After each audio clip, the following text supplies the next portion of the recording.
Oh my goodness. Oh my goodness. Oh my goodness. Oh my goodness. What we doing, T-Sippers? Hey, hey, hey. Hey, Janet. I'm trying to get us some light. I'm trying to get us some light. Baby, I've been thinking.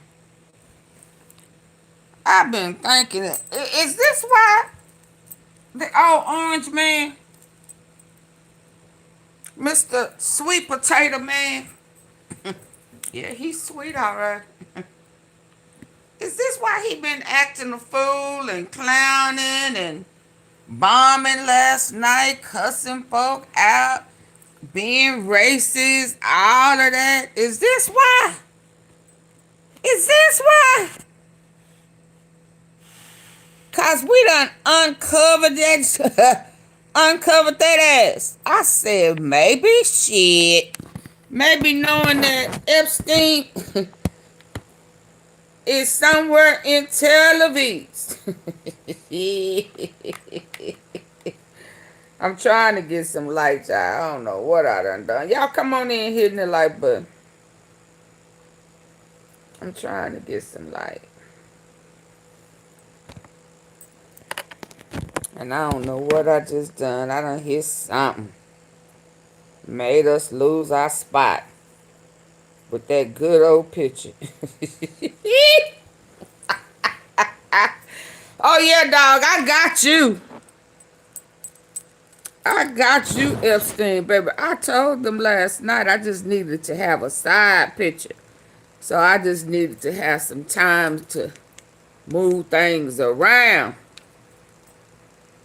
Move that face around. Do a little of this and do a little of that and find the right picture and take off.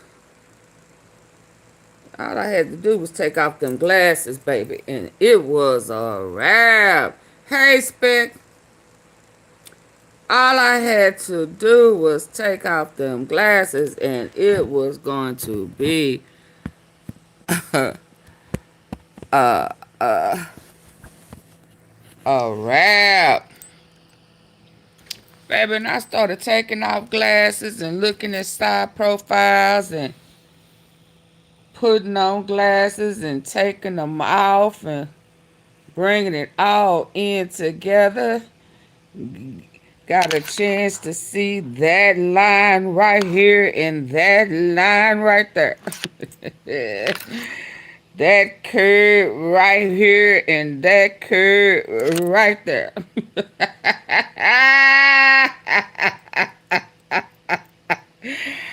All I had to do is take them glasses off.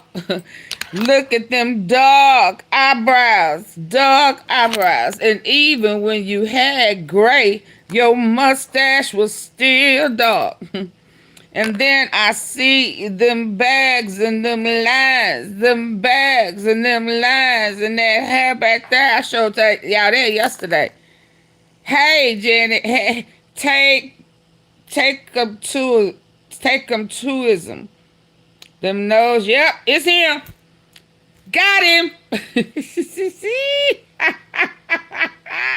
Baby. Huh? Look at them back. Look at them eyes. Yeah, bring it on back on TV. Look at them bags and look at them eyes. Then, yesterday I showed them earlobes. Hey, yeah.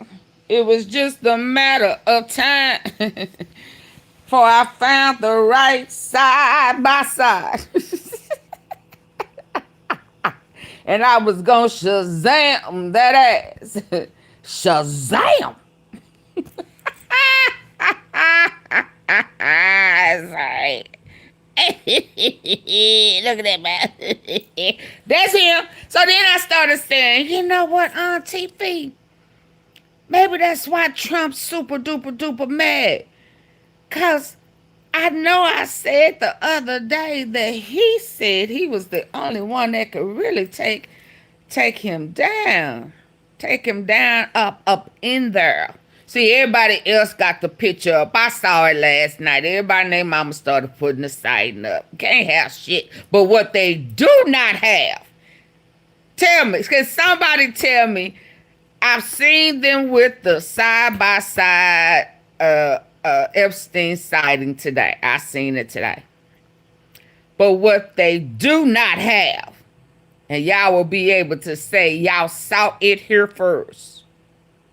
Can somebody tell me what y'all saw before anybody else saw with side-by-sides? Huh? Huh? What did your old favorite auntie give you that they couldn't give you? Now, I'm sure we will eventually see it now.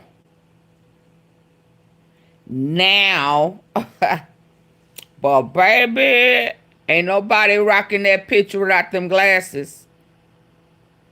Huh? Look at that mouth. Oh, he done got old, but it's 16 years. Hell, it was almost a half 100 when he went hiding, wasn't he? Facts. Only person had that idea was Auntie Fee. With her fact-finding ass. Y'all come on in, hitting the like button. Baby, I went all up in there on that picture. I done took him by himself. I was saying, oh yeah, I couldn't get old boy nose off on this one. So I said, well, no, I don't want to use that one. Then I turned him around. I don't want him. I don't want nobody in there but him. Baby, I went to digging. Remove.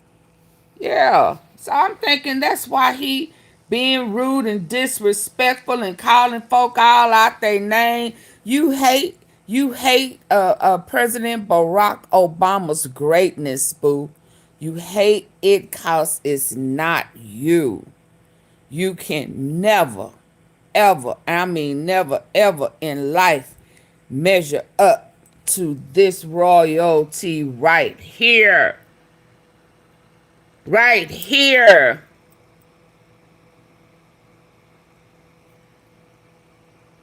You understand?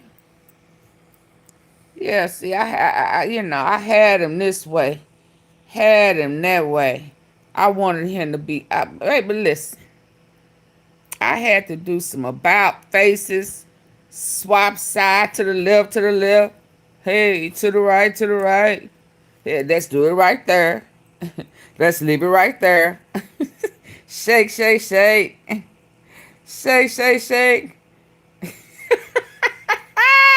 Yeah. I said, oh shit, I think if I was corrupt like him and I done betrayed my best friend and shit, and I'm thinking I done one up them and I smarted them, I played them, you know what I'm saying? And then they pop up, show up all out the blue, and I'm going through right now, and everybody is against me. The judges ain't going along with my bull crap. I can't lie in their face no more. I can't do none of that shit I said I could do. My daughter testified again against me. Yeah, gave up the red folder. She gave up the red folder. Yeah, I was soaking. When I got off with y'all last night, I was soaking to make sure that leg was much, much better today. And I said, what? What? Them 14 days about up, ain't they? Them 14 days getting close. And old boy said yesterday in court, in private hearing, you know, what they want Clinton them to do. Yeah. I wanted y'all to see them bags. I wanted y'all to see them bags. Yeah, what they want the Clintons to do behind the walls closed, locked doors, so can't nobody hear what is coming out. And they said, no. Well, that's what happened yesterday. And they say Trump thought that she was going to play that old blueprint game. I don't recall. I don't remember. I plead the fifth. I don't want to talk about that right now. Shit. They said, wrong answer. She said, yes. Did you see the box that, yes. Did you know what was in? Yes. Who told you? Who gave the order to remove it? Her daddy. Oh, Lord. Oh, Lord. And you know, in all fairness, I don't know if, she got in trouble before and he had to pardon them. You understand? But I don't know if he about to croak, they say, allegedly. I don't know. I ain't no doctor. But he about to croak. And why would she take that chance on her livelihood? And she married and got kids and shit. And he was a badass daddy. Couldn't keep his ass, they say, I don't know. I wasn't there. Out they rooms and shit. And all of this is coming out, and he had her thinking that he was only doing it to her like that. Maybe, I don't know. I'm being a story. I'm writing my own narrative to my story. Ain't that what they do? They come up with their own storyline and write their own story. Well, hell, my time. Yeah, couldn't keep him out the room at night. He had her thinking he was doing it because he loved her. You know how they manipulate you and have you thinking that, God said this and I'm getting you rid. I don't know what they be telling them babies. It makes no damn sense. But I guess she had an awakening. And she said, you've been doing this shit to a whole bunch. No lock door. Oh, my God. Oh, my God. Oh, my God. Yeah. And so she said, it's time for you to pay the piper. It's time for my husband to step in place. And better you than me. You done lived your life. Now it's time for me to reclaim mine. You are evil man, Daddy. I used to believe everything you say. But I saw how you left us hanging out to dry the last time. I ain't going that route again. I know you wasn't expecting it. But hell, if I didn't do it this way, you would have unalived me like you unalived my mama. Ooh! Oh, Lord. Oh, Lord. Oh, I was supposed to say that. You reckon you don't think that's how she's feeling? I'm just asking. I created that storyline, but I'm asking you, in sound mind, do it sound about right? Huh? Do it sound about right? Yeah, they done been here before. He went on about his business when everybody got in trouble last time. Had the nerve to come back and say, let's do it again. Hey, let's do it again. Yeah, Yeah, you walked up out of yours, but you ain't going to be able to rescue us this time. You're not going to be able to rescue us this time. And the evidence they had before can't measure the evidence they have this time.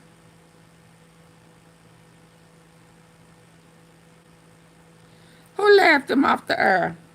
Yeah.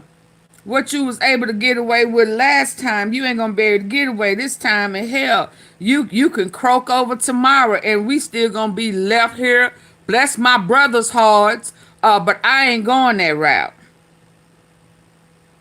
They say he got laughed off the earth. Life, while certainly hiding what he doesn't want you to see. Hey there, welcome back in Occupy Democrats. And Donald Trump isn't the decider, that was W, but Donald is certainly the deflector. And in this breaking story, one of the main things Donald had used his entire life, Hey, Cynthia. while certainly hiding what he doesn't want you to see, is when you call him on something, he loves to use the word stupid. And you are going to want to see this breaking story because, well, sometimes three fingers are pointing back. Remember when Donald did this over the Afghanistan-born shooter in D.C. here? Your DOJ IG just reported this year that there was thorough vetting by DHS and by the FBI of these Afghans who were brought into the U.S. So why do you blame the Biden administration? Because they let them in. Are you stupid? Are you a stupid person?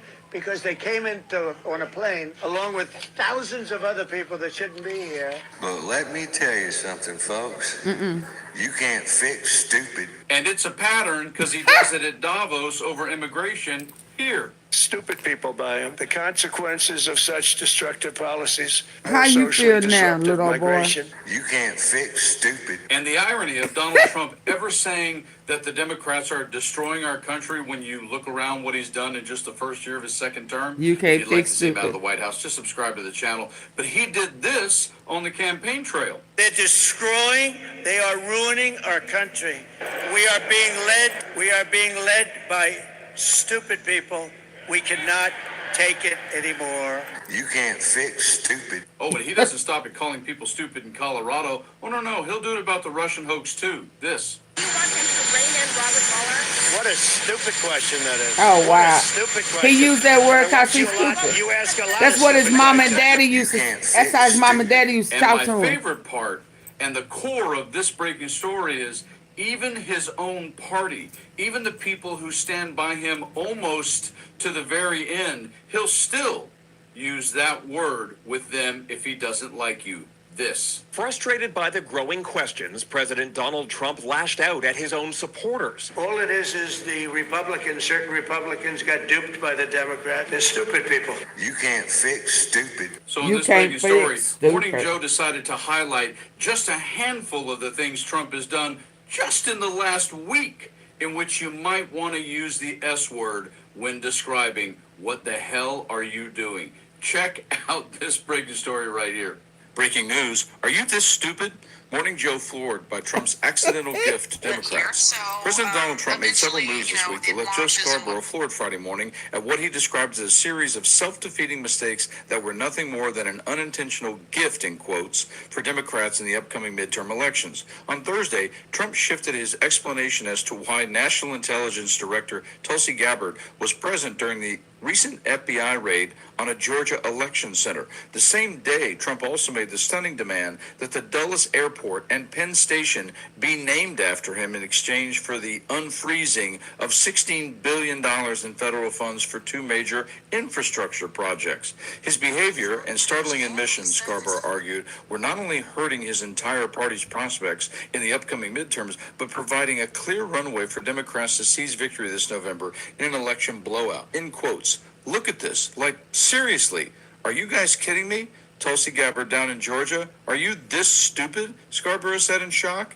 In quotes, are you this stupid that you think you're going to get away with it? Are you this stupid? Nobody is Why are you so stupid. Why do you do things First that hurt wife Republican falling candidates down in the the state of steps. Georgia, Yep. hurt Republican candidates across the country? Senator John Ossoff, Democrat of She said Georgia, she ain't is gonna- up for she re-election ain't this year going and out like currently that no more. maintains a huge fundraising edge over his GOP opponents. Trump's ever-changing narrative around the FBI raid on the Georgia Election Center, Scarborough argued, would provide, quote, a gift for Ossoff later this year. Trump's withholding of $16 billion in funds for a major infrastructure project in New York would similarly hurt Republicans later this year, Scarborough warned. In quotes, all of this is so self-defeating. If you don't believe me, just look at the poll numbers, he said. At this stage, all you're doing is hurting the Republican Party. All you're doing is hurting your support in the center. All you're doing is making sure Democrats have a great off-year election. Scarborough also railed against Trump over his most recent gaffe, a blatantly racist video he posted on social media depicting Barack and Michelle Obama as non-human primates. Ain't Yet it another horrible? move by the president that Scarborough said would ultimately hurt Republicans at the ballot box. In quotes, all you're doing is making yourself look pathetic, Republicans, for not standing up to this open racism and bigotry, Scarborough said. That is a very solid point, but also an interesting juxtaposition. Because Trump is in what I consider to be this perilous window between still having 35 million people ardently support him no matter what he does, going back to the, I could shoot someone on Park Avenue, not lose a vote, etc. But at the same time, while people still sit in fear in the House and the Senate, is in what all you're doing is hurting your support in the center. All you're doing is making sure Democrats project in New York would similarly hurt Republicans later this year, Scarborough warned. In quotes, all of this is so self-defeating. If you don't believe me, just look at the poll numbers, he said. At this stage, all you're doing is hurting the Republican Party. All you're doing is hurting your support in the center. All you're doing is making sure Democrats have a great off-year election. He already know that. Also railed against Trump over his most recent gaffe, a blatantly racist video he posted on social media depicting Barack and Michelle Obama as non-human primates. Yet another move by the president that Scarborough said would ultimately hurt Republicans at the ballot box. In quotes, all you're doing is making yourself look pathetic, Republicans, for not standing up to this open racism and bigotry, Scarborough said. That is a very solid point, but also an interesting juxtaposition. Because Trump is in what I consider to be this perilous window between still having 35 million people ardently support him no matter what he does, going back to the, I could shoot someone on Park Avenue, not lose a vote, etc. But at the same time, while people still sit in fear in the House and the Senate and support him quietly, even though I'm sure they're just scared to death about what he might do next, the reality is, when he keeps up stuff like this, along with that video he just did on the Obamas, some folks actually do realize they have to go home to their own hometown and they have to face their family and friends. And that may actually wind up being Trump's end. Ooh, You guys like it? Share the I hope video. so. Ooh, I hope so. Let's see. Let's see what you got to say over here. Former President Barack Obama speaking in Hamilton College, the Midas Touch Network. I think we were the only people to get this footage. You'll see this is one of the quintessential Obama speeches. You're not going to see this anywhere else other than on the Midas Touch Network. Shout out to Ben. Over an hour of former President Barack Obama speaking with a professor at Hamilton College. I'm going to show you a portion where former President Barack Obama addresses this current moment. I was debating, should I include just a bunch of clips? No. I got to show you the full thing. I think it's critical that you watch the full speech right here, and then you share it. It is critical. It's not all that long. I really think it's important you watch this whole thing. It's what's needed right now in this moment to reflect on where we are, what has happened to our country, and It's again, crashing share out. this Yep. video with anybody you know. You are not going to see this anywhere Share this out, other than y'all. here on the Midas Touch Network. This is the Hit the like full button and speech share. portion right here. Former President Barack Obama talking about the Come on, President Barack. It ain't been the same since you left. I don't care what they say. They know this. And they know this, man. It has not been the same since you left. I don't care what nobody say. We have not had sound advice since you've been gone. No disrespect to Biden. I'm just talking about sound. Where you can understand, approachable, reachable, understandable, knowing that it don't matter what color you are, what side the fence you on. This man was trying to represent equality. He was trying to continue what Martin Luther King started. I respect the fact that he just didn't try to go in and create a peace on earth just for black people. He wanted it for all people. They gave him hell. They gave that man hell. And he still did better than what we've had since he left. You can say what you want to say. And I know a lot of people who thought they wanted his ass out and gone wish he was back in office. Can I get a witness? Can I get a witness? Trump regime. Let's play it. Let me preface this by saying what everybody knows, which is I have deep differences of opinion with my most immediate successor, and who's now president once again. And so there are a host of policies that we could be discussing where I have strong opinions.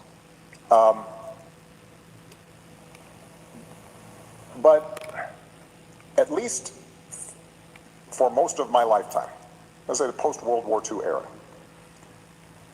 there was a broad consensus between Democrats, Republicans, conservatives, liberals, around a certain set of rules where we settle our differences.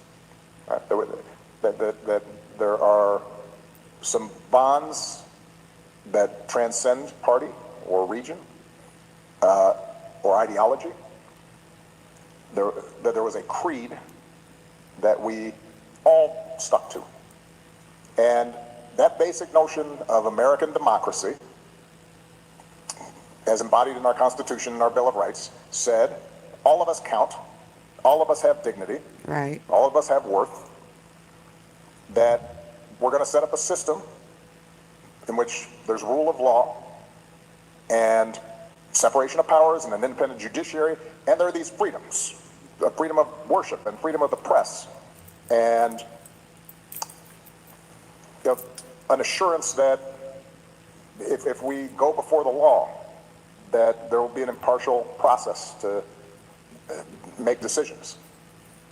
And we all stuck to that, more or less. It doesn't mean there weren't corrupt politicians. Didn't mean that there wasn't abuse of power in society itself. Obviously, there were vast differences in terms of access and influence and having a megaphone. But we all said, even though that ideal wasn't always observed, that was the right ideal to have. And I do believe that our commitment to those principles has eroded. And I think it eroded in part because the government itself got really big. And what that meant is sometimes it felt distant and unresponsive, and rules are a hassle, and some of the rules aren't smart, and people get frustrated. I think part of what happened also is that it's easier to observe, it's easier to agree to disagree and have forbearance to people who you don't agree with if they all sort of look like you. In the United States Senate, when I got there, I was the only African American. There was one Hispanic in the United States Senate. I'm not that old, so this is fairly recently. You had a sense of how different it was by looking at the men's gym in the Senate versus the women's gym. Men's gym, really big, and old guys walking around with not wearing enough stuff. And then the women's gym was like basically a modified closet with a bike, because there just weren't that many. And so during that period of our history, I think there was a general sense of, well, if I'm a Dixiecrat, Southern Democrat, if I'm a Republican from up north, if I'm this or that, have this or that perspective in terms of being fiscally conservative or socially moderate, we all went to the same club and we all talked about the same things. And then starting around the 60s and 70s, people crashed the party. And now it's a little harder to agree to disagree without being disagreeable if your sense is, well, that person isn't like me, doesn't look like me, maybe doesn't think exactly the way I think. I'm more prone to feeling attacked or threatened. And so that, I think, changed, it made us a little more tribal in our politics. And then the economy wasn't working for everybody. Now that, in part, had to do with the fact that government wasn't as responsive as it should have been, and inequality grew, and then finally media. I think one of the most important aspects of our democratic practice is having a well-informed citizenry, which is reliant on a free, objective, effective press. And that started getting attacked. And so you combine all those factors together, and we saw it over the course of decades. But obviously it's gotten a lot worse now. And when I watch some of what's going on now, it does not, look, I don't think what we just witnessed in terms of economic policy and tariffs is going to be good for America, but that's a specific policy. I'm more deeply concerned with a federal government that threatens universities if they don't give up students who are exercising their right to free speech. I am more troubled. Let's go. The idea that a White House can say to law firms, if you represent parties that we don't like, we're going to Come pull all on. our business or bar you from representing people effectively. That kind of behavior is contrary to the basic compact we have as Americans. Imagine if I had done any of this. Let me just, I just want to be clear about this. Humor us. Imagine that. Humor us. Imagine if I had pulled Fox News' credentials from the White House press corps. You're laughing, but no, this is what's happened. Imagine if I had said to law firms that were representing parties that were upset with policies my administration had initiated, that you will not be allowed into government buildings. We will punish you economically for dissenting from the Affordable Care Act or the Iran deal.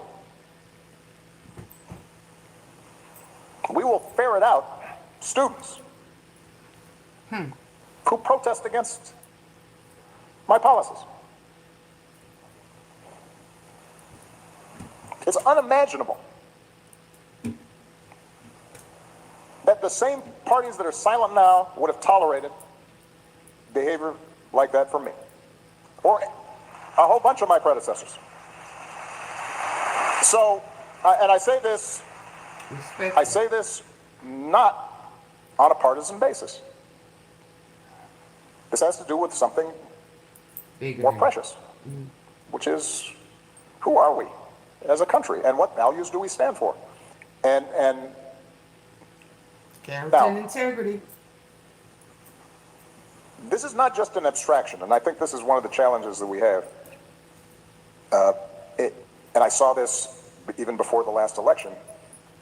I think people tend to think, democracy, rule of law, independent judiciary, freedom of the press, that's all abstract stuff because it's not affecting the price of eggs. Well, you know what? It's about to affect the price of eggs. It's about to. One of the things that has distinguished us in the past has been, so, and I say this not on a partisan basis. This has to do with something more precious, which is, who are we as a country and what values do we stand for? And now, Hey, Monty. this is not just an abstraction, and I think this is one of the challenges that we have. And I saw this even before the last election. I think people tend to think, democracy, rule of law, independent judiciary, freedom of the press, that's all abstract stuff because it's not affecting the price of eggs. Well, you know what? It's about to affect the price of eggs.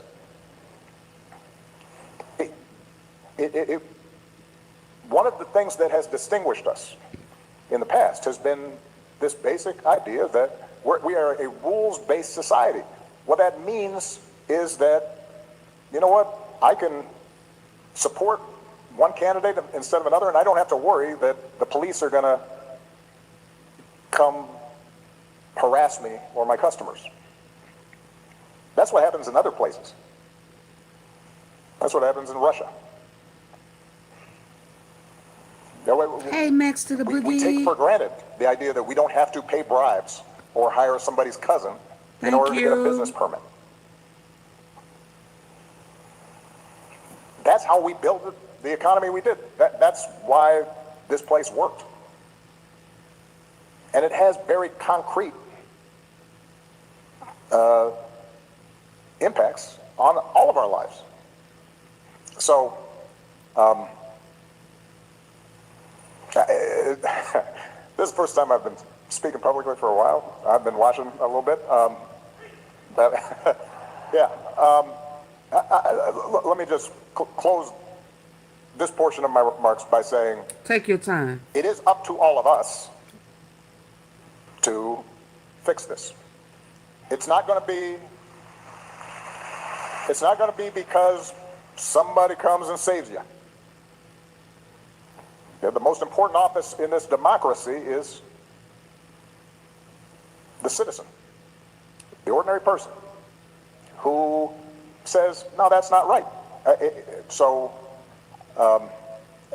I do think one of the reasons that our commitment to democratic ideals has eroded is that we got pretty comfortable and complacent.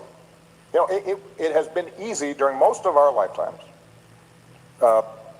to say you are progressive, or say you are for social justice, or say you're for free speech, and not have to pay a price for it.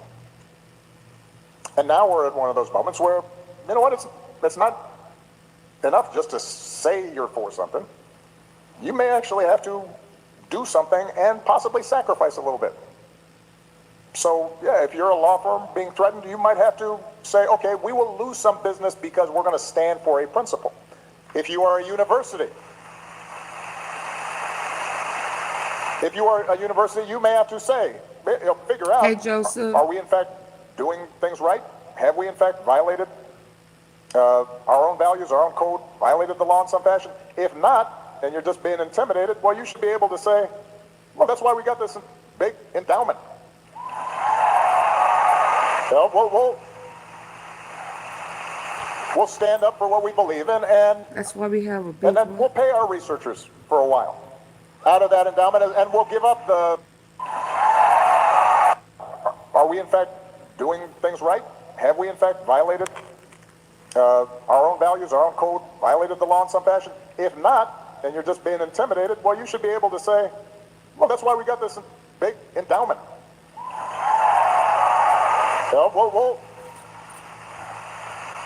We'll stand up for what we believe in, and then we'll pay our researchers for a while out of that endowment, and we'll give up the extra wing or the fancy gymnasium that we can delay that for a couple of years, because academic freedom might be a little more important.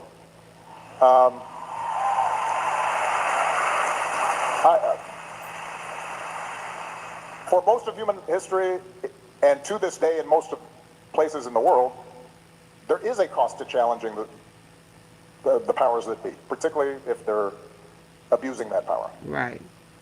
And this idea, and I've noticed this among some wealthier folks who, after George Floyd, they were right there, and a bunch of companies were talking about how they cared about diversity and they wanted to do this, and they were all for that, and they are mute right now. But what that tells me is it was okay when it was cool and trendy. Mm-hmm. And when it's not, not so much. And that, I think, is what we have to, each of us has to examine in our own hearts. Is all right, we say we're for equality. Are we willing to fight for it? Are we going to risk something for it? We say that we're for rule of law. Are we going to stick to that when it's tough, not when it's easy? We believe in freedom of speech. Do we stand up for freedom of speech when the other person talking is saying stuff that infuriates us and is wrong? Oh, yeah. And Oh, hurtful? yeah. Do we still believe in it? And that, for university students and for your generation, I think that's important, because part of how we got confused around some of these issues is that those who claimed to be fighting on behalf of social justice and freedom of speech and equality, sometimes we didn't observe it ourselves. I'm glad to hear that on campus here you focus on what Common Ground Initiative. I have been absolutely clear throughout my presidency, post-presidency, the idea of canceling a speaker who comes to your campus, trying to shout them down and not letting them speak, even if I find their ideas obnoxious, well, that's not only is that not what universities should be about, that's not what America should be about. You let them speak and then you tell them why they're wrong. That's how you win the argument. You got to tell them. You got to tell them. You got to stand up and stand firm. Ain't nobody playing with you. Delicacy of sensibilities in classrooms. Truth gonna set you free. Let me tell you, you will deal with people in the world who don't like you and say mean things about you. You better get used to it. Don't be in the classroom thinking, I can't be triggered, and then you think you get on the job. You will have horrible bosses on occasion, or coworkers who say obnoxious things.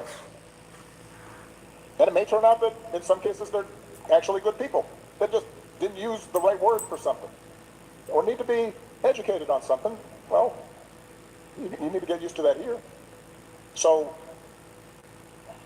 some of these principles are ones in which it's not just one side or the other that hasn't been true to I think, our founding principles. I think in some cases we've all been guilty of it, some more than others.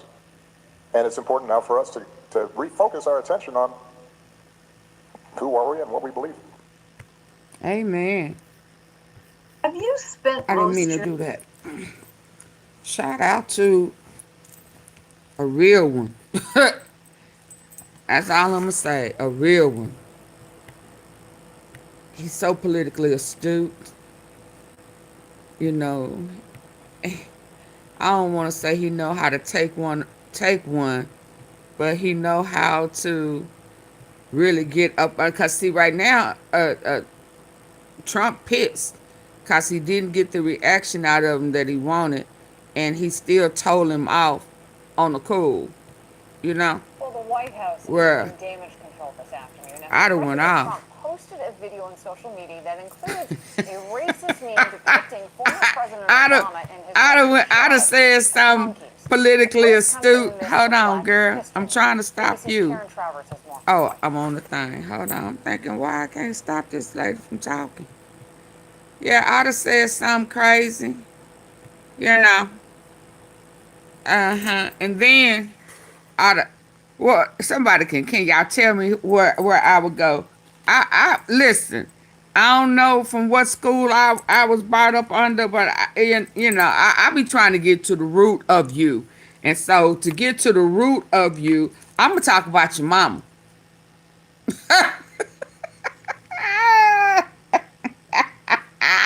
See, I'd have said something about your mama didn't raise you right. You know, that's why you the way you are, because she did not like you. Don't nobody like you unless you are teaching them how to be corrupt and try not to get caught. See, that's the only reason they hung around your funky ass, is because they thought they was going to be able to get away with breaking the law. But hell, it look, mama, pappy, sister, brother. All of the above, baby. I'm going off in there. Your grandmama too. Where was your big mama? Oh, hell, she was a hoe too, wasn't she? She was a part of that gold mine, that brothel shit. She was a madam, wasn't she? She did, baby.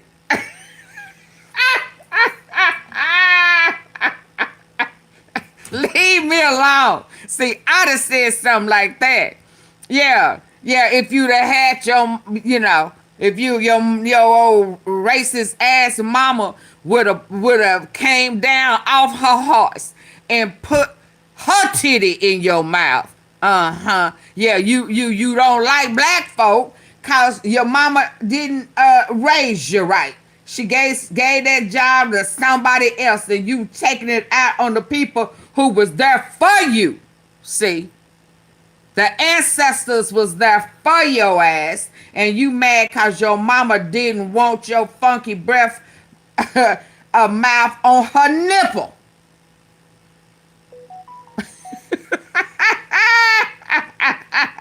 She didn't even want to breastfeed your ass. Yeah. Absolutely. See, I just said something crazy like that. So God bless and bless him. Bless him. And again, I don't know why they have forgot that all of that foolishness. They royal. They was here before us. It's their land, my land. Made for you and me. I don't know. This land is your land. This land is mine. Whatever. Yankee Doodle boy. Yeah. The truth to the matter is, we were here first. And I don't know why you try to be racist, because you black too.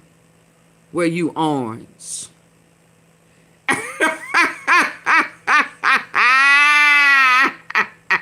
That's why you like that orange. You trying to get to that bronze that's in the Bible. Yeah, you forgot the truth. We are royal. Yeah, and our blood is in you. We were here first. So come on out for that racist shit, because what you say about us or him and her, you really saying it about you. Yeah. Only reason I'm entertaining this with you, sir, is because in them Epstein files, yeah, it's coming out how you, even when you are being nasty and corrupt, PDFer, you have the nerve to say black, I don't want no nigga. Did you forget? If I'm a nigga, you a nigga too? Boy, you better read the books for real and come on out of that whitewash. Throw some water on that lie so all that white paint can come on off of there so that you can see you came from us. Now, if you were smart, you would take that and say, hell, if they royal, we royal too. See, there is another way you can be looking at this instead of being racist, Donika. Yeah, you can look at the truth and embrace it and claim it as yours as well, Donika. Yeah. Yeah, get in tune with your your sounds of blackness. Yeah. Repeat after me. Find you an old native song and sing it. Let's go. Repeat after me. Yeah. Go on, put some dots and shit in. Yeah. Now you can wear a robe. Yeah, get in tune with your blackness, sir. Yeah, why you trying to be racist? Let's go. Includes a racist meme depicting former President Obama and his wife Michelle. Power to the Donika. The post comes in the midst of Black History Month. ABC's Karen Travers has Did you not see him in the bed with Clinton? Donika Lewinsky. Trump-Winsky. He was in bed. I send it to you. Yeah, he started on his knees and ended up in bed.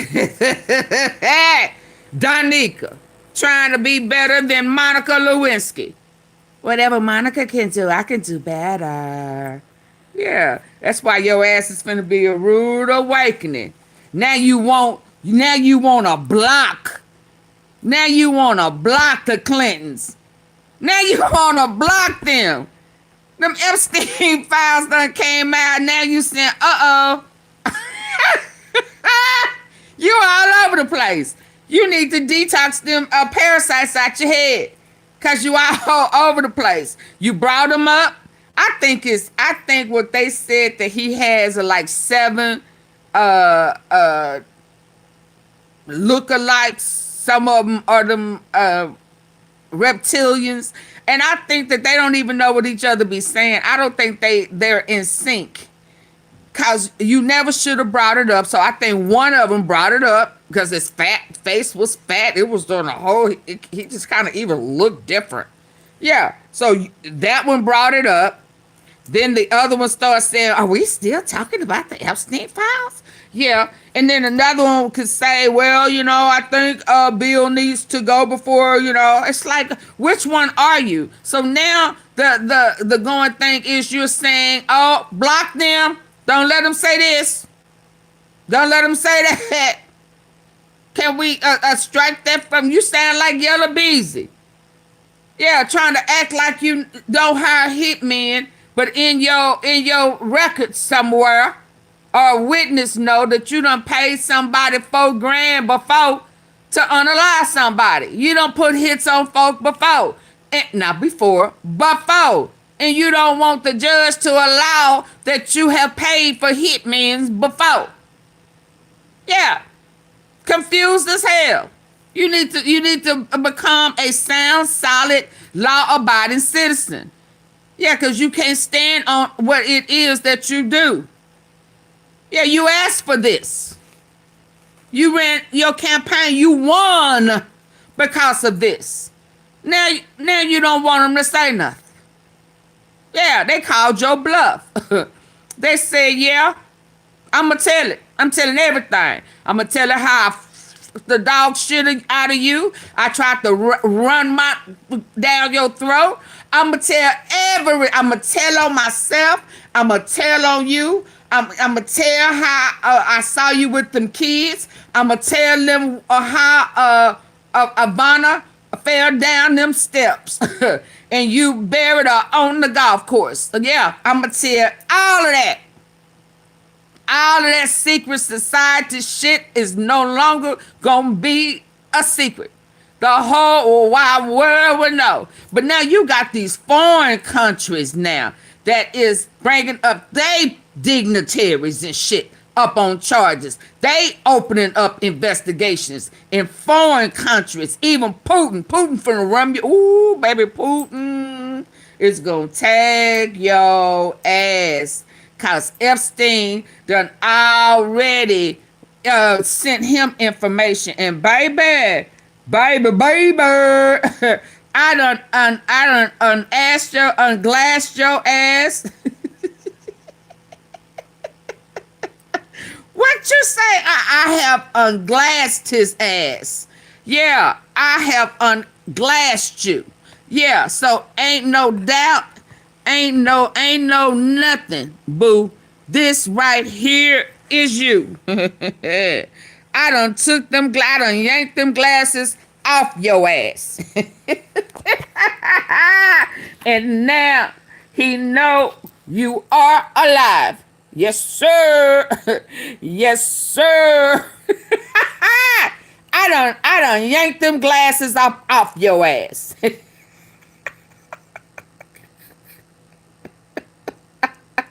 What I say? Give me them. Give me that.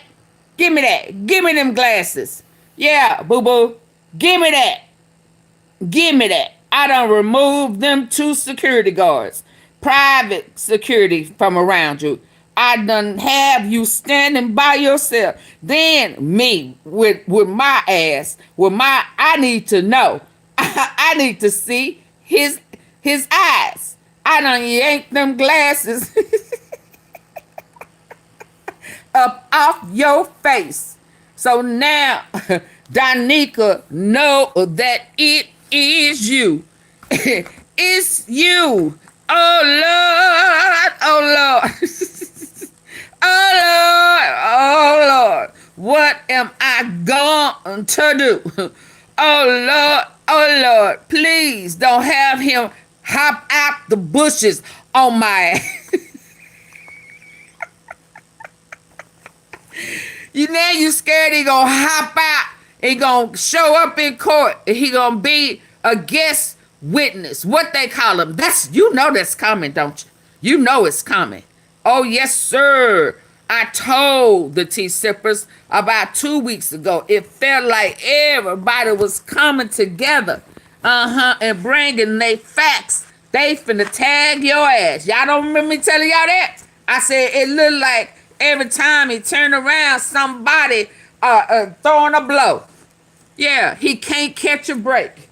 It's almost as if they working together behind the scenes. Yes, sir. Yes, sir. And then you have the nerve to come out today, because ain't shit you can do about it. Because now you know. Everybody know that you let Epstein go. Yeah, that fell up under your watch, sir. Yeah, the fake, because we was all up in, what is it, Manhattan, the upper Manhattan prison, jail. Yesterday, we was all up in there. Yes, sir. Yeah, the day before that, we was all up in Ghislaine Maxwell jail cell. She was in prison. Yes, in the middle. Yeah, Yes, sir. You know.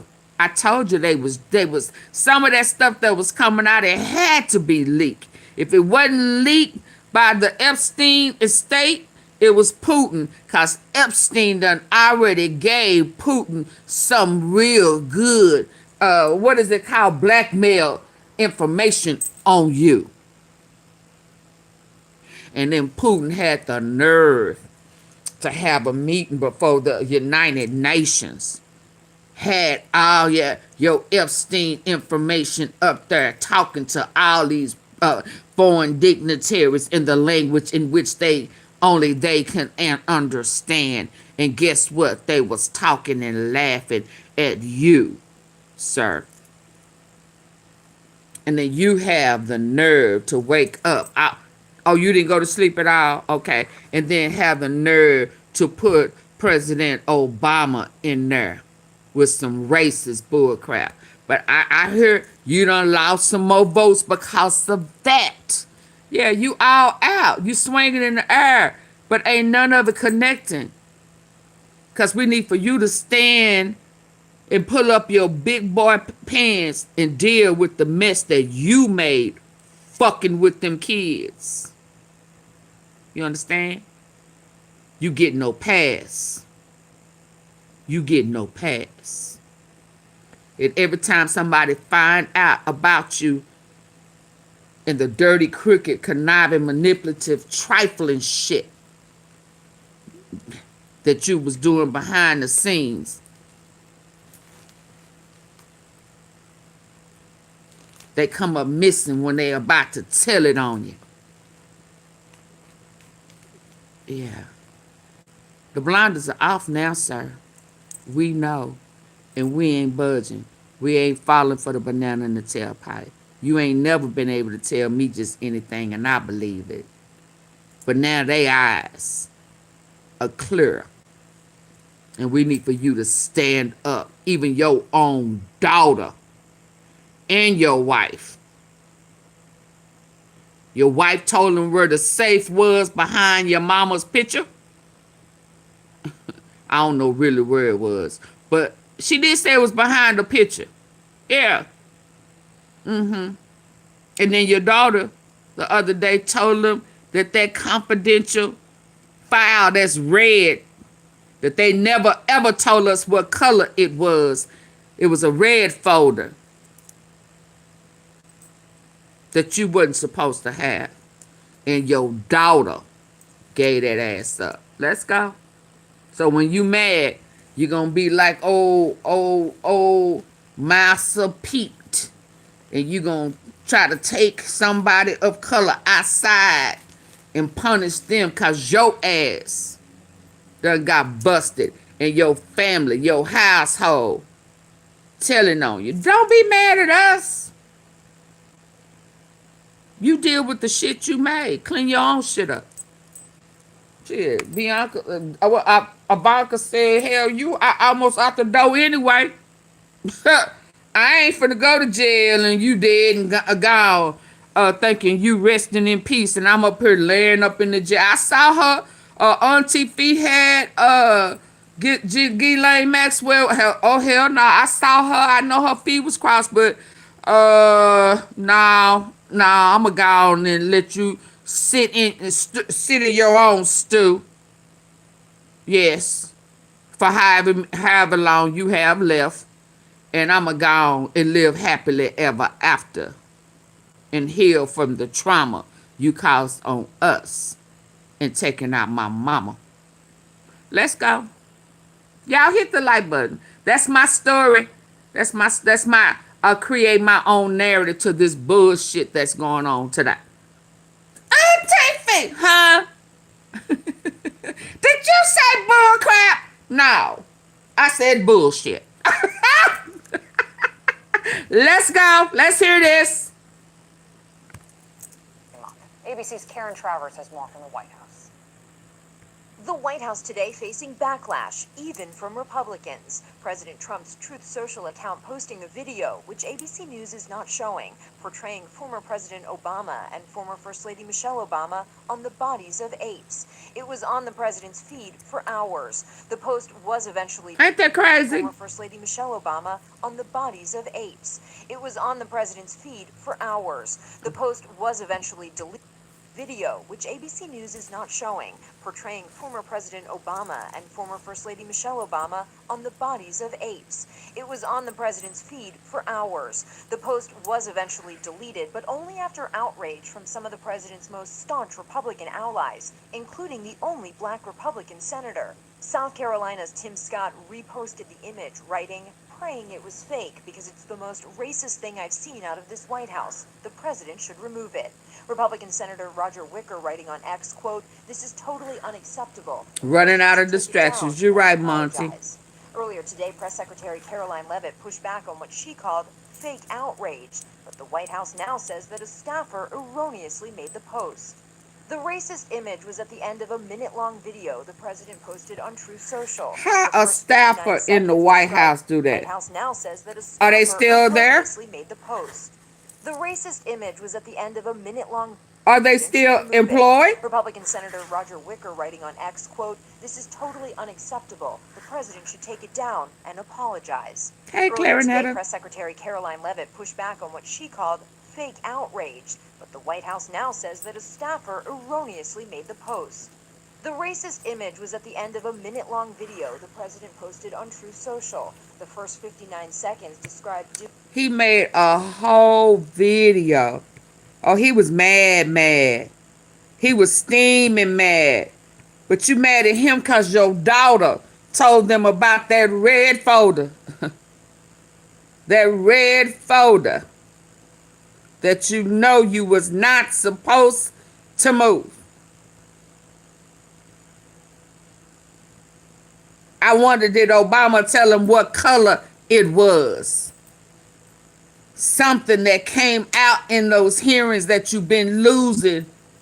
Yeah, you feel the need to blame President Obama. But the reality of it is that he left you in good hands. He had it all lined up for you. He did your job for you. Had you not went in there and tried to destroy everything that he had done, if you'd have kept going in the right direction, he lined it up for your dumb ass, and you said no. So that's how he know what color shit was. Yeah, shame on you. So now you mad. You up all night because you found out that you lost just about every appeal you had going on up in there.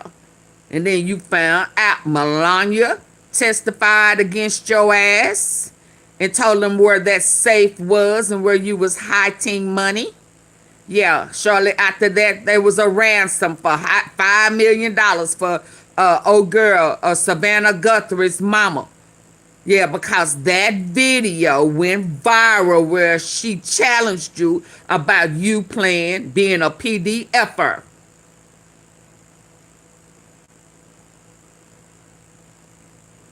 Then somebody went up in there. I know somebody was arrested today, but I still don't trust it. I still don't trust it like I don't trust what happened to Charlie Kirk for telling I call him Boo Boo Netanyahu. No. He told him no. And then the next day or two, he was gone. And you had him lined up to be the next president. Y'all had it all worked out. And then when he wouldn't go to Israel, the 1948 one that was created by the Rothschilds, for y'all to take him out over there, for him to never be seen again, he said no. You said this mother keep telling us no. Yeah. Then y'all spiked his mic or did it with a drone. It was not Tyler Robinson. But let's go. A minute-long video the president posted on Truth Social. The first 59 seconds described debunked election conspiracy theories from 2020. At the end, the video suddenly cuts. They was gonna kill you, right, FBI? Obama's faces on the bodies of apes. They was gonna kill him now. Images of black people as apes have been used throughout American history to dehumanize them. How dare you? That's why it's important for us to remind the racist people that we were here first and they come from us. We don't come from them. Now, I know they thought they had did a big one when they grandpappy on the lighter end of the 50 Shades of Brown. They on the lighter end of the 50 Shades of Brown. I get it. They still brown. They just on the pale end of it. Yeah. Yeah, and they really rather be on the bronze end. Yeah, down there where Jesus' name is. Yeah, I get it. We must remind them that we were here first. And we are the royal. We came with gold.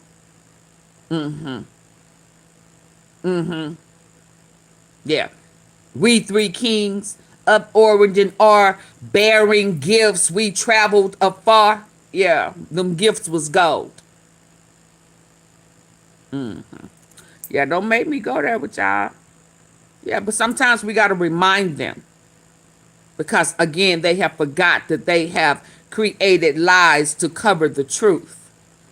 So, therefore, the truth ain't in them. We were here first. Our DNA is in all of them. Not because they grandpappy who came in stealing folk was going in the living quarters. And stealing coochie. That's why y'all think that. That's why in that deposition you said that they have been stealing and taking cookies out the cookie jar. Them Oreo cookies out the cookie jars for millions and millions of years. And that's why you feel entitled to put your hands in places where you don't have permission. So that's where you get this concept that y'all can go in and take babies and take the kids and do whatever you want to do to the women and shit. Hell, the boys too. So that's your making America great again. Oh, yeah, but those cookies are crumbling right now. The cookies are crumbling. You might as well break it up yourself. That's why your daughter said no.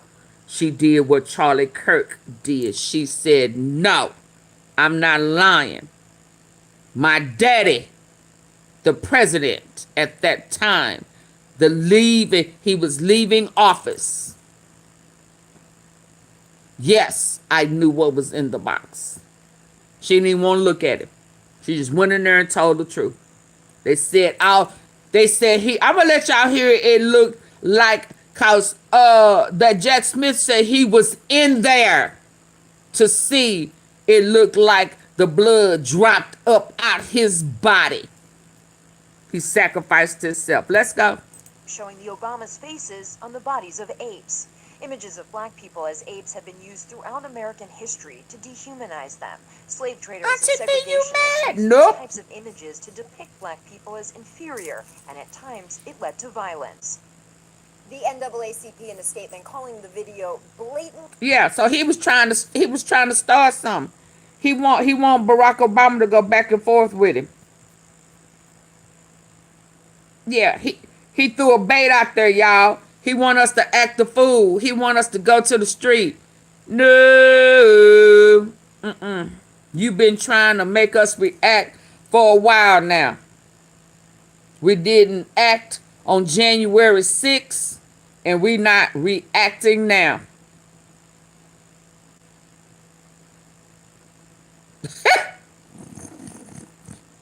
Why are there, where's the Black Lives Matter? Why are they not out in the, why are they, You looking for a reason. Hold on, y'all. Let me get the lights up. He thought it was going to cause us to act a fool. Segregationists use these types of images to depict black people as inferior, and at times it led to violence. The NAACP in a statement calling the video blatantly racist, disgusting, and utterly despicable. The Obamas have not commented on the social media post. Karen Travers, ABC News, the White House. Red-haired ladies, stop buying black mascara. Hold on. Y'all get the lights up.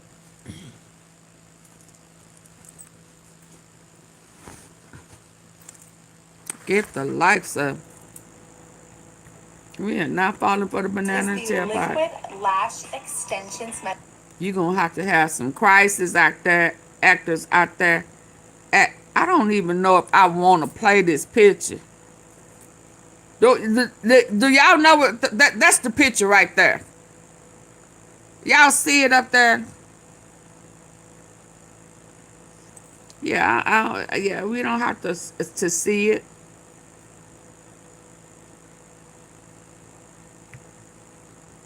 This video reposted by the President of the United States overnight. Well, you've likely seen the blowback from a racist video reposted by the President of the United States. Yeah, he had a blowback, all right. Bill Clinton blew that back out, baby. Bill Clinton blew that back out.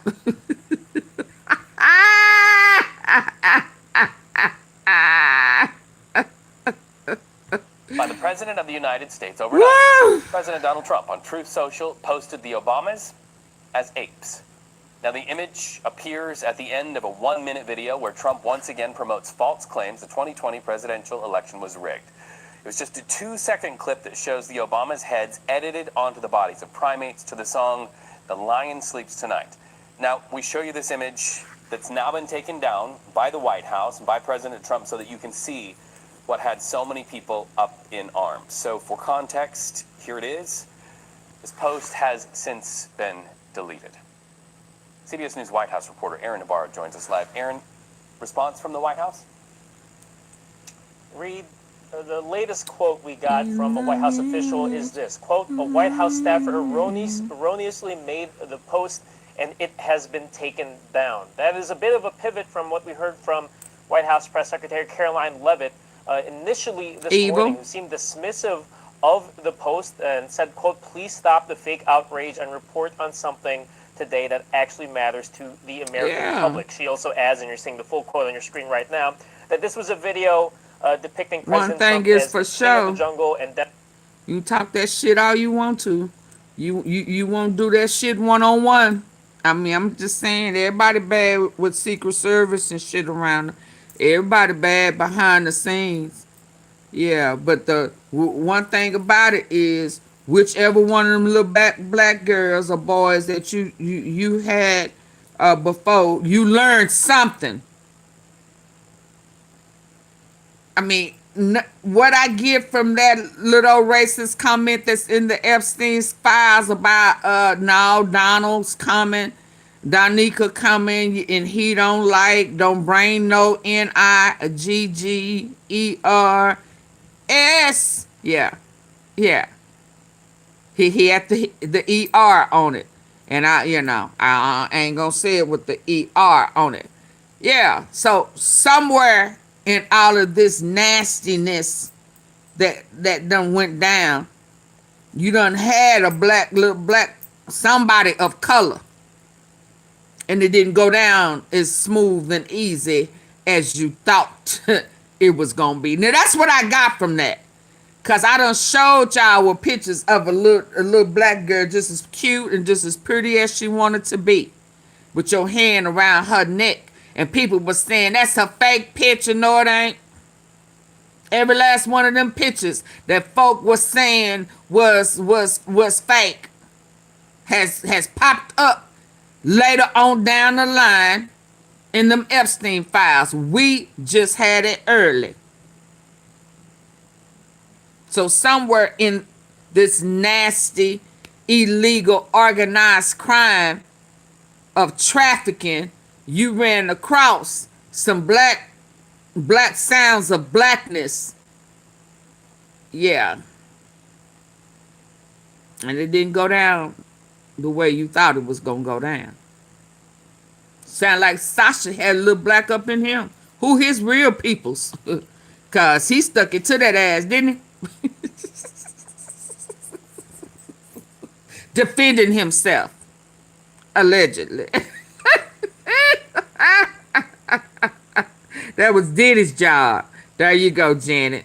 That's what that interview was about? Okay. I'll take that. Take that. Let's go.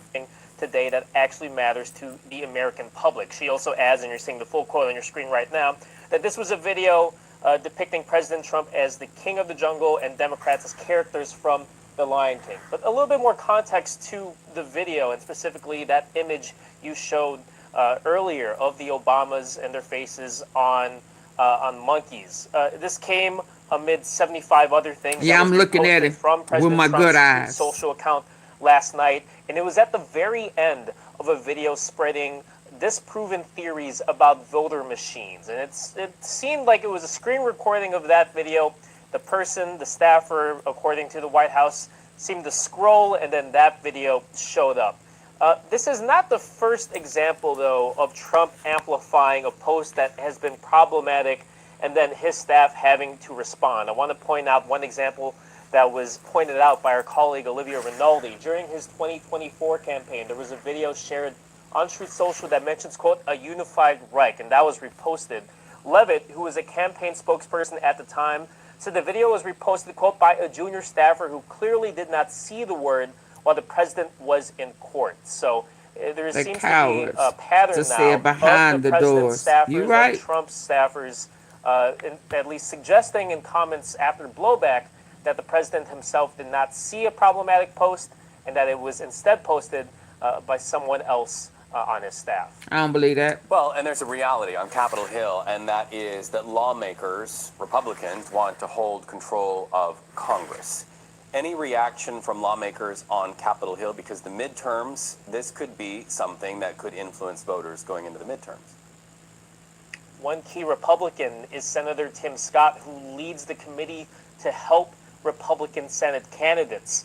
Also one of the few black Republicans in Congress. He wrote, quote, praying this post was fake because it's the most racist thing I've seen out of this White House. The president should... He didn't know that was racist? I've seen Scott tweets since the White House removed the post, but you're seeing a lot of outrage from other Republicans on Capitol Hill. Senator Pete Ricketts of Nebraska wrote, quote, even if this was a Lion King meme, a reasonable person sees the racist context to this, and he added that the White House should remove this and apologize. Mississippi Senator Roger Wicker also called for President Trump to apologize and wrote, quote, this is totally unacceptable. Getting plenty of reaction from Democrats as well. House Minority Leader Hakeem Jeffries wrote that Trump, quote, is a vile, unhinged, and malignant bottom feeder, and called on Republicans to denounce, quote, Trump's disgusting bigotry. You're seeing the full post on your screen right there. And the Congressional Black Caucus Chair and Congresswoman Yvette Clarke said she was not shocked by Trump's behavior in posting this and reposting it, and said, quote, bigotry has been his brand since day one, and added, quote, as he continues to lose the little lucidity that remains with him, I expect Donald to only retreat deeper into the sewers of racism and ignorance. This is something that I'm sure Democrats will point out leading up to the November midterms, but also important to point out the amount of Republicans, and it's growing, on Capitol Hill that are calling on President Trump to delete the post, which so far, the White House has did, and also apologize for reposting. Open your mouth So and my final question apologize. can be answered in one word. Aaron Navarro, are you hearing an apology from President Trump Nope. or anybody in the White House today? Not yet. Thank you so much. So many people dream of a... Okay. Let's give him something to laugh about. Y'all want to know why he mad other than Epstein's sighting yesterday? and yeah, he was spotted, but Auntie Fee unmasked him. I snatched them glasses right on off, didn't I?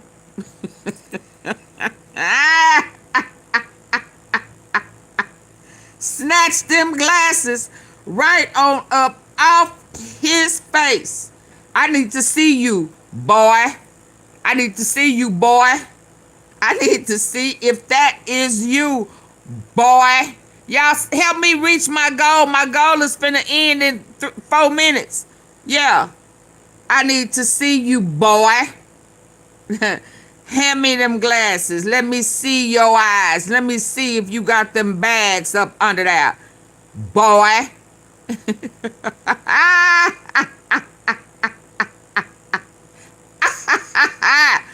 Boy. Uh-huh. How that sound? How that sounds in your ears, boy. I'm finna go back to the one testimony gets blocked. He wants it blocked. Yeah. I'm trying to get back to where find out that your daughter. Yeah, I'm finna get to it, player. My folk need to see. That's in his safe. Okay. Here we go. This why he mad. This morning at 9:45 This was the other day. The atmosphere in the hearing room shifted. Oh, I felt it. Thank you, Janet. Thank you, Janet. Thank you, FBA, Kush Boy. Y'all say, oh no, I'm gonna send the gems. I'm not gonna send the super chat, super sticker. Okay, bronze medal. Any way you bless me, I'll be satisfied. Thank you.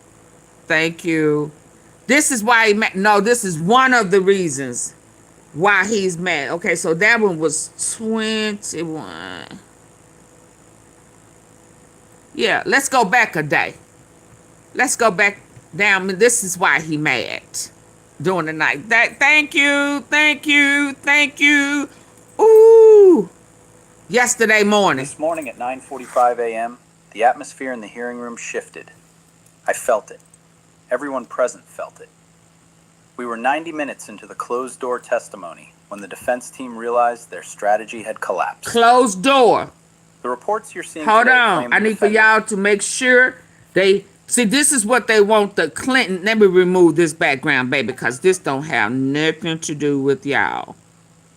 Okay.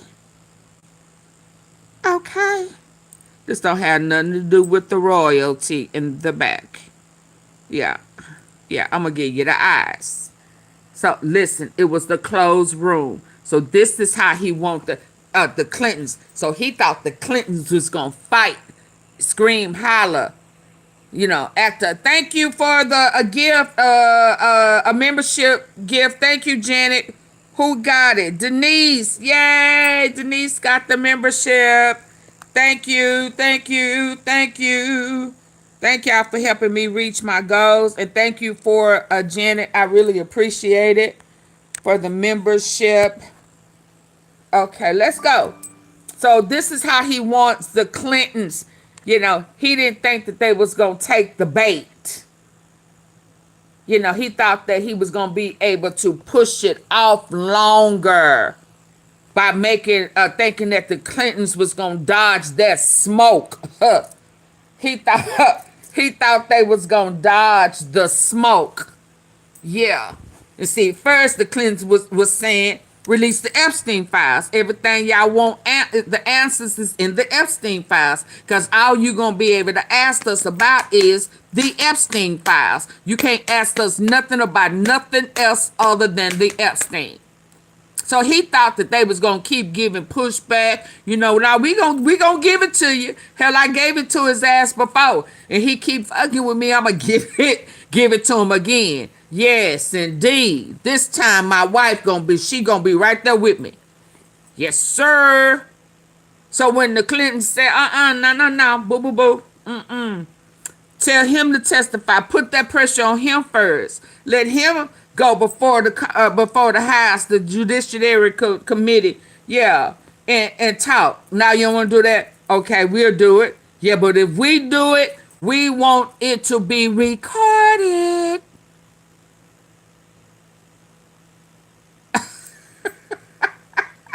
They want it private, see. They want to be able to add half of a story, tell us this, tell us that, lie, you know. And he's saying, no, we're going to keep it fair.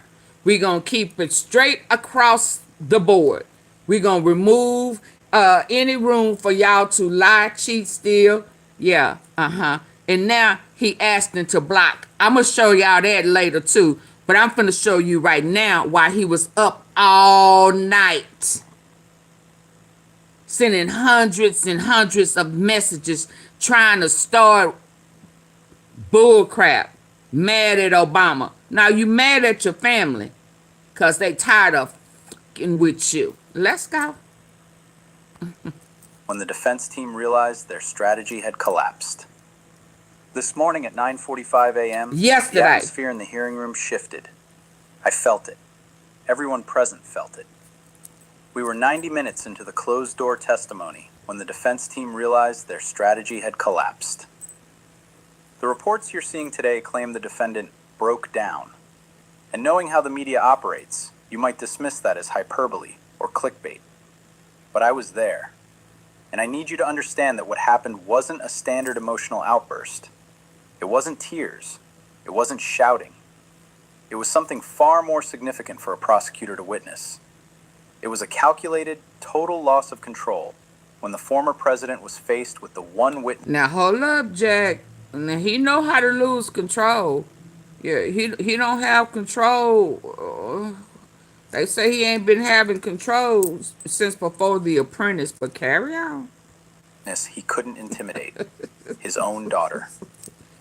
I've prosecuted his own daughter. Let's go. Was faced with the one witness he couldn't intimidate, his own daughter.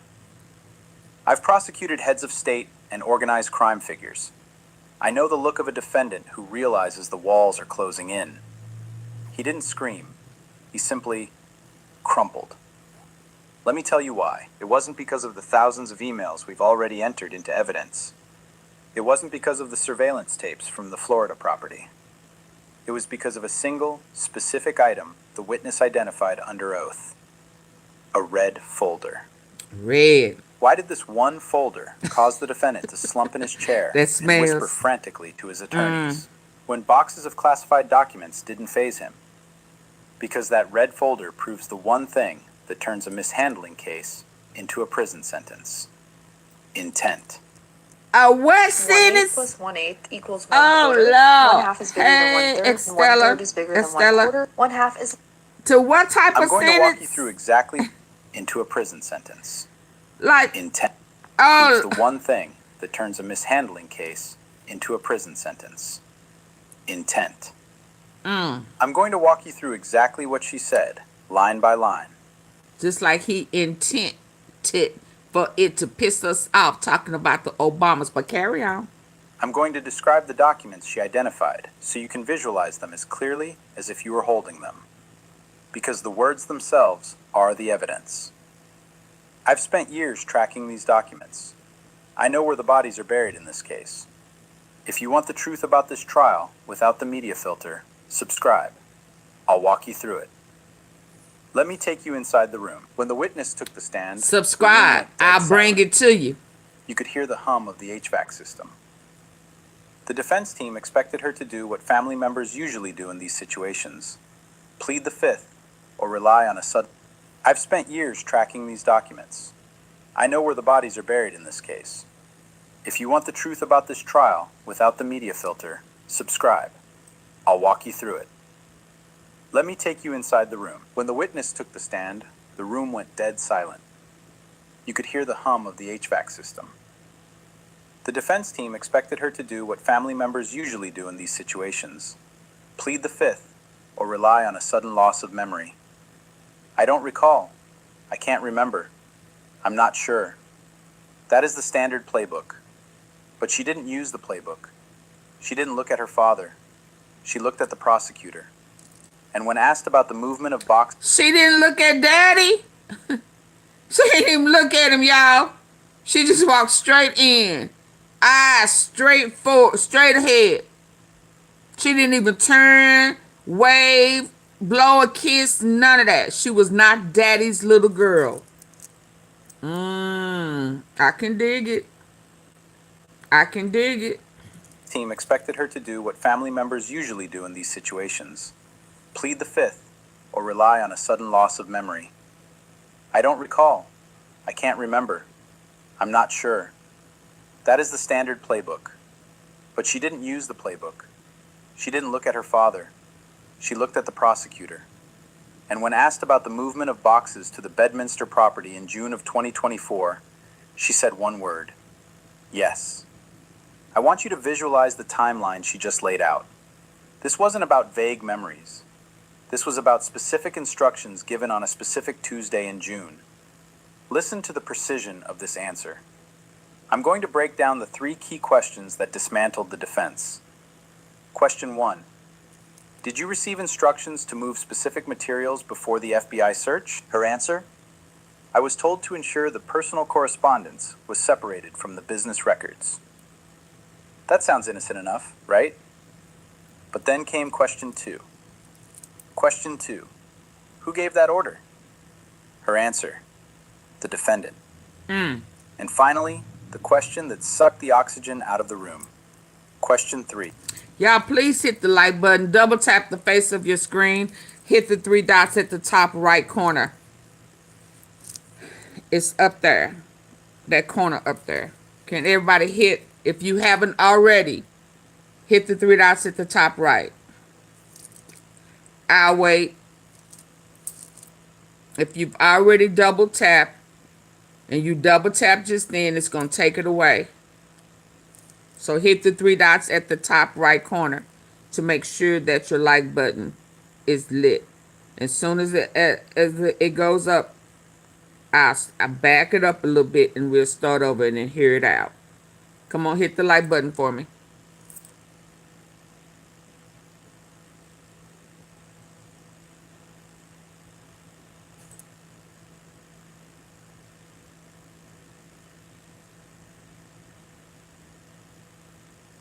Monty orange.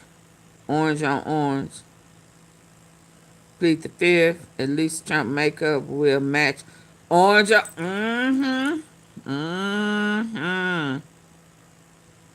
Just like he got 34 criminal counts. Yeah, but he's still in there. They finna get ready to walk that ass out.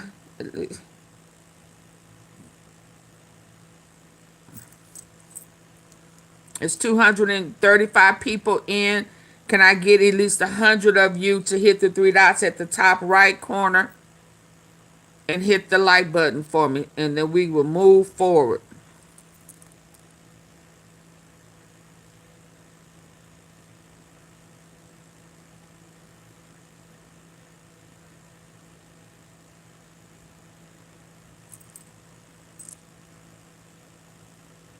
Get those likes up. Don't forget the shoes. What color shoes he be wearing? The defendant. And finally, the question that sucked the oxygen. Her answer: I was told to ensure you to visualize the timeline she just laid out. This wasn't about vague memories. This was about specific instructions given on a specific Tuesday in June. Listen to the precision of this answer. I'm going to break down the 3 key questions that dismantled the defense. Question 1. Did you receive instructions to move specific materials before the FBI search? Her answer? I was told to ensure the personal correspondence was separated from the business records. That sounds innocent enough, right? But then came question 2. Question 2. Who gave that order? Her answer. The defendant. And finally, the question that sucked the oxygen out of the room. Question 3. Did you see what was inside the boxes marked personal? In my experience, vagueness is a shield. Today, she dropped the shield. She described the contents with photographic detail. She didn't say papers. She described government markings. She described foreign intelligence summaries. And she described that red folder. I want you to understand the weight of that admission. It removes the plausible deniability defense entirely. It destroys the rogue staffer argument. The defense has spent 18 months arguing that low-level aides moved these boxes without the former president's knowledge. They claimed he was too busy running the country, or running a campaign, to know what was being packed. The witness just testified that he not only knew, he directed it.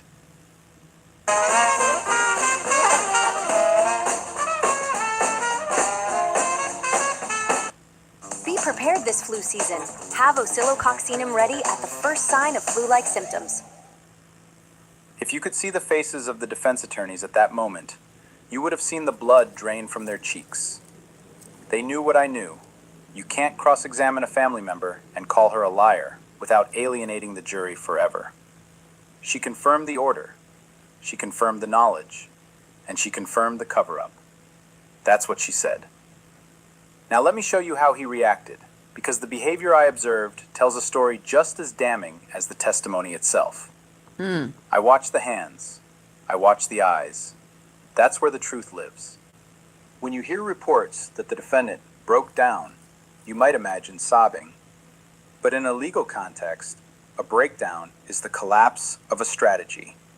It's the moment the accused realizes the mask no longer fits. Throughout the civil fraud trials in New York, and even during the early procedural hearings of this case, the former president maintained a posture of defiance. Chin up, leaning back, glaring at the bench. He was projecting strength. He was performing for the cameras, even when they weren't allowed inside. The wine is Today, going to be... that bluster evaporated. As the witness described the red folder, What his evaporated? posture I'm up here changed. laughing at In hearings Janet. of this case, the former president maintained a posture of defiance. Chin up, leaning back, glaring at the bench. He was projecting strength.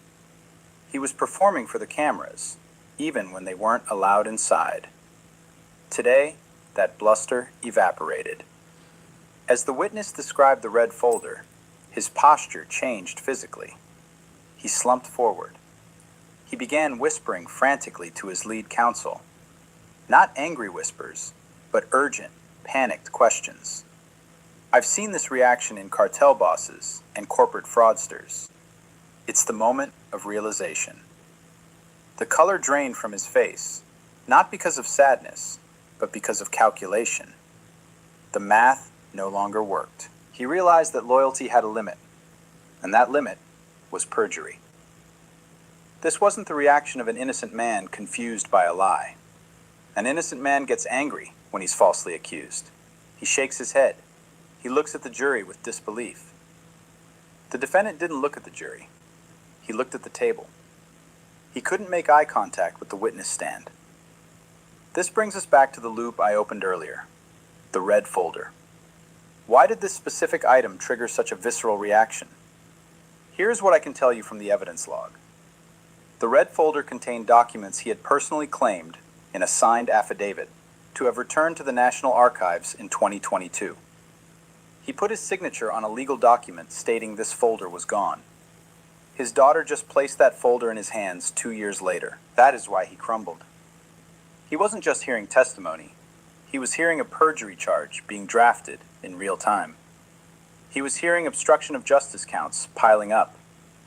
This is what happens when political spin meets legal reality. But there is another question here. Why now? Why did the witness choose to speak today, after standing by the defense for so long? That's the pattern. Check out Cheddar's new weekday lunch specials, starting at $8.79, featuring items like the classic chicken sandwich. Now let's look at the specific evidence that caused the panic. History teaches us that the tightest circles are the first to break. I've studied the mob trials of the 80s. I've built cases against massive corporate fraud rings like Enron and WorldCom. The pattern is identical. In the Southern District of New York, we had a saying, blood may be thicker than water, but it's not thicker than a federal indictment. When the subpoena arrives, the family dinner table changes. Prosecutors use a strategy called the pressure cooker. We don't try to flip the strangers first. We apply pressure to those who have the most to lose. The witness isn't just a daughter. She is a business entity. She has assets. Hi, Louis. She has a reputation she's trying to rebuild. And she has her own legal exposure. If she lied on the stand to protect the defendant, she would be committing a felony. She would be risking prison time herself. This isn't betrayal.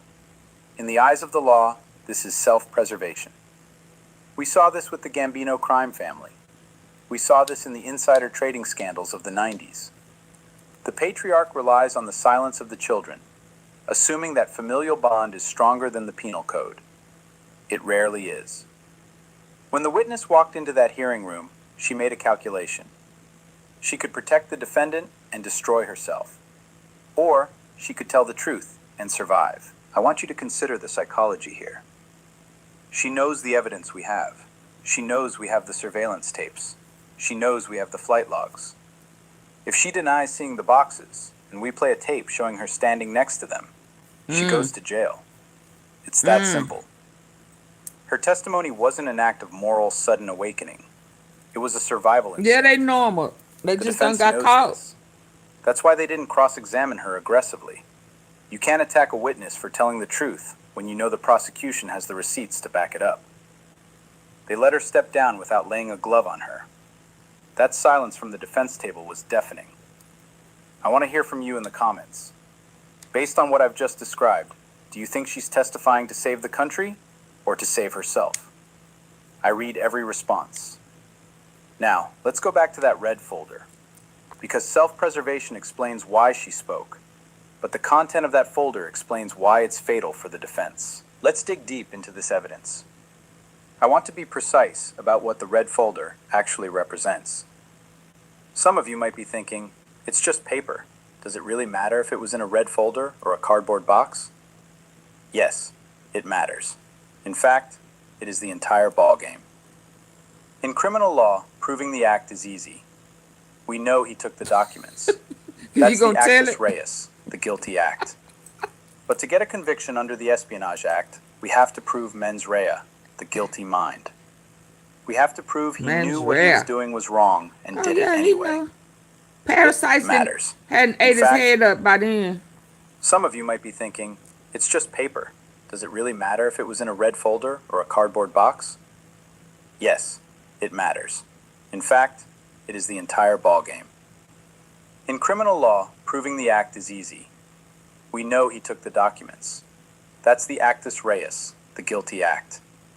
But to get a conviction under the Espionage Act, we have to prove mens rea, the guilty mind. We have to prove he knew what he was doing was wrong and did it anyway. This folder is the smoking gun. Not because of what's in it, but where it was found and what it contained.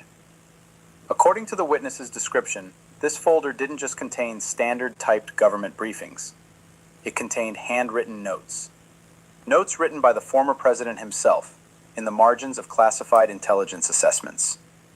Why is that fatal? Because you cannot claim you grabbed a folder by accident if you wrote on it. You cannot claim you didn't know it was classified if your own handwriting is next to the top secret stamp.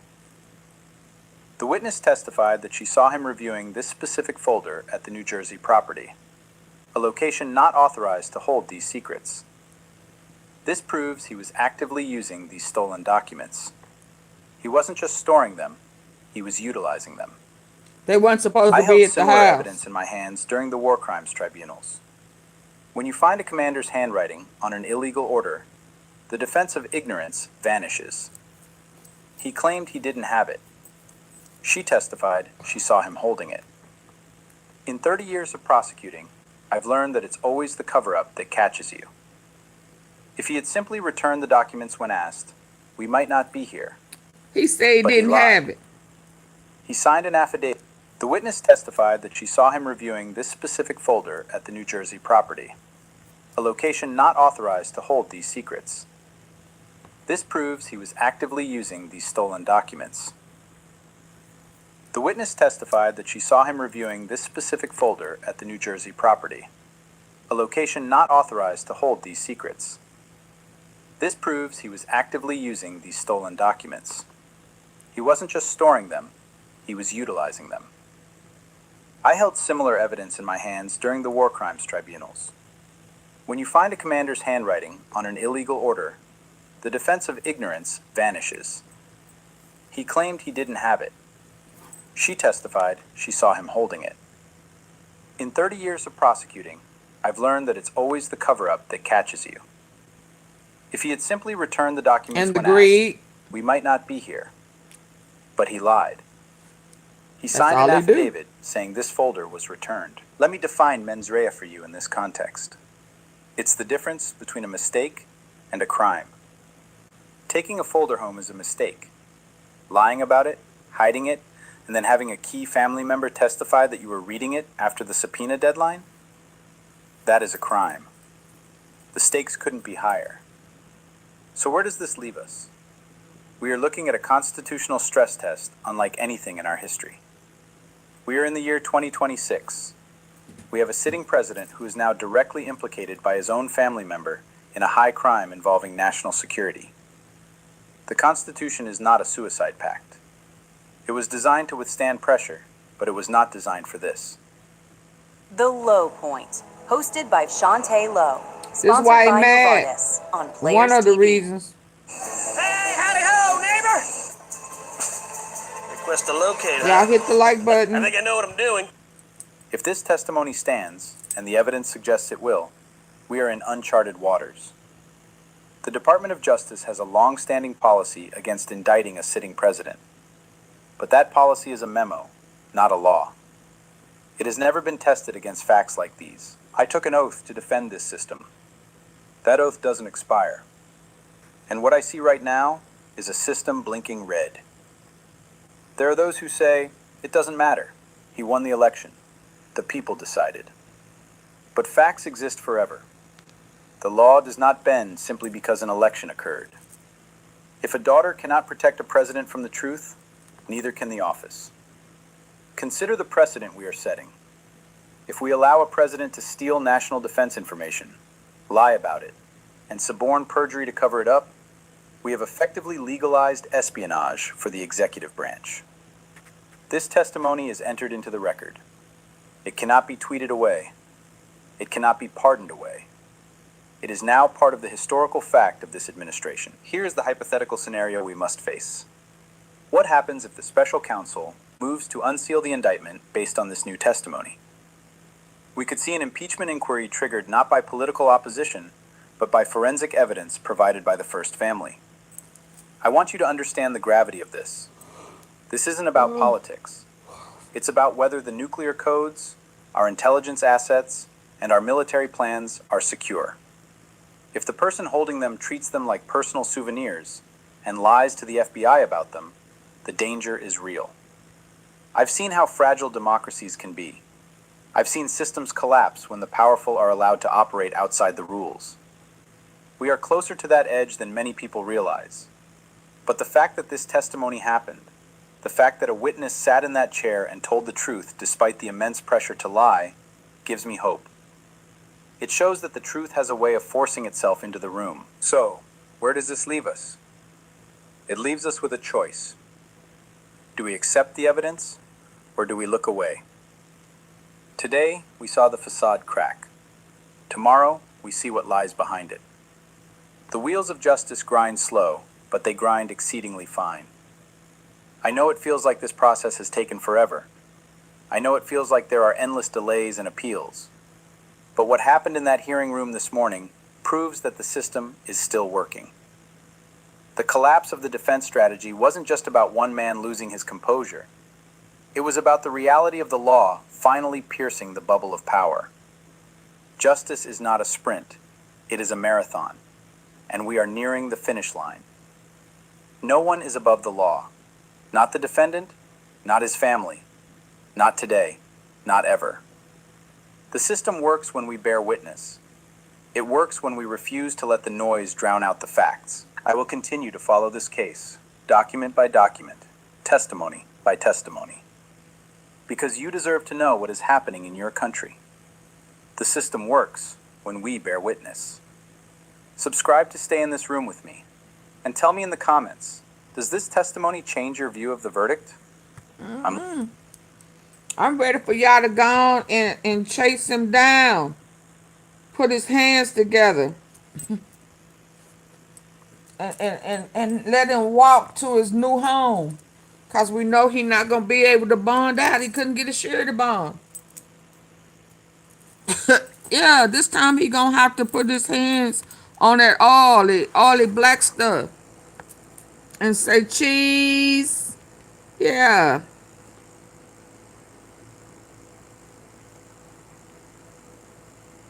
And what was this one? Yes, a couple of things went on yesterday. We need to go back to the beginning. And then he had that Epstein, showing accurate numbers. that Epstein sighting. Yeah. Life happens. And then Healthcare.gov me is with here my for you. crazy Like it's butt, there for Marcus. I took Even his though he lost glasses his off job, because I wanted to see behind the shades, just to make sure it was him. 10 fingers down. Now what was this one? Yeah, it was a whole bunch we missed yesterday. What happened? What had happened to make me go out of? I don't remember, child. Most evidence in criminal cases is discovered through subpoenas and search warrants executed. Most evidence in criminal cases is discovered through subpoenas and search warrants executed at offices. We found everything digital in the records, safe. email servers. Oh, they found everything in the safe that Melania told them was behind the picture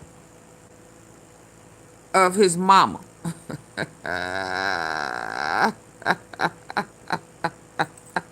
Y'all get the likes up. It's long overdue. You ain't never lied. Hit them 3 dots at the top. Unanimous. Defendant dropped. Y'all, what did we do yesterday? I'm all out of order. I done missed a whole bunch of stuff.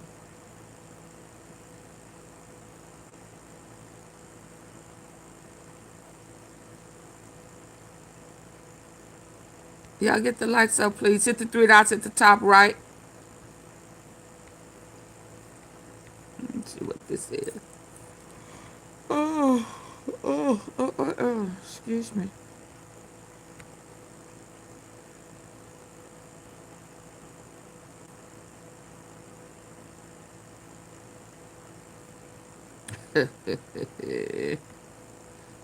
Y'all getting the lights up?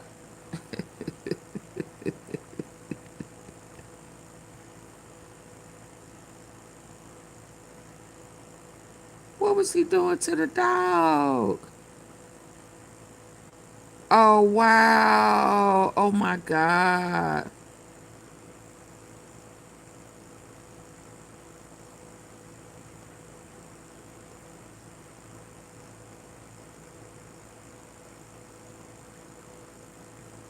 Oh, was they electrocuting somebody?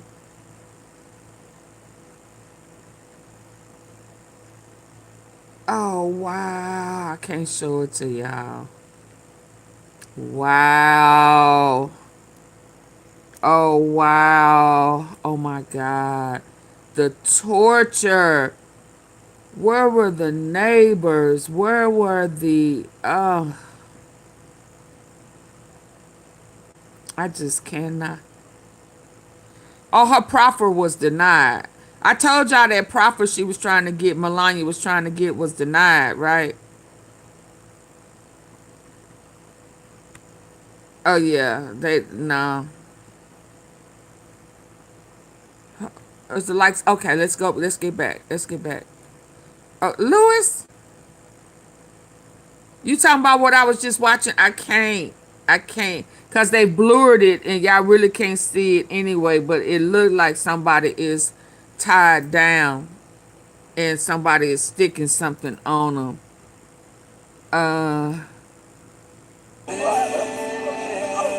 Yeah. It says newly unsealed files include a brief video reportedly showing a man resembling Jeffrey Epstein over a bound person. Yet legs are bound, hands are bound. Above their head. Oh, okay. Using a magnifying glass to focus sunlight and cause pain. Please to stop. Viewers are shocked and demanding answers. The darkness in the world. Yep, so that's what I can't show it to y'all.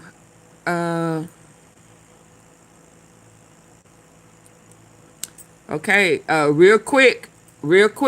Are y'all looking? Real quick.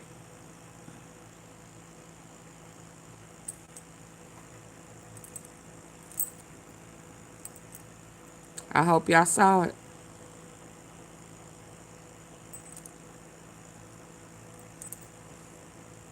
Calm down, bud. Yeah.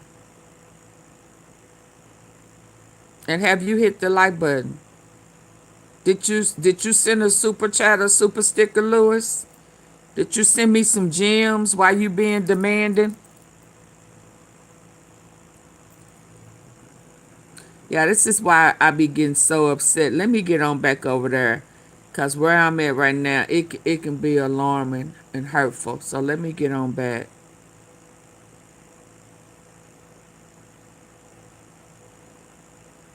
Okay, you see that little gift box down there at the bottom where it's hit that right there and send some gems.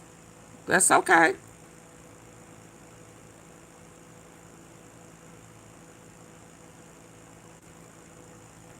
I don't know what this.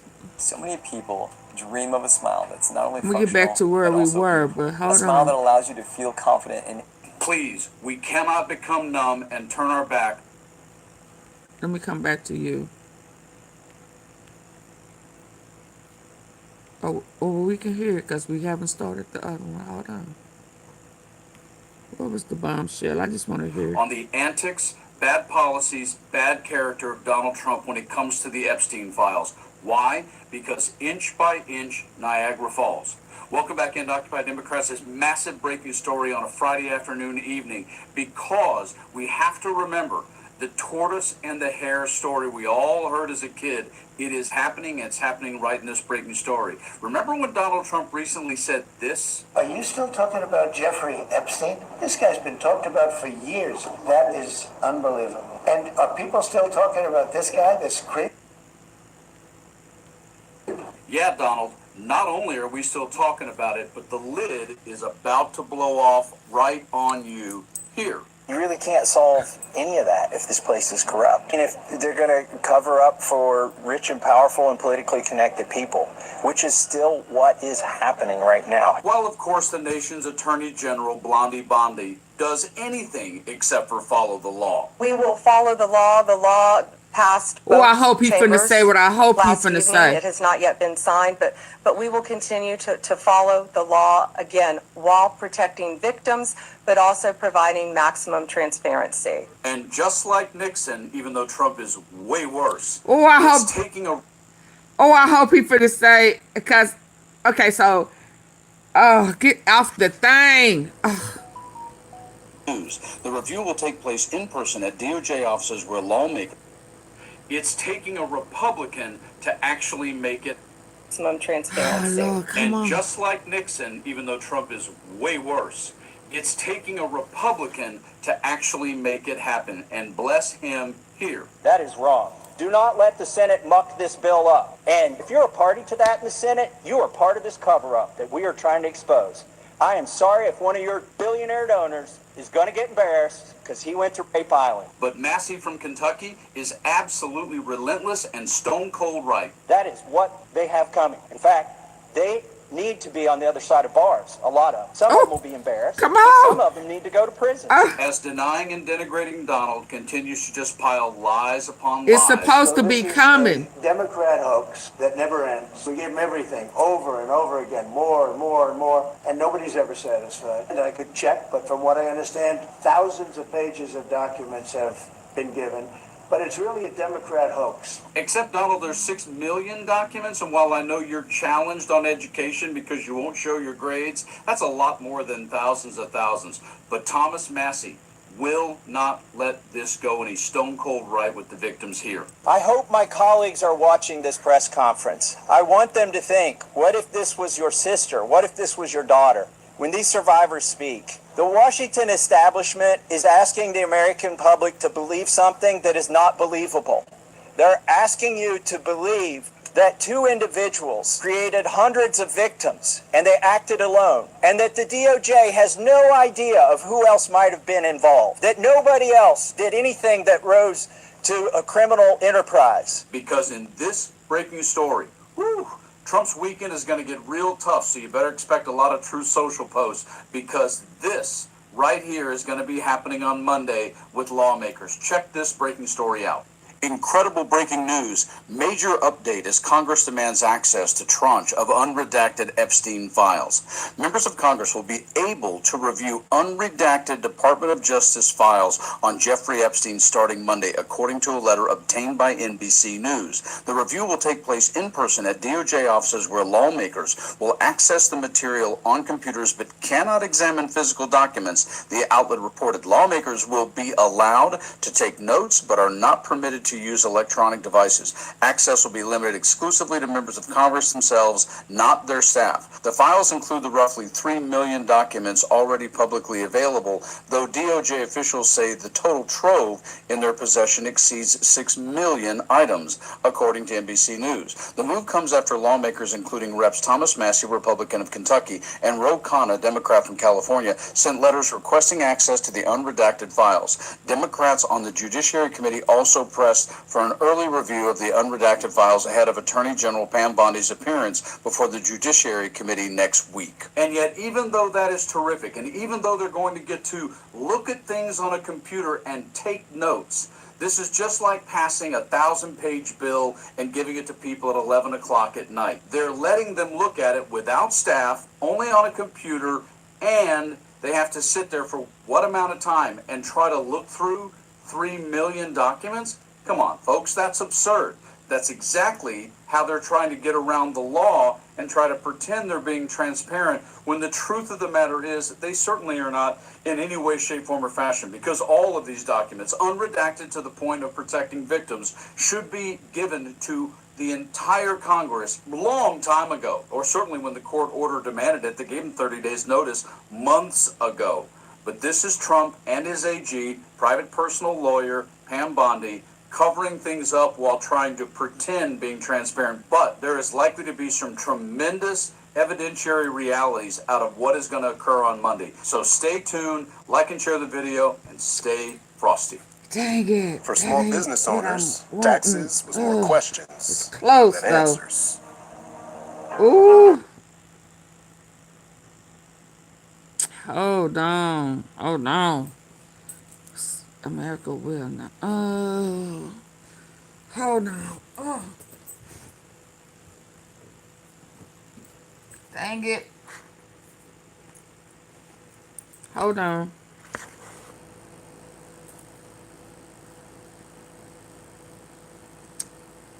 Dang it.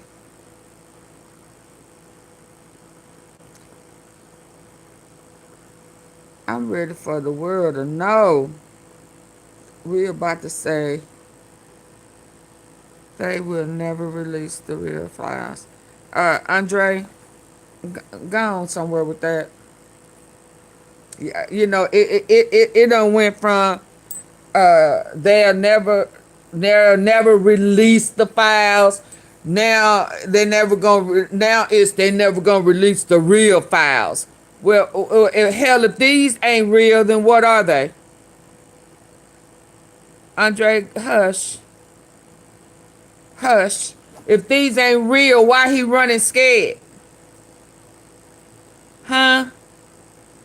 Sometimes y'all just be saying anything, conditioned in the mind just to say any old thing. You know, you can't be a believer in God. You can't have faith. Always with an excuse. Every time. Just every time. But he banks on folk to think and act like that. That's how they always normally would always be know what route to take to predict what we gonna do, because they've conditioned the mind. Oh, now I have said before, and I said again, the files are coming out, because whether or not folk want to believe it, I've been saying this all along. Somebody already got a copy of the files.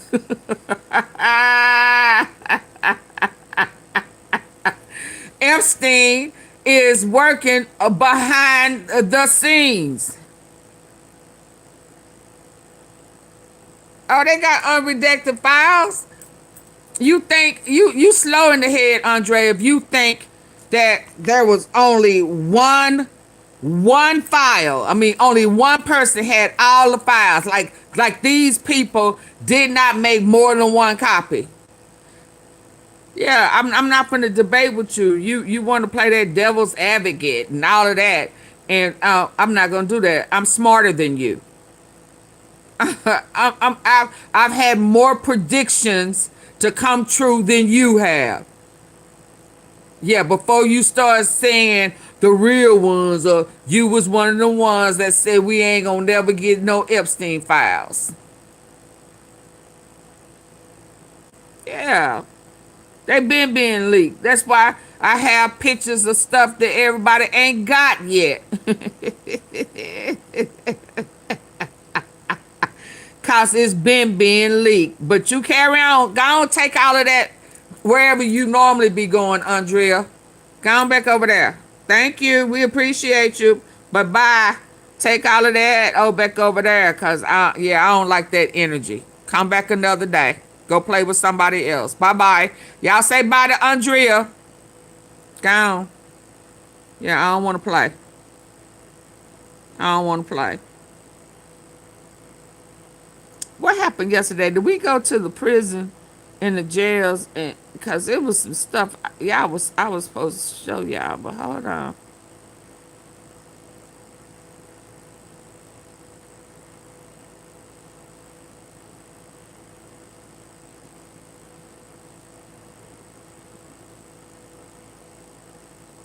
Yeah, we were supposed to see our friends behind the mask yesterday. Oh, what they say, Yellow Beezy dropped Jose Bodega from his label. I know he did. If folks are snitching on him, I know he did. Hold on, let's go. This morning, we are marking World Cancer Day by partnering with Pfizer, which has taken over our studio screen. He deposed under oath. They agreed. They concede. We are anonymous. And right now, Donald Trump is panicking because his own party accidentally set him up on the Epstein files, and Democrats are finally taking the gloves off in a way Trump understands. They accidentally. Here is the situation exactly as it is being framed. We are anonymous. And right now, Donald Trump is panicking because his own party accidentally set him up on the Epstein files, and Democrats are finally taking the gloves off in a way Trump understands in his bones. Here is the situation exactly as it is being framed. There is a follow-up to recent coverage, including a recent interview with a top Democratic congressman. The claim is that the channel, the audience, and the pressure from people demanding accountability helped push this moment into existence. The tone is Absolutely, exciting, Monty. because what is happening now is not just another talking point. It is a procedural weapon. It is a precedent. It is the kind of thing that turns cable chatter into sworn testimony with real consequences. And when you see Trump's reaction, you can tell he understands the danger, even if he tries to smile through it. Trump is being asked about the fact that former President Bill Clinton and former Secretary of State Hillary Clinton have agreed to answer questions about the Epstein files, effectively agreeing to be deposed under oath. They agreed. They conceded to allowing themselves to answer questions under oath. Today we heard that the Clintons set deposition dates to testify before the House Oversight Committee. Any reaction to that related to the Epstein? And Trump's reaction is weirdly soft, weirdly flattering, and extremely revealing. He says it is a shame. It's a shame. He says he always liked them, even says he always liked her. He calls Hillary capable. He says she was better in debating than some other people. I always liked him. Her, yeah. She's a very capable woman. She was better in debating than some of the other people. He calls her smarter, a smart woman. He even says Don't he be hates to sucking say up it now. in many ways, and he hates to see it. And then he pivots into the grievance script, claiming they went after him like they wanted him to go to jail for the rest of his life. And then it turned out he was innocent. I will tell you that. She was smarter, smart woman. I hate to see it in many ways. I hate to see it, but, then I look at me. They went after me like, they wanted me to go to jail for the He on his get back. He gonna get back. He gonna get his get back, all right. Donald Trump is not a man who suddenly found empathy. Trump is a man who smells consequences. The same Trump who built crowds chanting "lock her up" is now calling it a shame when the Clintons are pressured to testify. The same Trump who normalized the idea of jailing political opponents is now trying to sound noble and wounded. He is flattering the Clintons because he is trying to lower the temperature, because he knows what is coming next. And he knows what.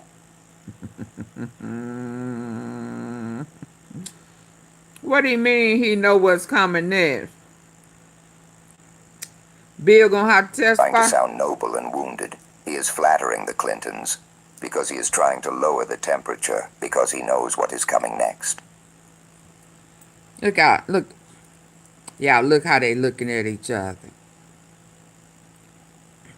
When I look at you,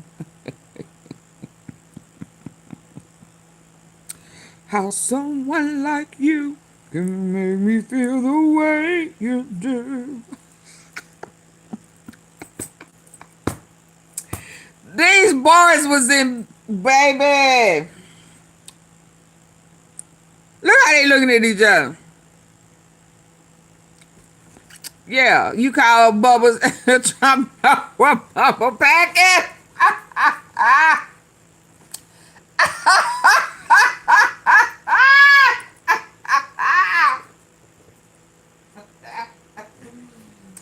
Ladies, we recognize that look, don't we? When we smitten, ain't that what the old folks say? Smitten with somebody. Hey, hey. You know that look, hey, hey, hey. Hey, you, hey. Not the hey, you. Huh? Bubba said, I bet you can't do it again.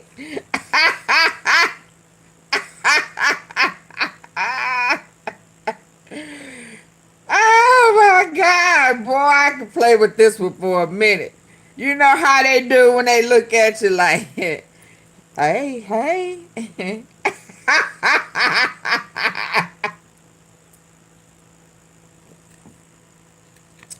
Things start, you look downstairs and see if it's starting to move, and they start reminiscing, flashbacks and shit.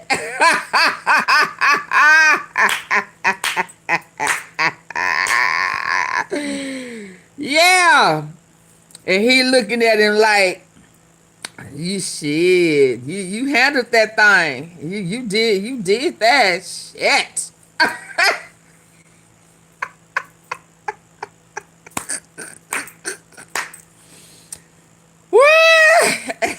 Baby. Yes, sir. Yes, ma'am. Picklegate. Bubba said, I bet you. Yeah. Yo, pickle juice bring all the boys to the yard. Yeah, you up? You up for what you doing tonight? You sure? Shit. God damn it. What they say, damn it, man.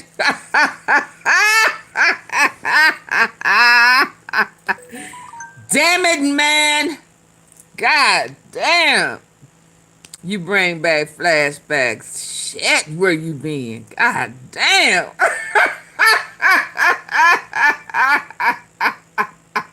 I thought I had you out my system. Shit. Y'all know I ain't no good. Let's go. Yeah, and then you messed around and forgot. Bill packs a mean punch. And now he gonna have to testify, and we gonna all know how you was ringing his phone and shit, blowing him up, sending him messages, fiending for that pickle. Yes, sir. Am I spinning? I ain't spinning. I just paused. Louis, I need for you to send a cash app super something. Are you trying to tell me to move it on? You kind of Louis is I got 17 minutes left in this goal. Louis, I need to see you contribute with your demanding self. Bubba saying, damn, Donna, did you shit. Hell, you put me to sleep. Purple Groovy. Their asses in the bed together. Put his ass to sleep. Huh? Put that ass to sleep. Let me find that picture where he put him to sleep. Put that ass to sleep. Boy. You better play with somebody. I have your back, boy.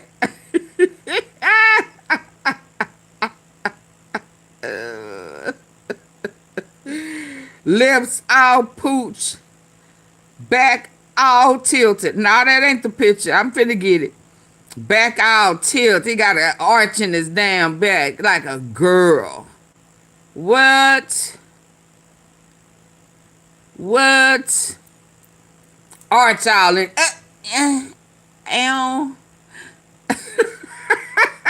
It's too close. God, dog. It's too close. Let me carry on then. You better be glad I don't have time to go on back up in there. Go on back up in there. Pull it on out. Pull it out.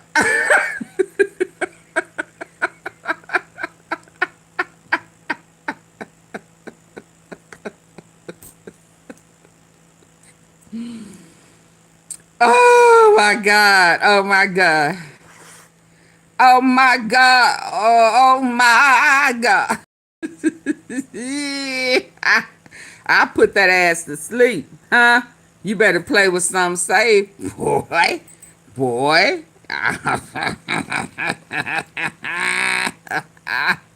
I'll put your ass to sleep.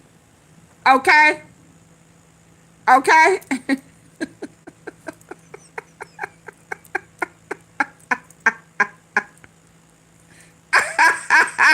I put that ass to sleep. Huh? Put all questions on the super chatter, super sticker. Let's go. I put that ass to rockabye, baby. And he knows why it is coming next. Because Republicans did not just target the Clintons. They built a road that leads directly to Trump. The original argument is straightforward. Trump is the only modern figure who campaigned repeatedly on jailing opponents in 2016, 2020, and 2024. Other Democratic leaders did not run on that. That matters. Because Trump is now damn it, boy. Like he is the victim of political persecution, while he is the one who mainstreamed political vengeance as a campaign product. So number one, there is no sympathy for him. Number two, the tone shift gives away the real fear. Republicans just created a precedent that Democrats can and will use against Trump. Here is the big development described. After Republicans pushed the Clintons they setting his ass up. I'm telling you, he getting passed around. The way they did Sasha. After Sasha gave him that knife, that steak and fork, and they took turns on putting hand, feet, and toes and shit on him for sending him to the hospital. That's how he's feeling, how they tagging his ass right about now. You understand? Everybody is contributing to bring even his own political party. They sick of him. They finding out you was making deals and shit behind the scenes with and without him, with them. Yeah. And then you trying to tell on Bill knowing that once you put Bill and Hillary got his back, they finna tell on all of us. Dumbass. You think he just gonna tell on you? He gonna tell on all of us. Bubba been slinging pools for a long... Slinging pool. Pop, pop, pop, pop. Pop it. Yeah, he was, baby. Yeah, he act like he don't know that trying to punk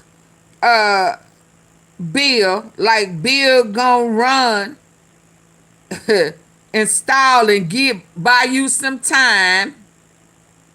Huh? And Bill said no. Bill and Hillary said no. And when I tell on myself, I'm telling on you, and I'm telling on all y'all. I'm finna New Jack City, y'all asses in the courtroom. I ain't the ringleader. Or Akbar, Al-Shabam, Christopher Williams, Donica Trump, Andy Biggs, Jim Jordan, all y'all, Lindsey Graham. Yeah, all of them. He gonna start pointing all. Judge, you too.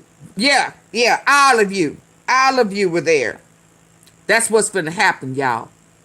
So now they giving him ammo. Y'all watch how they slide his ass up under that bus. Let's go.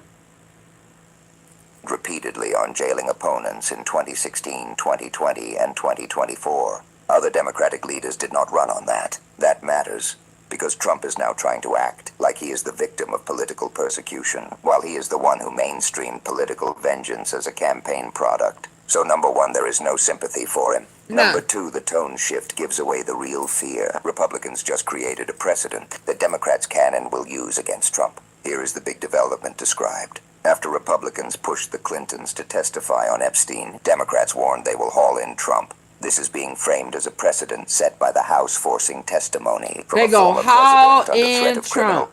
Killing political opponents is now trying to sound noble and wounded. He is flattering the Clintons because he is trying to lower the temperature, because he knows what is coming next. And he knows why it is coming next. Because Republicans did not just target the Clintons. They built a road that leads directly to Trump. The original argument is straightforward. Trump is the only modern figure who campaigned repeatedly on jailing opponents in 2016, 2020, and 2024. Other Democratic leaders did not run on that. That matters, because Trump is now trying to act like he is the victim of political persecution, while he is the one who mainstreamed political vengeance as a campaign product. Absolutely. So number one, there is no sympathy for him. Number two, the tone shift gives away the real fear. Republicans just created a precedent that Democrats can and will use against Trump. Here is the big development described. After Republicans pushed the Clintons to testify on Epstein, Democrats warned they will haul in Trump. This is being framed as a precedent set by the House forcing testimony from a former president under threat of criminal prosecution through contempt mechanisms. The key question being thrown around is blunt. When is Trump coming? A Democratic member who served on the January 6th committee is quoted with that exact punch. Another Democratic member says Trump and family will be brought in, and when they are all there, they can thank the Trump and who? Oh my God, y'all see? And they done been in court. They done gave up the red envelope. Y'all see how this is going? They done gave up the safe and they done gave up the envelope. They gave up the safe and they gave up the red envelope. Y'all see where this going? Can you feel it now? Oh, they setting them up. Yes, sir. Yes, sir. And after Bill tell all the hot, he gave it to him. Yes, I'm telling you. And then Trump is gonna have to come in and answer those questions. Lord, he out of here, y'all. For him. Number two, the tone shift gives away the real fear. Republicans just created a precedent that Democrats can and will use against Trump. Here is the big development described. After Republicans pushed the Clintons to testify on Epstein, Democrats warned they will haul in Trump. This is being framed as a precedent set by the House forcing testimony from a former president under threat of criminal prosecution through contempt mechanisms. The key question being thrown around is blunt. When is Trump coming? A Democratic member who served on the January 6th committee is quoted with that exact punch. Another Democratic member says Trump and family will be brought in, and when they are all there, they can thank the oversight chairman for it. And the oversight chairman responds, and the reason Trump is freaking out is that he realizes his allies in Congress created a tool that will be used against him the moment power shifts. Then the narrative goes deeper and reminds everyone this exact warning is blunt. When is Trump coming? A Democratic member who served on the January 6th committee is quoted with that exact punch. Another Democratic member says Trump and family will be brought in, and when they are all there, they can thank the oversight chairman for it. And the oversight chairman responds, and the reason Trump is freaking out is that he realizes his allies in Congress created a tool that will be used against him the moment power shifts. Then the narrative goes deeper and reminds everyone this exact warning was raised before, directly to the top Democrat on the Oversight Committee. The question asked in that interview was precise. Republicans are forcing, and they did pass, a contempt vote path for the Clintons regarding their testimony for the Epstein files. Full cards on the table. No problem forcing the Clintons to testify and answer questions about Epstein. But the question is, are Republicans creating a precedent by holding a former president in contempt and forcing them to answer questions under oath? And would that precedent apply to Donald Trump at a very specific moment, January 20th, 12:01 p.m. 2029? And would there be anything preventing a Democratic president and a chairman from putting Trump in that same chair and forcing him to answer uncomfortable questions about the Epstein files, January 6th, and corruption? The answer given is yes, absolutely. There is a high probability we are headed in that direction. The reasoning is that Republicans have broken every norm. 100%. I mean, absolutely. I mean, look, I think that there is, I think, a high probability that we're headed in that direction. I mean, the reality is that they've broken every single norm. And as it relates to Bill Clinton, I've said from day one, we want to hear from President Clinton. We want him to testify. I think it's just, it's interesting that... And on Bill Clinton specifically, the Democratic position described is from day one. Make this one simple change when filling out your FAFSA to cut your EFC and SAI in half. I need for y'all to hit the like button.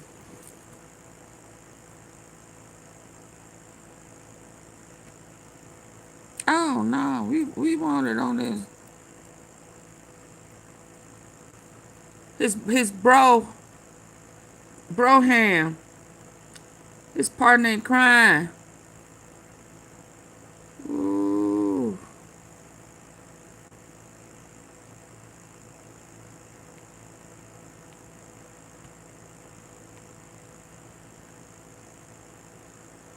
Hit the like button, y'all.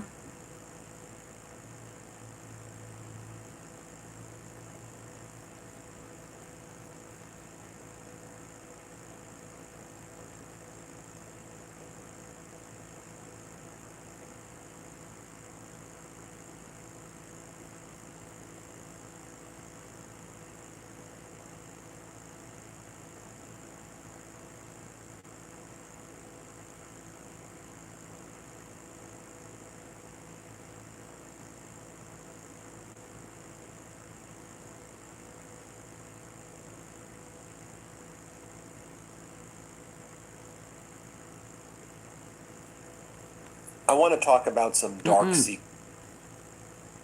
Not yet. They need to get the lights up. Which one was we on?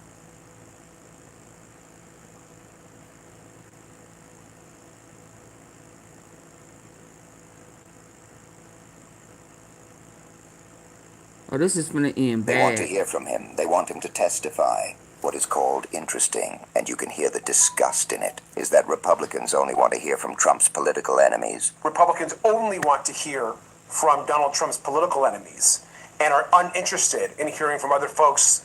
We've had a push, for example, like to get Ghislaine Maxwell or to get other Epstein co-conspirators to testify, or to get basic information from Pam Bondi. And are uninterested in hearing from other relevant people. The example raised is the push to get Ghislaine Maxwell or other Epstein co-conspirators to testify, or to get basic information from the Attorney General Pam Bondi. Republicans want to hold Bill Clinton in contempt, while Democrats are asking why not Pam Bondi, described as blocking release of the files and breaking the law every day in that framing. Bill Clinton is described as publicly saying release every piece of any document or photo with him in it. They want to hold Bill Clinton in contempt. Our answer is, why not Pam Bondi, who's actually breaking the law every single day and blocking the release of the files? I mean, even President Clinton has said very publicly, release all the files. Every piece of, any document or photo with me in it, I want it released. We agree.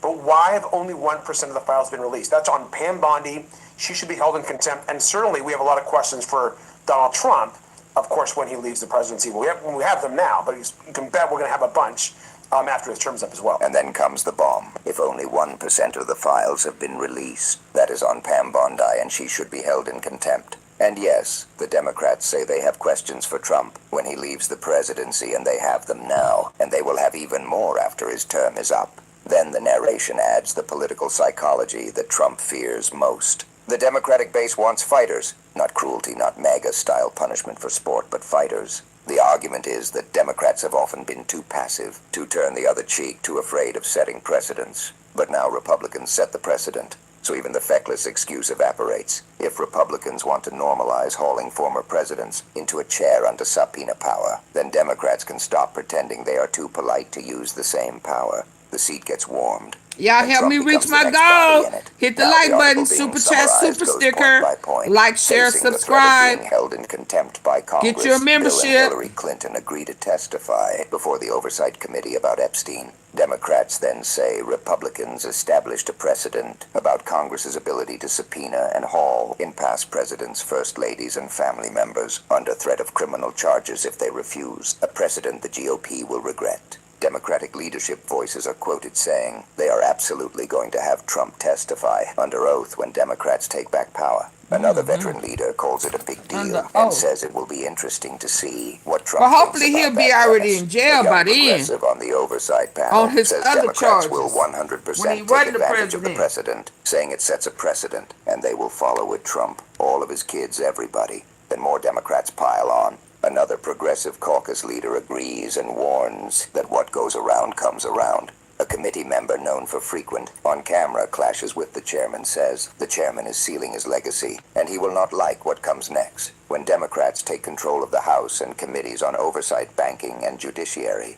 And the list of targets becomes explicit. Crypto business investments in the Middle East, the Qatari plane, the latest thing with the UAE, all of it. And then comes the line that matters for Trump's family. Not because the Speaker wants it. The Speaker says they do not want it, but because the precedent enables it. When Don Jr. and Eric and their children are all there, they can thank the chairman for that. Then we get the procedural timeline detail. The House was set to move forward with a vote to hold the Clintons in contempt after they refused to comply with a subpoena for testimony. The vote was expected to be bipartisan, with some Democrats saying they would vote alongside Republicans. Seeing the writing on the wall, the Clintons agreed to testify. The chairman says the Clintons will appear on February 26th and 27th for transcribed film depositions, though the Clintons' attorney says they prefer it to be public. So the two sides are in a standoff over the format. That matters because format is power. Closed-door deposition means controlled questioning and less performance. Public hearing means spectacle. Trump thrives on spectacle, but he fears controlled questioning under oath. Then the narrative pushes further. Some Democrats do not even want to wait for Trump to leave office. They say he should testify now about his interactions with Epstein and what he may have known about Epstein's crimes. But the practical enforcement reality is acknowledged. While Trump is sitting president, he will ignore it. The core threat is future enforcement. In 2029, under a Democratic House and Democratic White House, the claim is they will force Trump to sit in that chair, and Don Jr. and Eric and other members of the family too, and they will answer questions about Epstein crypto real estate deals and more. The framing is start the clock. It happens in a year or it happens in 3 years, but it will happen, and there is nothing you can do about it. Then the oversight chairman himself is confronted with the precedent question. He concedes it could set a precedent. We're bringing down drug prices Lying. like at a level that has never even been thought of, by thousands. Think of it, by 1,000%, by 1,200, 1,300, 1,400% in some cases. A drug that sells for $10 in London is costing $130 in New York. We're bringing it down to $20. But then he says he is not interested in bringing in Trump now because Trump has been answering questions about Epstein from the press. And the narrator explodes at that excuse because it is the entire difference between a press scrum and an oath. Press questions are not sworn testimony. Press questions are not under the pains and penalty of perjury. A politician can spin a press question into dust. Under oath, the dust becomes a record. So the chairman's excuse is framed as either stupidity or dishonesty. But either way, it proves the point. Republicans are not pursuing truth. They are pursuing selective theater, and they are protecting Trump. The narrative also notes that this precedent is not something the White House has been thrilled about, especially regarding hauling in family members. But now the precedent has been set. More reporters and more members of Congress amplify it. The top Democrat from the committee says this is the correct take. Another Democratic congressman says they would like to thank the chairman for setting such a clear precedent for compliance with congressional subpoena, and they look forward to using the same precedent when they take back the majority in November. Andrew Heineman says criminal contempt. Congress, too, not just contempt of Congress, criminal contempt. And then there's me responding to Eric Erickson. Eric Erickson, conservative podcaster, says the problem with House Oversight Committee hauling in the Clintons is that the Clintons are more capable and deft politicians than the Republican members of the House Oversight Committee, who've never figured out how to do proper show trials that don't blow up in their faces. Another voice emphasizes criminal contempt, not just contempt. Then a conservative podcaster is quoted saying the problem with hauling in the Clintons is that the Clintons are better politicians than the Republican members of Oversight, and Republicans have not figured out how to run show trials without blowing up in their faces. And the response given is that the other problem is Democrats will now haul Trump and his family in and force them to answer questions under oath about Epstein, crypto, and other scandals, even if they have to wait until 2029 with a Democratic White House, and they will maximize the political pain. And then we get the closing analysis. That explains Trump's morning panic in simple terms. Trump says it is a shame because he now understands. Once he leaves office, Democrats will not just have the ability, they will have the precedent. And now it is not one commentator prodding Democrats. It is Democrats themselves on camera saying they are definitely doing it. Start the clock. Democrats are taking off the gloves. In the past, Democrats were feckless, saying they did not want to set the precedent. Now Republicans set it. So even those Democrats who were hesitant are now saying, fine, if we cannot enforce it while Trump is still president, we will enforce it when he is out, with a Democratic House and a Democratic president. The narrative goes as far as saying if they have to send federal force to put Trump in that chair and make him answer under oath, they will do it. The language is deliberately harsh because Trump only understands harsh. So yes, Trump is panicking, and he has his own party to thank for it. Republicans tried to weaponize the Epstein files to hurt political enemies, and they accidentally built a legal and political highway leading straight into Trump's front door. Under oath, on camera, in a chair he cannot walk away from forever. The Epstein file partial release hit, and immediately the Trump and MAGA machine tried to steer the public away from the most obvious problem. The files were released in a way that leaves massive gaps, and Donald Trump is wrapped all through the story, whether he likes it or not. Instead of answering the hardest questions head-on, the MAGA playbook went straight to a familiar move: create a sideshow.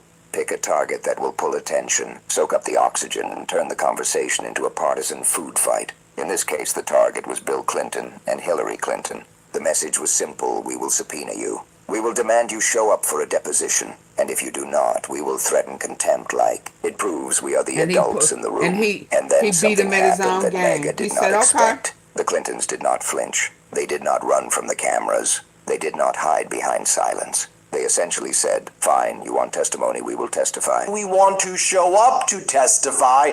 We want to do it in public because we believe if we do it in private, you'll try to cover up that also. Absolutely. So let's do a public hearing so the entire world can see. But we are not walking into a private deposition where you can twist the story later. We want it public. We want the hearing held in the open so the entire world can see exactly what you are doing, what you are asking, and what you are trying to cover up. That one move flips the script. Because when you drag people into a closed room, you control the narrative. When you do it in public, you lose the ability to whisper. You lose the ability to selectively leak. You lose the ability to hint at bombshells without proving anything. So the Clintons who MAGA wanted to use as props turned the props into a spotlight. They offered dates. They said put Hillary Clinton on February 26th. Put Bill Clinton on February 27th. They say February 26th, have Hillary Clinton, former Secretary of State. February 27th, let's do former President Clinton.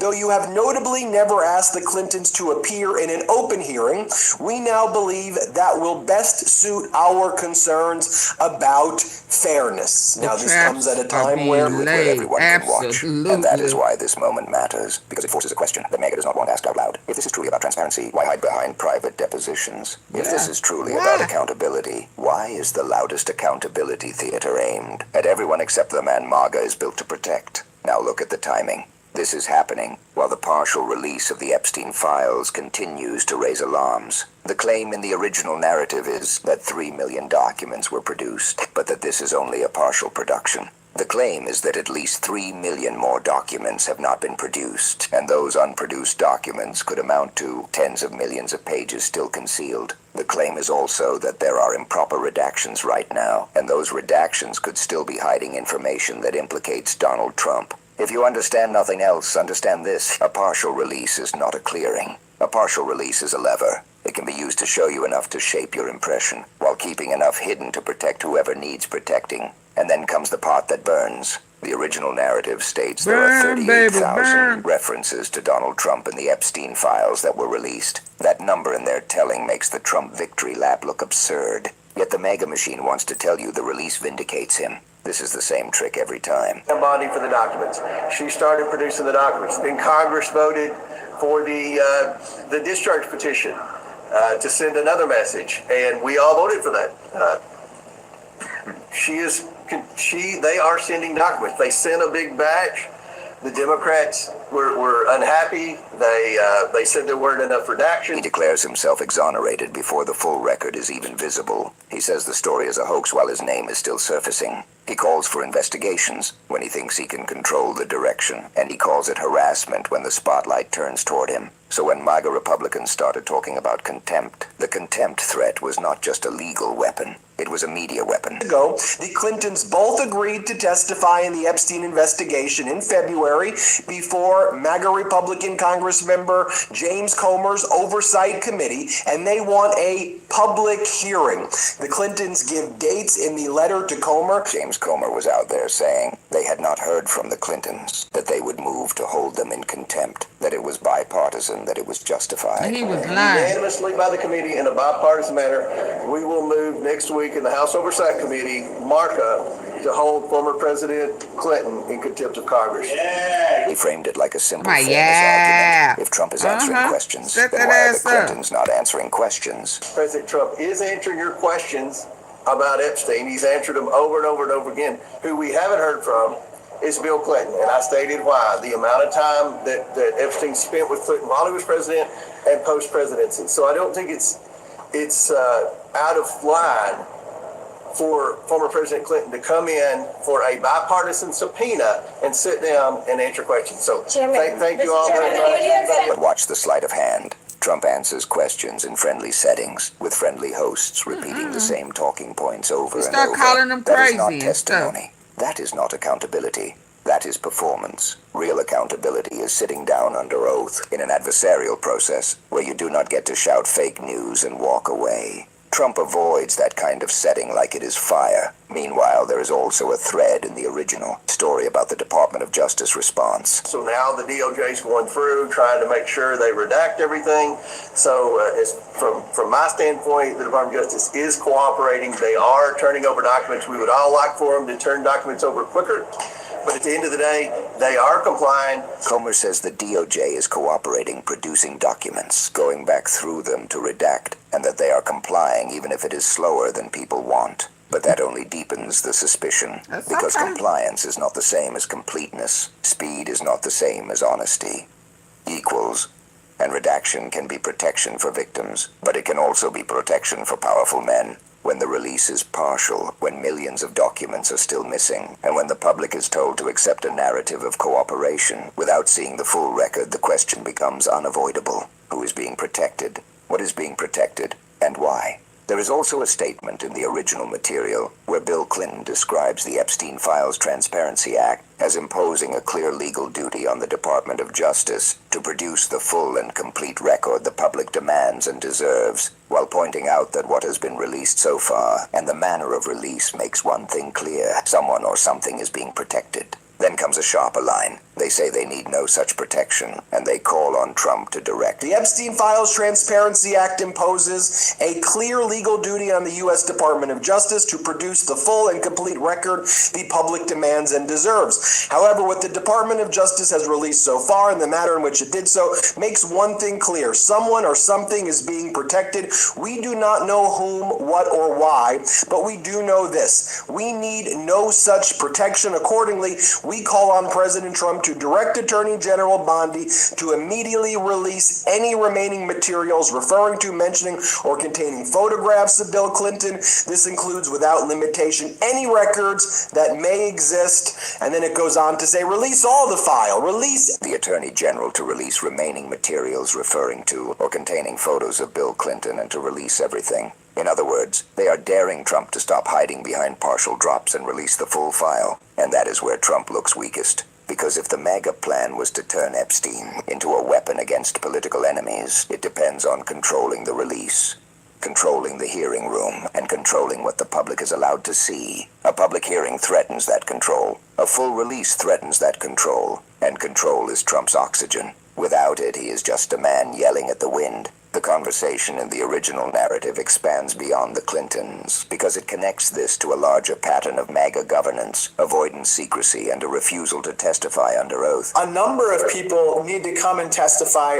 under oath, and that is the key about what the heck is going on, because they're acting with impunity right now, and that is not okay. And I'm hearing it from all corners. I'm hearing from Democrats, of course, but also independents and Republicans. I'm hearing this from across the spectrum. A Democratic member of Congress explains the logic of going public. When the public sees and hears what is going on, they trust it more. It also keeps people on their best behavior. It makes it harder for Republicans to wander into unrelated attacks, conspiracy bait, or personal smears, because the audience can see the dodge in real time. The idea is simple: sunlight is the best disinfectant. So I think it's a good thing. Look, sunlight is the best disinfectant, and so we need transparency generally around here in Congress, and certainly with regard to the Epstein files and any deposition, really. The more you open the process, the less room there is for a private spin operation. And then the conversation widens into the broader question of accountability under Trump's administration style. The critique is that Trump's cabinet and MAGA leaders do their dance on friendly media, deliver talking points, lie to fame, then hide from real questioning. They do not show up. They do not sit down. They do not let anyone grill them. And that lack of accountability is described as impunity, like they believe the government exists to serve them, not to answer to the public. This is where the story becomes darker, because it links the refusal to hold hearings to real-world harm. The speaker points to immigration enforcement as an example, describing ICE and Border Patrol agents as roving through cities, conducting operations far from the border, terrifying communities. Chicago is described as ground zero for DHS operations. One that's being done with the Senate, kind of Government Affairs Committee, Homeland and Government Affairs Committee, and basically we're going to have a chance to meet with the Renee Good, the family of Renee Good, and also in trouble. Other, I guess, victims of what's happened with DHS. And Chicago, as you know, was ground zero for DHS's operations, and so I'm looking forward to talking to victims of DHS's operations in Chicago, learning from them what happened, but also shining a light on what happened, so more people understand kind of the stakes of what's absolutely imperative with DHS, which is changing it completely. Minneapolis is referenced. People are described as being killed in the street, and the complaint is that MAGA Republicans refuse to hold hearings about it. So Democrats are pushed into holding what they call shadow hearings, unofficial but necessary to document what is happening, to bring victims and families into the light, and to show the stakes. A specific family is referenced, the family of Renee Good. The plan is to meet with them in a shadow hearing alongside other victims of DHS operations. And the argument is that DHS needs to be completely changed. No more masks, Body cameras on identification on, no more warrantless arrests, third-party investigations of force, and an end to agents acting like a roaming gang through cities. The language is blunt because it is meant to be. Because when accountability disappears, force expands. When hearings vanish, abuses multiply. When people in power refuse to testify, the public is left with propaganda. Now pull this back to the core story again. The Epstein files, the subpoenas, the contempt threats, the demand for a public hearing. This is all one shape. The shape is power protecting itself. MAGA wanted to create a diversion by hauling the Clintons into a deposition. It was supposed to be a diversion. View, so the conversation would be Clinton versus Trump, left versus right, red versus blue. Anything except the central question. Why is the file release partial? Why are there still millions of documents missing? Why are there improper redactions? And why is Donald Trump acting like a man with nothing to hide while resisting every form of real scrutiny? Why are you in the Epstein files? That did not stop us from bringing administration officials on a regular basis to the House to testify in the open about whatever they are working on. That is absolutely essential, and that's what really, ensures at the end of the day that people know what's going on, and if they don't like what's happening, to have a say in it real time. And that is not happening right now with the Trump administration, as you can tell. So we have to keep pressing. We have to put pressure. Fortunately, we do have one lever that is extremely effective, and that is the power of the purse. And I think that is why, by the way, hopefully we'll be able to negotiate some meaningful changes with regard to the DHS, because as I've said before, I think we have to abolish Trump's ICE, and we have to just revamp how things are done with DHS. The Clintons offering to testify publicly turns the MAGA tactic into a trap for MAGA. Because now the question is sitting in James Comer's lap. If he accepts the public format, he loses control of the spin. If he refuses the public format, he exposes the stunt. Either way, the public learns something. And the deeper question remains untouched until someone forces it into the center. When does Trump testify in a setting he cannot control? Absolutely. When does Trump stop hiding behind friendly microphones? When does Trump face the same standard he demands for everyone else? We are anonymous. We are not impressed by threats of contempt when they are used as props. We are not fooled by private rooms and selective leaks. We are watching the script in real time. A partial release drops, Trump's allies try to redirect the fire, and the people they target say, fine, bring the cameras, hold the hearing, put it in the open. And if the people screaming transparency refuse to do it in public, then the world will know exactly what this was always about. Here is the breaking story, and it is ugly. A leaked memo says the Director of National Intelligence under Donald Trump, Tulsi Gabbard, hid a whistleblower complaint filed directly against her in 2025. Not misfiled, not misplaced. The claim is that she kept it hidden in a locked safe and argued it was a threat to national security. Think about how backwards that is. A complaint flagged as an urgent concern is supposed to move fast straight to Congress. Instead, the allegation is that it sat there for 8 months because the very person accused in the complaint controlled the pipeline and chose secrecy over law. And this is why Trump's fingerprints are all over it, even when his name is not on the memo.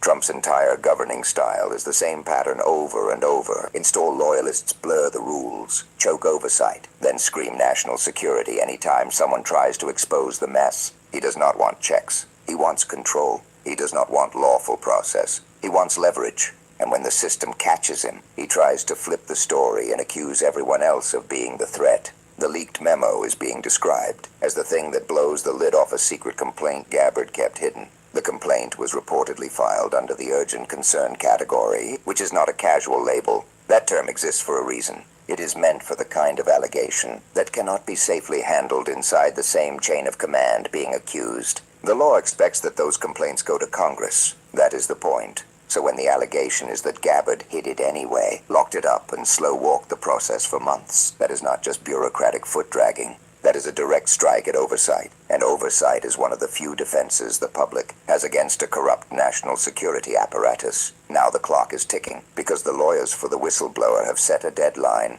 Their position is simple. Either Gabbard transmits the complaint to Congress the way the law requires, or they will take it to Congress themselves. That threat matters because it suggests the whistleblower side believes the administration is running out the clock on purpose. It also suggests they believe Congress should already have this, and the only reason it does not is because the Director of National Intelligence has been stonewalling. This story also insists we look hard at who Tulsi Gabbard is in this Trump era, and why her placement in this role sets off alarms. The narrative paints her as someone who has a long track record of sympathizing with authoritarian regimes and muddying the waters in ways that benefit Trump's worldview. It points to her support for regimes like Assad and Maduro, her posture toward Russia and Vladimir Putin, and her alignment with the Iranian regime, rather than the Iranian people. The argument being made is not subtle. The argument is that Trump placed a compromised figure in one of the most sensitive jobs in government, then acted surprised when the job became a magnet for scandal. It goes further and describes her circulating propaganda, including content about Russian nuclear threats, and associating with loud pro-Russia personalities. It frames this as part of a broader pattern, where she legitimizes authoritarian narratives, while presenting herself as independent. And it adds a personal moral edge by saying that when someone claims Assad is not an enemy of the United States, there are only a few explanations.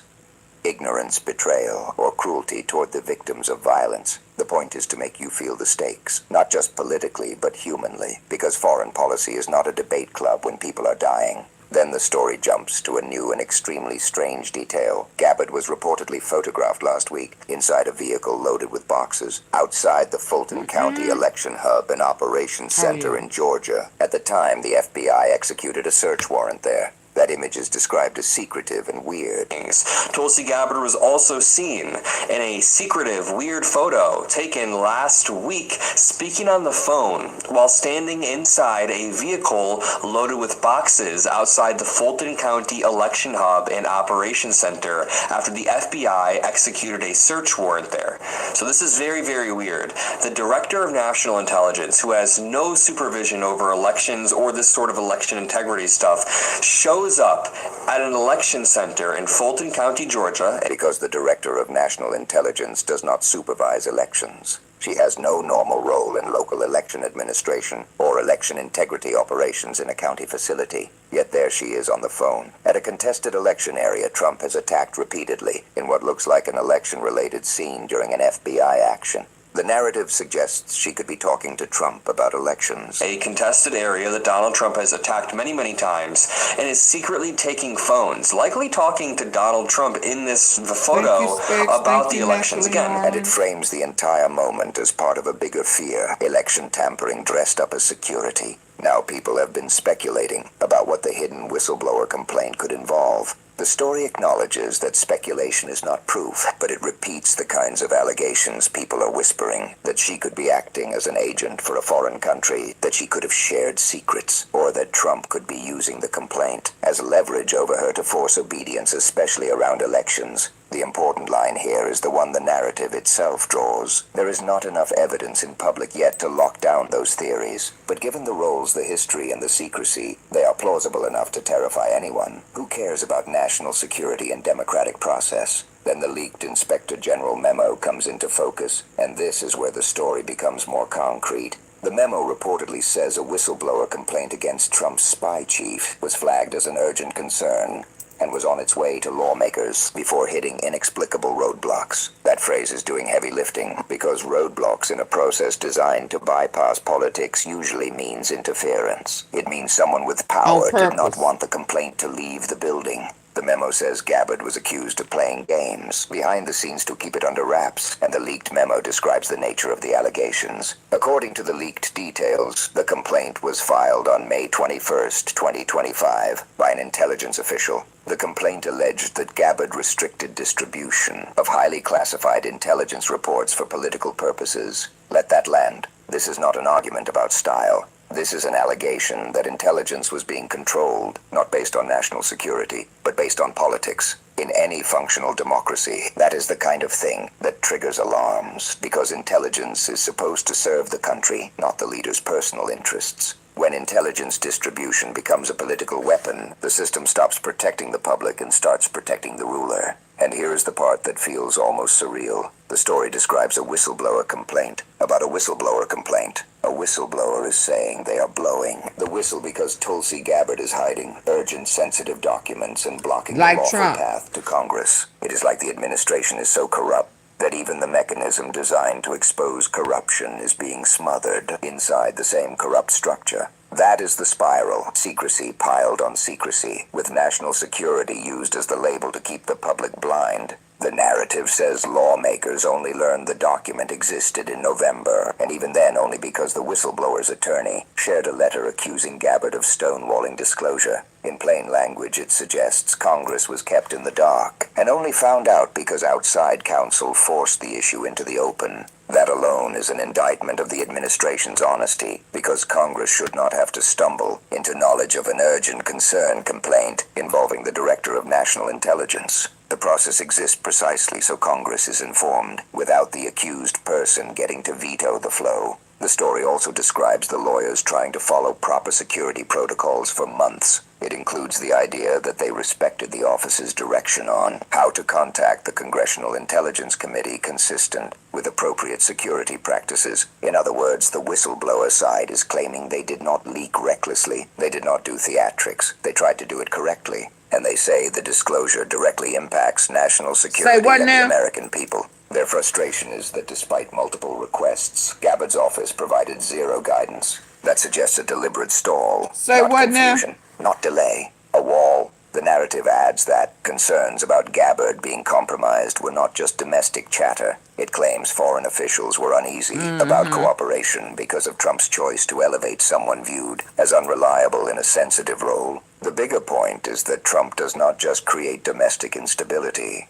he creates global distrust. When allies think the U.S. intelligence apparatus is being politicized, they share less coordinate and the country becomes weaker, not stronger. Then we get a timeline detail that sharpens the conflict. After the follow proper security protocols for months, it includes the idea that they respected the office's direction on how to contact the Congressional Intelligence Committee consistent with appropriate security practices. In other words, the whistleblower side is claiming they did not leak recklessly. They did not do theatrics. They tried to do it correctly. And they say the disclosure directly impacts national security and the American people. Their frustration is that despite multiple requests, Gabbard's office provided zero guidance. That suggests a deliberate stall, not confusion, not delay, a wall. The narrative adds that concerns about Gabbard being compromised were not just domestic chatter. It claims foreign officials were uneasy about cooperation because of Trump's choice to elevate someone viewed as unreliable in a sensitive role. The bigger point is that Trump does not just create domestic instability, he creates global distrust. When allies think the U.S. intelligence apparatus is being politicized, they share less coordinate and the country becomes weaker, not stronger. Then we get a timeline detail that sharpens the conflict. After the complaint was first lodged, the acting inspector general of the intelligence community reportedly deemed it an urgent concern and found it credible. The whistleblower reportedly gave the go-ahead for the complaint to be shared with the Congressional Intelligence Committee as required by federal law. Then just 3 days later, the narrative says newly obtained evidence was presented and the decision shifted and suddenly the complaint was not going to Congress. That is a massive turn. If true, it implies that the system initially moved the way it is supposed to move and then something intervened. Something or someone applied pressure, introduced a pretext, or reframed the situation to justify keeping Congress out. The story also notes that the overall disclosure process was delayed by last year's government shutdown. That detail matters because shutdowns become convenient hiding places. They create administrative fog where accountability. Please don't come in here lying. Yeah, we don't tell stories. We don't come in and just put anything down. Okay, so bye.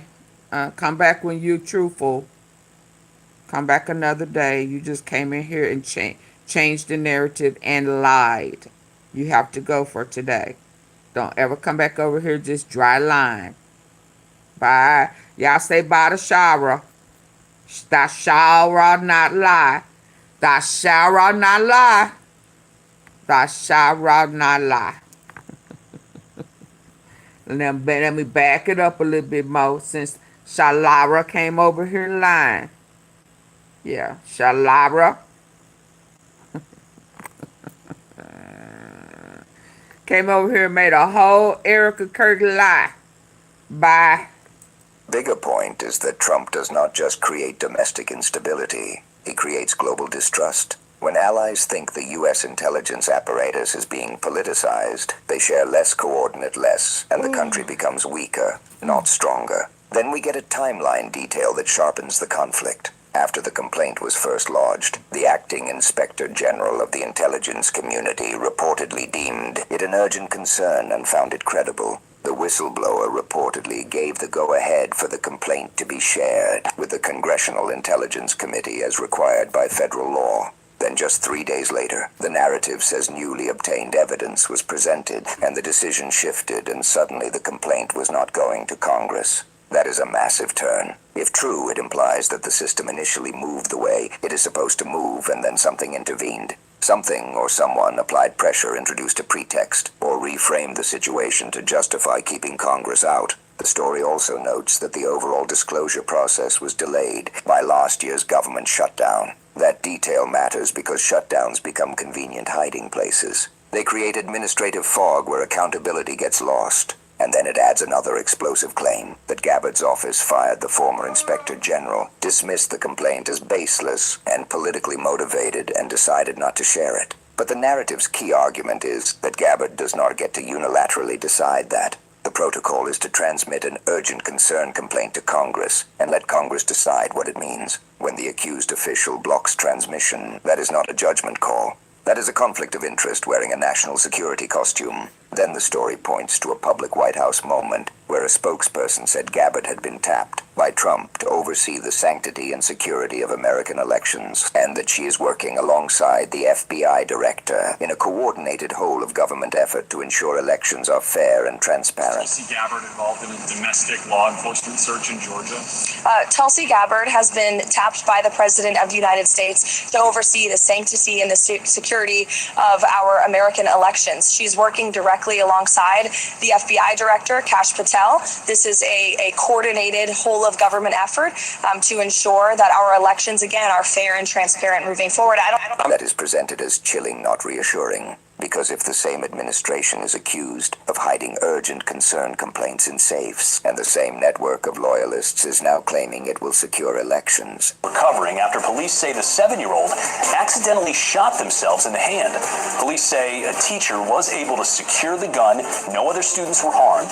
Investigators are looking into how the child obtained the weapon, but early indications are they believe they brought it. The public has every right to hear alarm bells. This is the core of the criticism of Trump in this narrative. He hires people who serve him, not the country, and then he uses the language of security to justify expanding control. He turns oversight into an obstacle. He turns law into a tool. He turns institutions into personal weapons. And when a whistleblower tries to trigger the safeguards, Trump's circle is accused of locking the safeguards in a safe and calling the whistleblower the danger. So where does that leave us inside the story itself? It leaves us with a leaked memo, a hidden urgent concern complaint, 8 months of alleged stonewalling, lawyers threatening to go directly to Congress, allegations that classified intelligence was restricted for political purposes, and an election-related scene that looks wrong on its face. It leaves us with a Trump administration that in this account treats the intelligence community like a private cabinet and treats Congress like a nuisance to be managed. We are anonymous. We do not need to pretend this is normal. A director of national intelligence accused of locking an urgent concern complaint in a safe is not normal. A process designed to protect the country being choked by the person accused is not normal. A president who thrives on secrecy and leverage appointing loyalists who view oversight as an enemy is not normal. This is what a system looks like when it is being bent toward control instead of truth, and the leaked So many people dream of a smile that's not only functional, but also beautiful. A smile that allows you to feel confident in any situation. At Summit Implant Dentistry of Kansas City, we're more than just a dental practice. We're dedicated to transforming lives, one smile at a time. We have a main focus on dental implants, an incredible and life-changing solution for missing teeth. Whether you're missing a single tooth or all of your teeth, We have the expertise, advanced technology, and gentle touch to restore and enhance your smile. But one of the greatest things we do differently is that we're not only offering dental implants, we have multiple ways to restore your smile. To be honest, some of my favorite cases are ones where only a few implants are needed. Then we're able to provide crowns for a smile restoration with an amazing, healthy result. But it's not just about the procedure. It's about the entire patient experience. From the moment you walk through. Okay, so I supposed to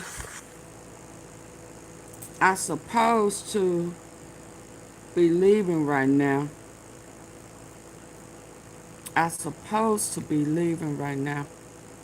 But I think I'm gonna switch this up a little.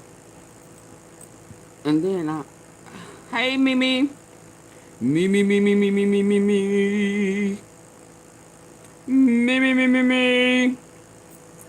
Full a whole coat. Yeah, let me change this in the title right quick. But it's about to rain on their head. Y'all please get the likes up. Like, share, subscribe, join the membership. Get a membership, y'all. Because the way they playing with these lies, I saw another guy online talking about how they trying to censor him. Baby, they don't, I mean, for it to be a hoax, they sure don't want the truth out, do they? He said, I will not.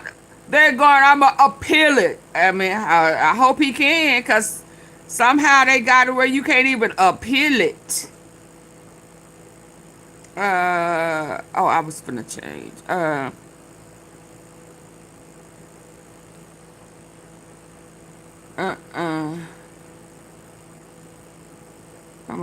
I'm gonna change this. I'm gonna take her out. I'm gonna talk about her by herself.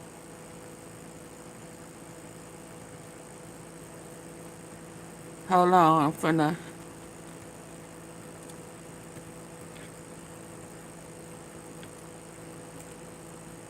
Get the lights up, y'all.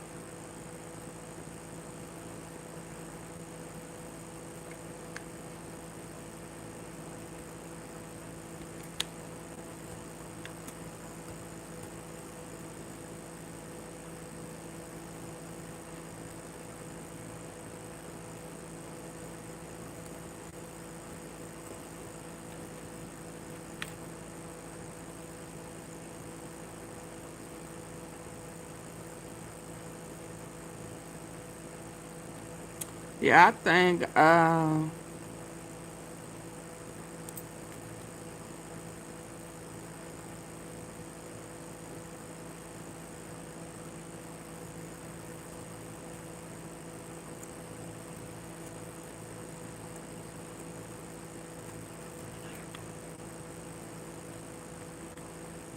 think that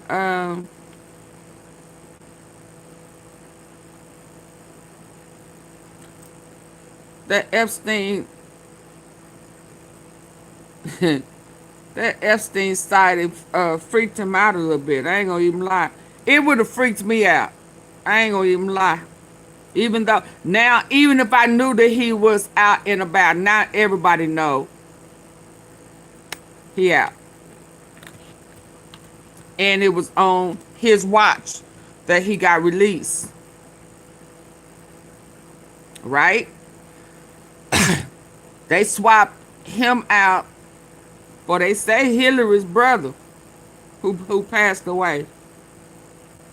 But we definitely know that Epstein. Denise, you got the gifted membership. Oh yeah, Janet.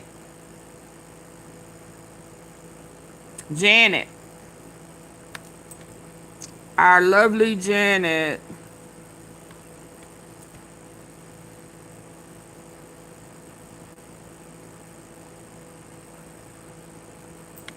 Let me get that gifted.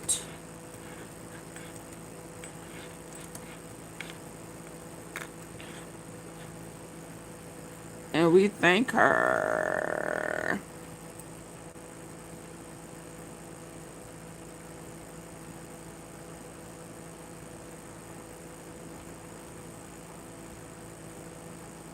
There we go.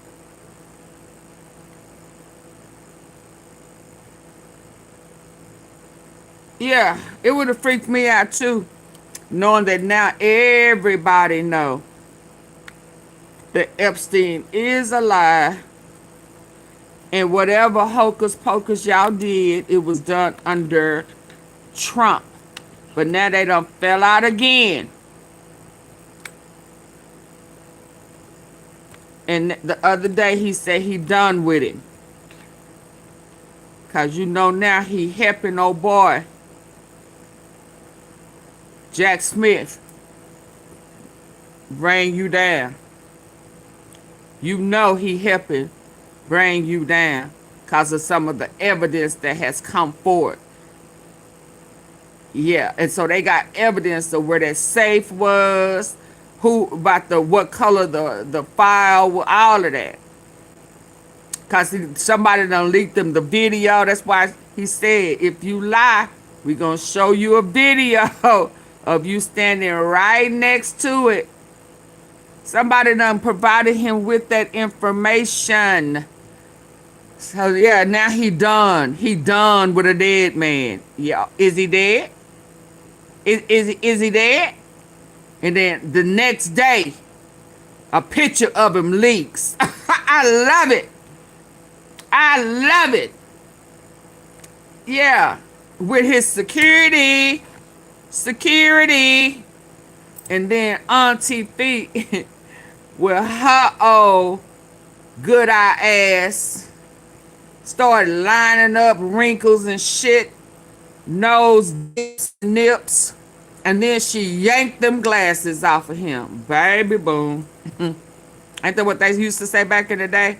Baby boom.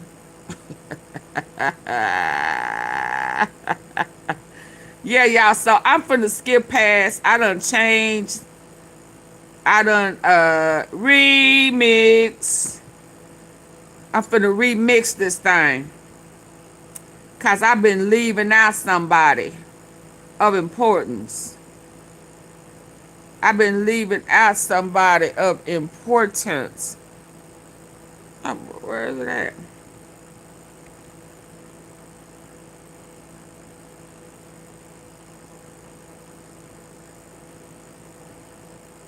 I've been leaving out somebody that's very, very, I can't even do it.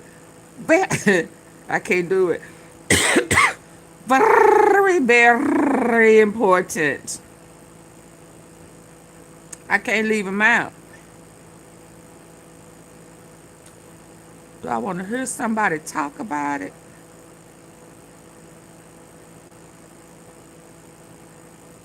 I don't know none of them. Hold on. That's too long. I don't even want to talk about him being blocked. Hold on. I thought I saw somebody I know talking about it.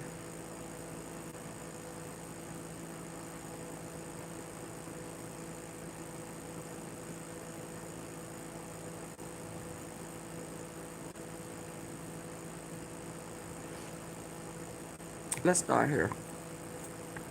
When curiosity strikes about the everyday lives of your family. The things that you can read on the screen here. Let's talk about old boy getting raided. I've been leaving out Elon, but now I got to bring his ass on in.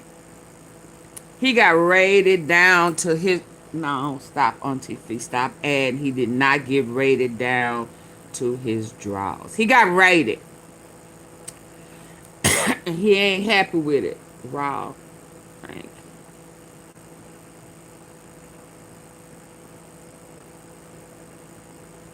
Let's hear this before. Oh, yeah, that's him. Oh, yeah.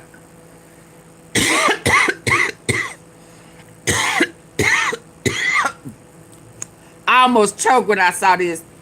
I'm deviating again. I'm deviating again. Where I thought I was finna go, I'm finna go someplace else.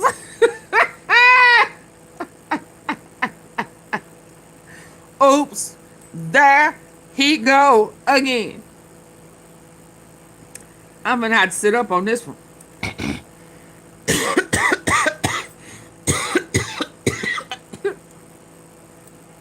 Oh, Trump hot. He's scared. He's scared. He's scared. I'm asking about 10 of y'all to help me.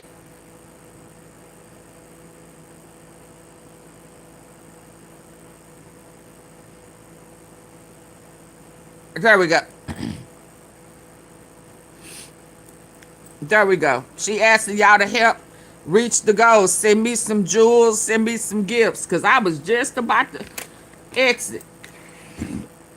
And I still want to talk about old boy getting raided. Trump asked no, he if he don't know. And they talking about Israel shocked after media Russia washing. That's where I thought I was gonna go. Elon. Yeah, he a freakazoid too. But baby, y'all see this right here? They don't. He won't Trump. Look at him talking about shh. Look at him telling him to shh, y'all.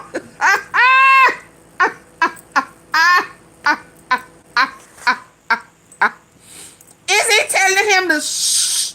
You better watch. You better.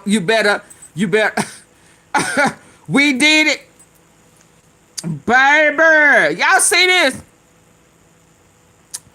I'm finna get him. I got him in the line. I was about to leave. I went in there, started warming up my food.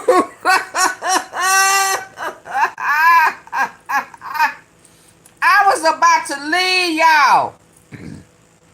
Baby, when I tell y'all, oh, that Tesla, he got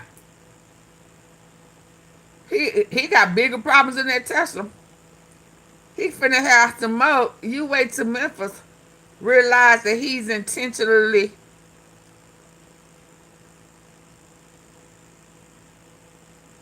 violating. Well, they know he violating in there with all of that gas. Folk needing breathing machines and stuff because he trying to get that AI to take our jobs away. Thank y'all. Thank you, Gwendolyn. Baby, there he go. Is he telling him to shut the fuck up? Or I'm going to expose you? Baby, let me, girl, get from behind the wall. You don't, I can't, we want all of this.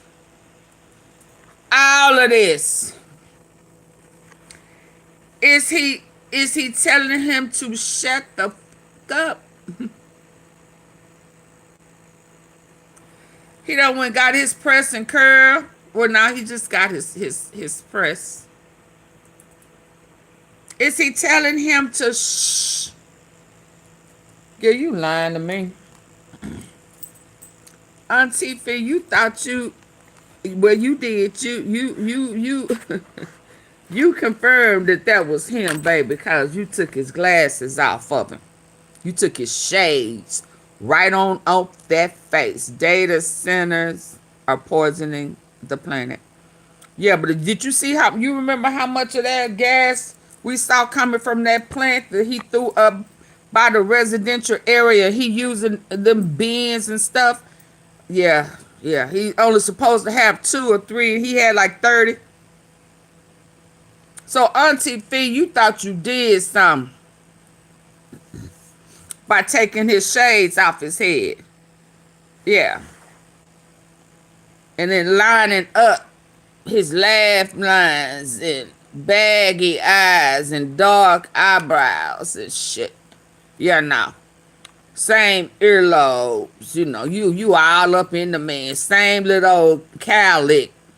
Some special type of backwards sea cowlick. Yeah, up in there. You can see it better over there.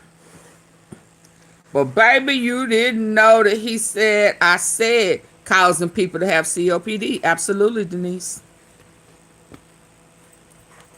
Baby, we didn't know that he was going to come out saying, shh. Ain't that gangster? I ain't seen this since I saw, you finna be messy. You finna be messy, Auntie. I ain't seen this since I seen Yo Gotti tell Straight Drop to shh. Yeah. Shortly after when he was on the run for unaliving Dolph. That's when Yo Gotti would get on IG and be sending little cryptic messages. I ain't seen nobody do that shh since Yo Gotti sent that message to Straight Drop. And then told him, get out however you can, but just don't snitch. Type shit.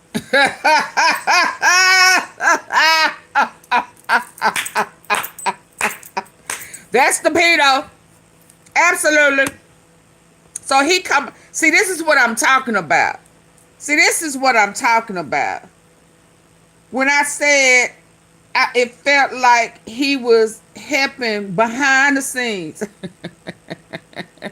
He said he was the only one that could bring down Trump. And some of the evidence that was coming forth and coming out, I knew he was behind the scenes helping to bring that ass down. Yes, indeed. Yes, indeed. Y'all gonna believe me one day. That's all I'm gonna say. Y'all gonna believe me one day. There he is. There he is. Yes, sir. He done got his hair did. All pressed and pretty. With a head full of gray. I told you them eyebrows was still dark and that mustache was still dark, didn't I? I could tell you that from a side view.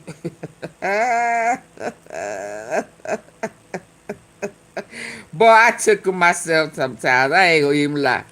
I take pleasure in it. Yes, sir. Yes, sir. So let's hear this so we can go on and touch bases. Yeah, he need to do a facial scrub though. Now I don't know when that picture was done, so I guess that's the most recent picture. And he done did the exfoliating, or he done put that monkey blood and shit on him, cause he don't look like he don't have them dark spots. Or was this older? 4chan. Oh Lord, oh Lord. Yeah, I snatched them glasses right on and moved his little security guards, baby. Yeah, I don't like that movie.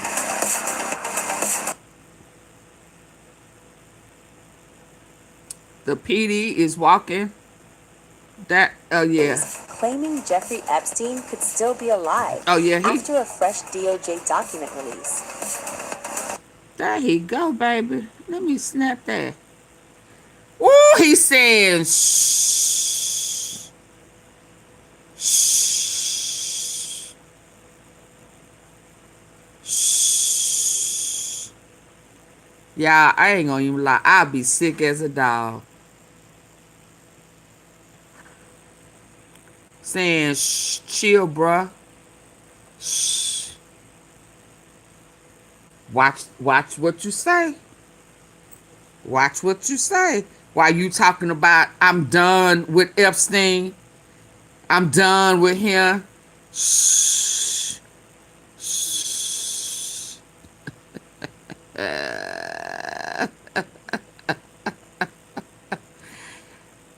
Hey, Mrs. Tom. You done with me? You sure you want to rumble with the beat? He getting booed everywhere he go.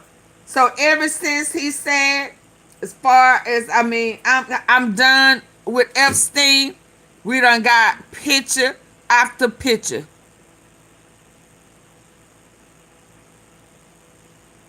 Oh, good, good, good, good. I had that lobster omelet with some potatoes, and what else did I have? And I had I had a biscuit. I had a biscuit.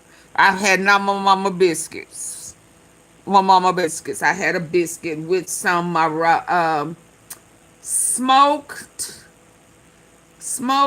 jelly. I can't think of smoked whiskey something jelly.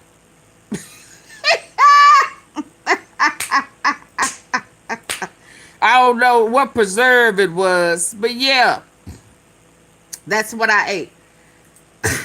I was gonna say, oh Lord, did I eat lunch? You done came in. Yes, that's what I had. Yeah. So I can't remember what preserve it was. I don't remember if it was mango or apricot. It was something different, I think I got. What's CF dollar? What's that? I don't know what CF dollar sign is, but okay. So y'all, ever since he done said, I'm done with him, a picture. This picture leaked, and now we got this one. And baby, I would be mad as hell if I got this picture, knowing that because now we need to know how he out. Y'all done played in our face again, saying that he was unalive. So that means everything because y'all remember. Let me tell y'all something. I need for y'all to remember. His brother, Mark, was saying that he had some up here. Yeah, we gonna want an autopsy because remember I said we gonna have to dig that ass up, and he better be in that grave. He better be in that wall.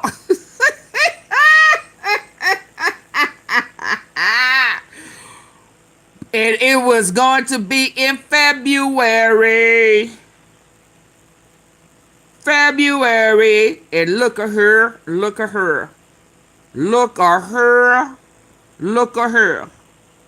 I need for y'all to look at this with your good eye. Snap a picture and let it float. Let it surface through social media. We done went from here, baby. I can't wait to put these two pictures together, baby. I hope y'all know I am. We gonna go from here to here. I said, shh. I'm your worst nightmare. Talk about boogeyman, baby. Boogeyman. Oh yeah, I know your secrets, Danica. That's how them pictures was leaking with him in bed, y'all. With Donald, with Clinton, with Bubba. That's how that picture leaked. Y'all woke with me? Work that magic.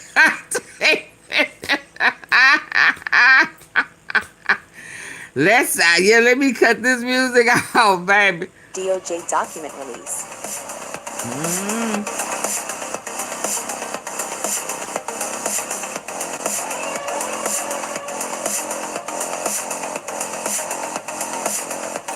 I don't like the music.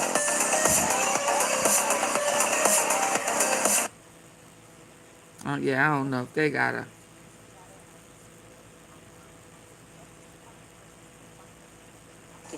Tied to Jeffrey Epstein, and now I love posts you. are claiming the disgraced financier.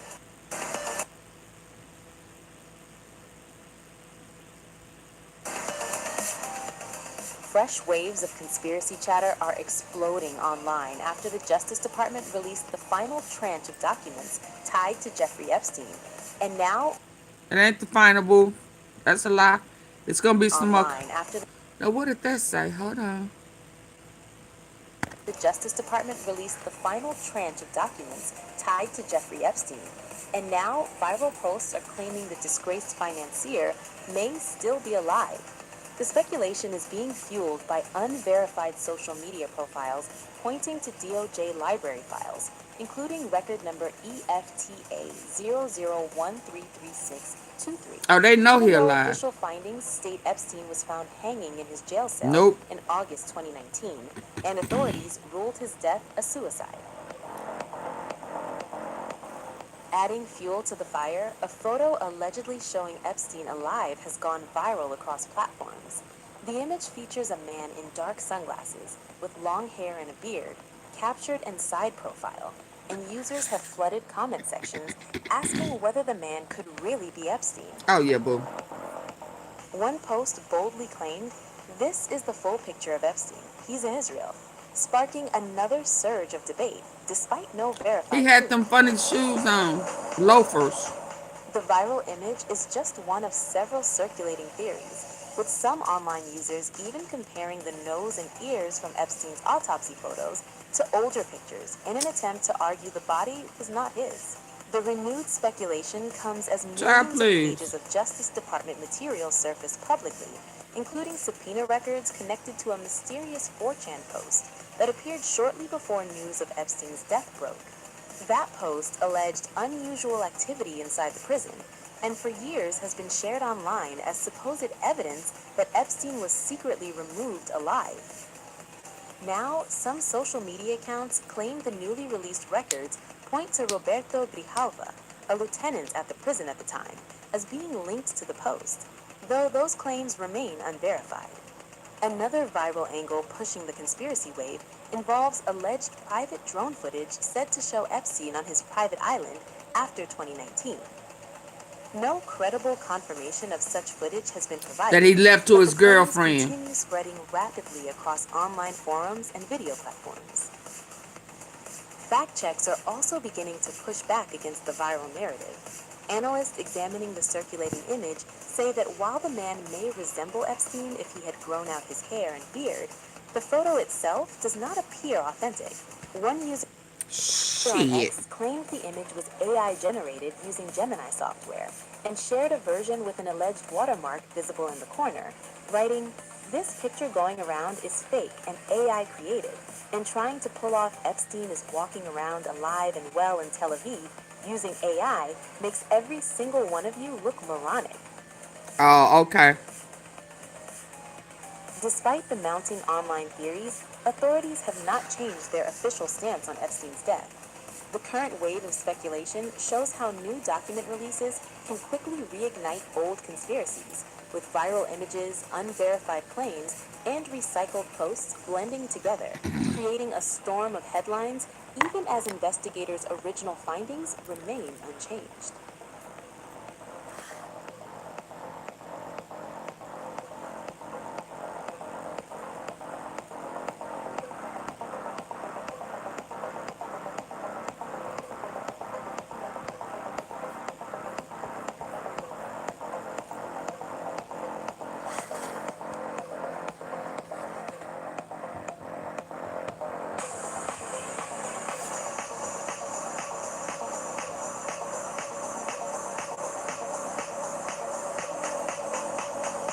I hope they stock up on the big, ooh, diapers in prison. Bubble gut.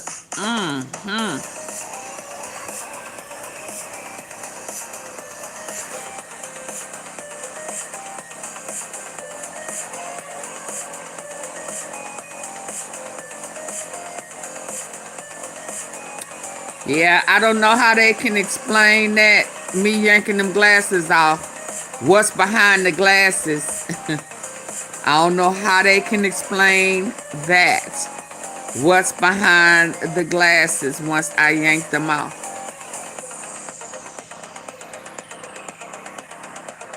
Because that was the whole purpose, y'all. If y'all don't realize it, that was the whole purpose of me yanking them out. Oh, yeah.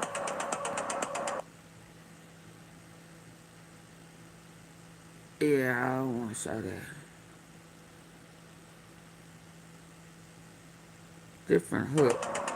was to see what was behind the glasses. And what was behind the glasses was going to determine to me if it was him or not. So that's what made me yank them glasses off. I had to see what was behind the glasses.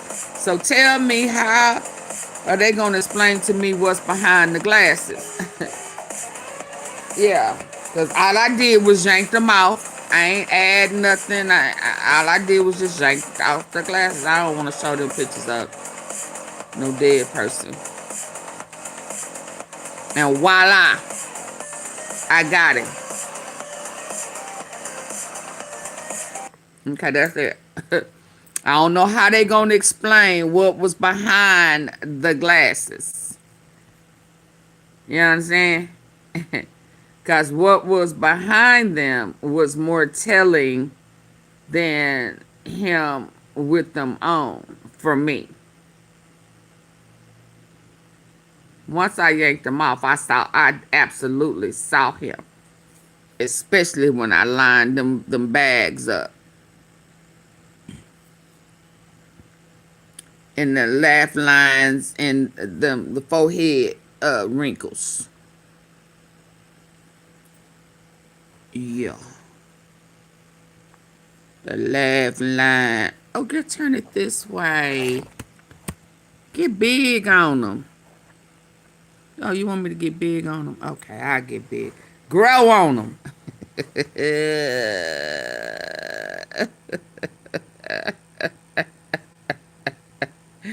Yeah. Okay, so let's get on. Okay, before I go. I'm almost 4 hours in. Okay, let's see what they talking about with Elon. Oh, Israel shocked at the media Russia watching. Dang, I won't see that. But let me see Elon first. I don't even think I got a picture of Elon. Internet should be separate. That's G-Fiber. All one price and no rate increase since ever. Let's see what they talking about. For the things that you can read on the screen here. And ever since those revelations, Elon has been, how do the kids say it, crashing out. He's posted about the Epstein files more than 85 times over the last 2 days. Oddly enough, mostly on Blue Sky. No, I'm just kidding. And ever since those revelations, Elon has been, how do the kids say it, crashing out. He's posted about the Epstein files more than 85 times over the last 2 days. Oddly enough, mostly on Blue Sky. I wonder who okayed his. It had to be Barr. Bill Barr. He was up under Don. And crashing out about the humiliating revelations about him in the Epstein files. New emails from billionaire Elon Musk and Epstein coordinating a possible visit to the financier's infamous island. Elon says, do you have any parties planned? I really want to hit the party scene in St. Bart's or elsewhere and let loose. But things just got way worse for him last night when French authorities raided the ex-offices in Paris over the things that you can read on the screen here. And Musk's response has been essentially the same as his response to Paris over the things that...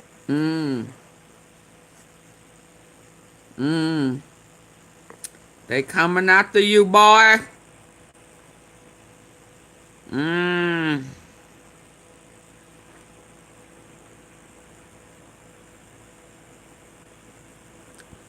And especially since he was the one who told on Trump. I mean, he wasn't the only one, but he got mad at him and told him, oh, he mad because he in the Epstein files.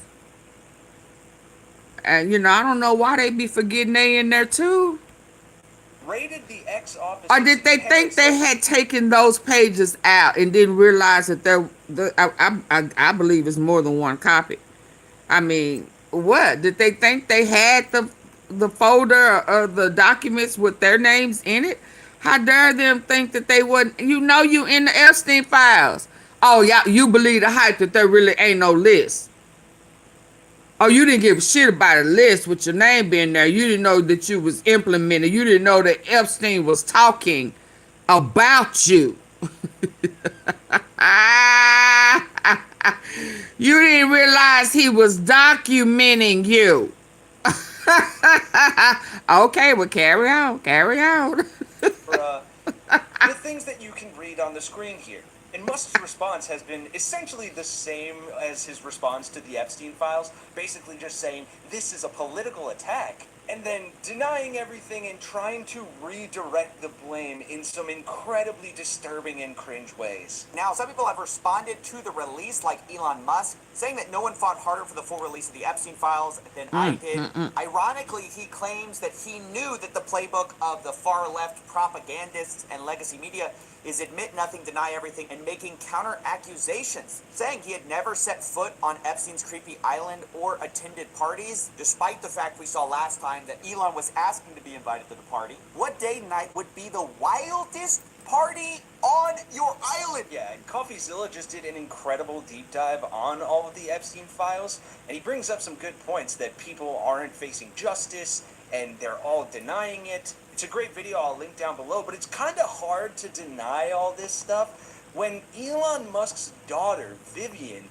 basically corroborated the really, really bad emails that Elon was sending to Jeffrey Epstein, asking to party on his private island. I'm sorry, I hate to do this. Can we zoom in on the How his daughter know? Christmas Day?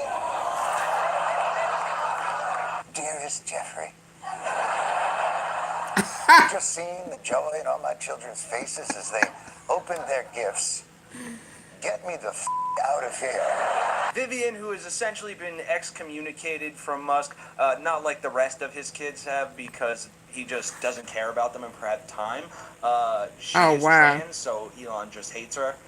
She posted on Thread saying, I'm just going to speak directly instead of being vague and cryptic and perhaps time.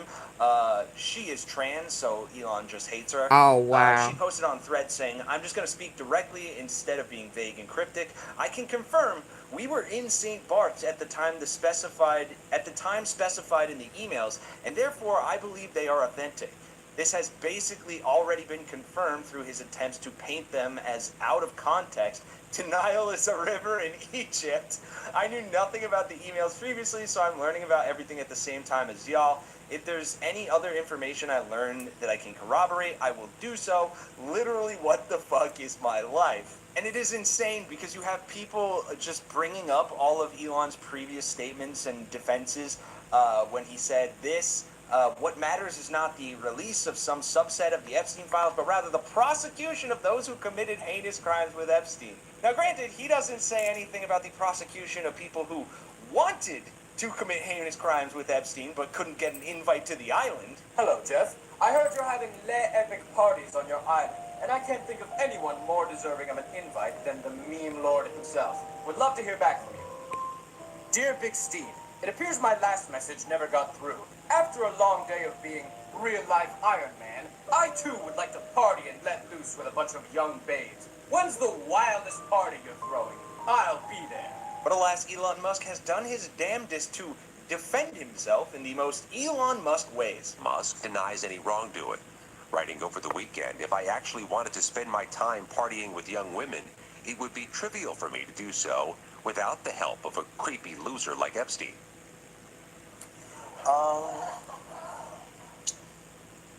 I could do what Epstein does on my own. Is not the moral clarity we were expecting here. Yeah, and if you think that's just look at this exchange he had with Epstein over email, and then we'll show what's happening at X that's making him crash out even harder. Epstein writes him and says, any plans for New York? The opening of the General Assembly of the UN has many interesting people coming to the House. Many interesting people, Elon. Wink, wink. Get it? Elon replies, I run and lead product design engineering for two complicated companies. Flying to New York to see UN diplomats do nothing would be an unwise use of time. I'm sorry, Jeffrey, could you make it a little more obvious for your friend? To which Jeffrey Epstein replies, do you think I am retarded? Just kidding. There is no one over 25 and all very cute. Wow. Y'all hit the like button.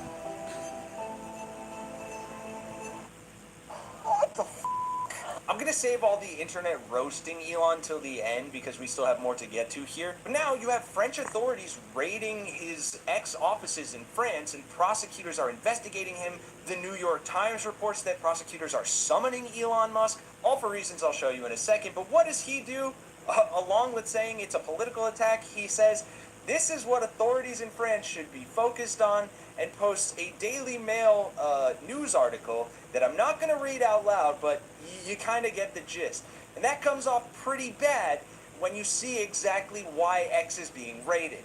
Offices of X have been raided here in Paris by French law enforcement and Europol. French prosecutors have also summoned Elon Musk and his former CEO for voluntary questioning in April. This is part of a probe that was launched last year to look into allegations of algorithmic bias by X on its data processing system. That investigation was then expanded in November to look into the behavior of X's AI chatbot Grok, which allegedly engaged in Holocaust denial and disseminated sexually explicit deepfakes. X has said in the past that it's taken measures to remove content like child sex abuse material, and it's said that its safety teams take swift and decisive action to remove any violating or illegal content. The Paris prosecutor's office, meanwhile, has also announced that it is leaving X and will henceforth communicate through Instagram and LinkedIn instead. Yeah, and it's kind of hard Shitler to and the believe Cookie Monster. ex-officials that say Hopefully that they're tried and patrolling they the go to platform prison for this life, stuff, all of when them. the owner of the platform was doing shit like this with Jeffrey fucking Epstein. Hey, Elon. Looks like the UN is meeting this Especially Friday. begging And let's just say there'll be a to lot get to- of interesting people at my place. You in? Oh, sorry. I run 2 large companies, and I'm about to launch arguably the most advanced rocket of all time. Watching diplomats do nothing seems like a silly use of my time. Are you fucking stupid? I'm talking about children. God, you're so annoying. This is why we never invite you. But the roasting online that Elon is getting has been chef's kiss. It is glorious. You had someone posting this picture.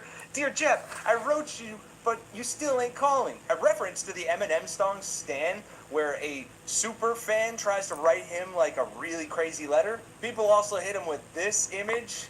The I'm a PDF file. Every girl wants me. Oh, wow. This is what authorities should be focused on. Oh, wow. Elana.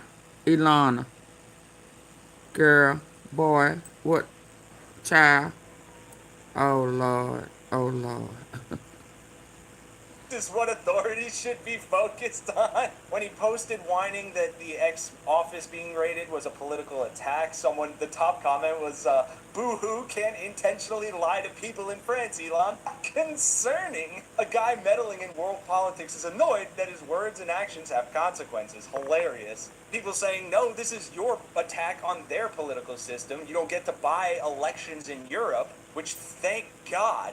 And even on his post saying nobody has fought harder for the release of the Epstein files and prosecutions of those who abused children more than I did, most people just weren't buying it. This guy was like, Elon, this is performative. You claim to be against them, yet you were the largest financial backer of Trump, donating $270 million plus to America PAC and $291 million plus in total in 2024. You knew Trump was on the files, which makes you complicit. And don't get me wrong, I love to see Elon Musk get roasted by the internet. I love that X is getting raided by French officials, and I hope they actually do something to stop the gross negligence on the platform. And I hate to end it on a sour note here, but what really pisses me off about all of this is that nothing has happened to any of these people, and it really doesn't seem like anything will. It will. CoffeeZilla put it the best in his video when he said this. Nevertheless, I think it's an interesting point. The playbook, as we get into this much darker side of the 3.5 million files, you're going to notice this trend is true, that everyone we're going to talk about, basically they admit nothing,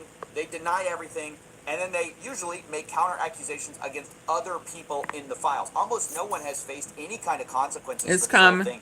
Leading me to wonder, why is it that it seems like really only in the rest of the world has anyone faced anything? I mean, you've got the former Prince Andrew losing his title. You've got the Slovakia National Security Advisor resigning over the Epstein links. Mhm. But in America, I'm really hard-pressed to think of anyone who has actually faced any kind of accountability. I think Larry Summers. Because it's in an ucked up situation. Because this was before his presidency, but then the people that's in the administration is not going to do their job. stepped back voluntarily. But other than that, it's hard to think of anyone who's faced. Okay, so I got one more. So y'all, we done been, I don't know how many residents this clown has, well, you know, had or have or whatever. But here go one we haven't went to. It's talked about, and they talk about what went on in Zorro Ranch. But this is the first time we gonna go up in there. We done been to the mansion, the big house on 54th, I think. Excuse me. And we done been Palm Beach. We done been in Florida. So let's go to Zorro. They say it's way worse than what we ever thought. This is where he had a baby breeding ranch. Says bodies there. Y'all ready? Y'all ready? Y'all need to go get y'all something to drink? Y'all hold on. Let me put this disclaimer up here. Y'all want to go get you some water? Y'all want to hit the like button? There go the disclaimer.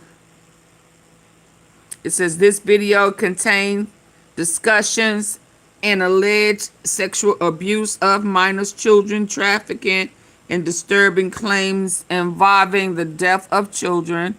These allegations are not established facts and are represented for examination and content.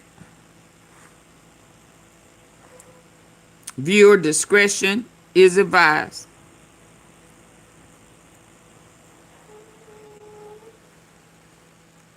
If you think you can't handle it, go ahead and leave now. I understand. What we saying? Cheers, Denise. Hello, lovely. Hey, Sly. We finna go into another one of these Epstein properties. Now, we ain't grabbing nothing. We ain't touching nothing. We just looking. We ain't trying to grab the safe like y'all did the last time. Ain't no stealing and dealing. But this is supposed to be a baby farm. Hey, Joe. Thank you, Gwendolyn, for the floating hearts. Big sexer. Y'all ready? Y'all give me a 1 if y'all ready. Everybody who don't think they can handle it, go ahead and leave now. Respectfully. And what time is it? 8, 9, 10, 11. Y'all give me 1. Y'all ready? Give me some 1s. I need to see some 1s. Hey, still happy. Here we go. You know, I got to take y'all where people ain't going. Baby, the tea is hot. Is the tea hot? Hey, Jarrell. Are you enjoying the tea? You want to rumble with the bee?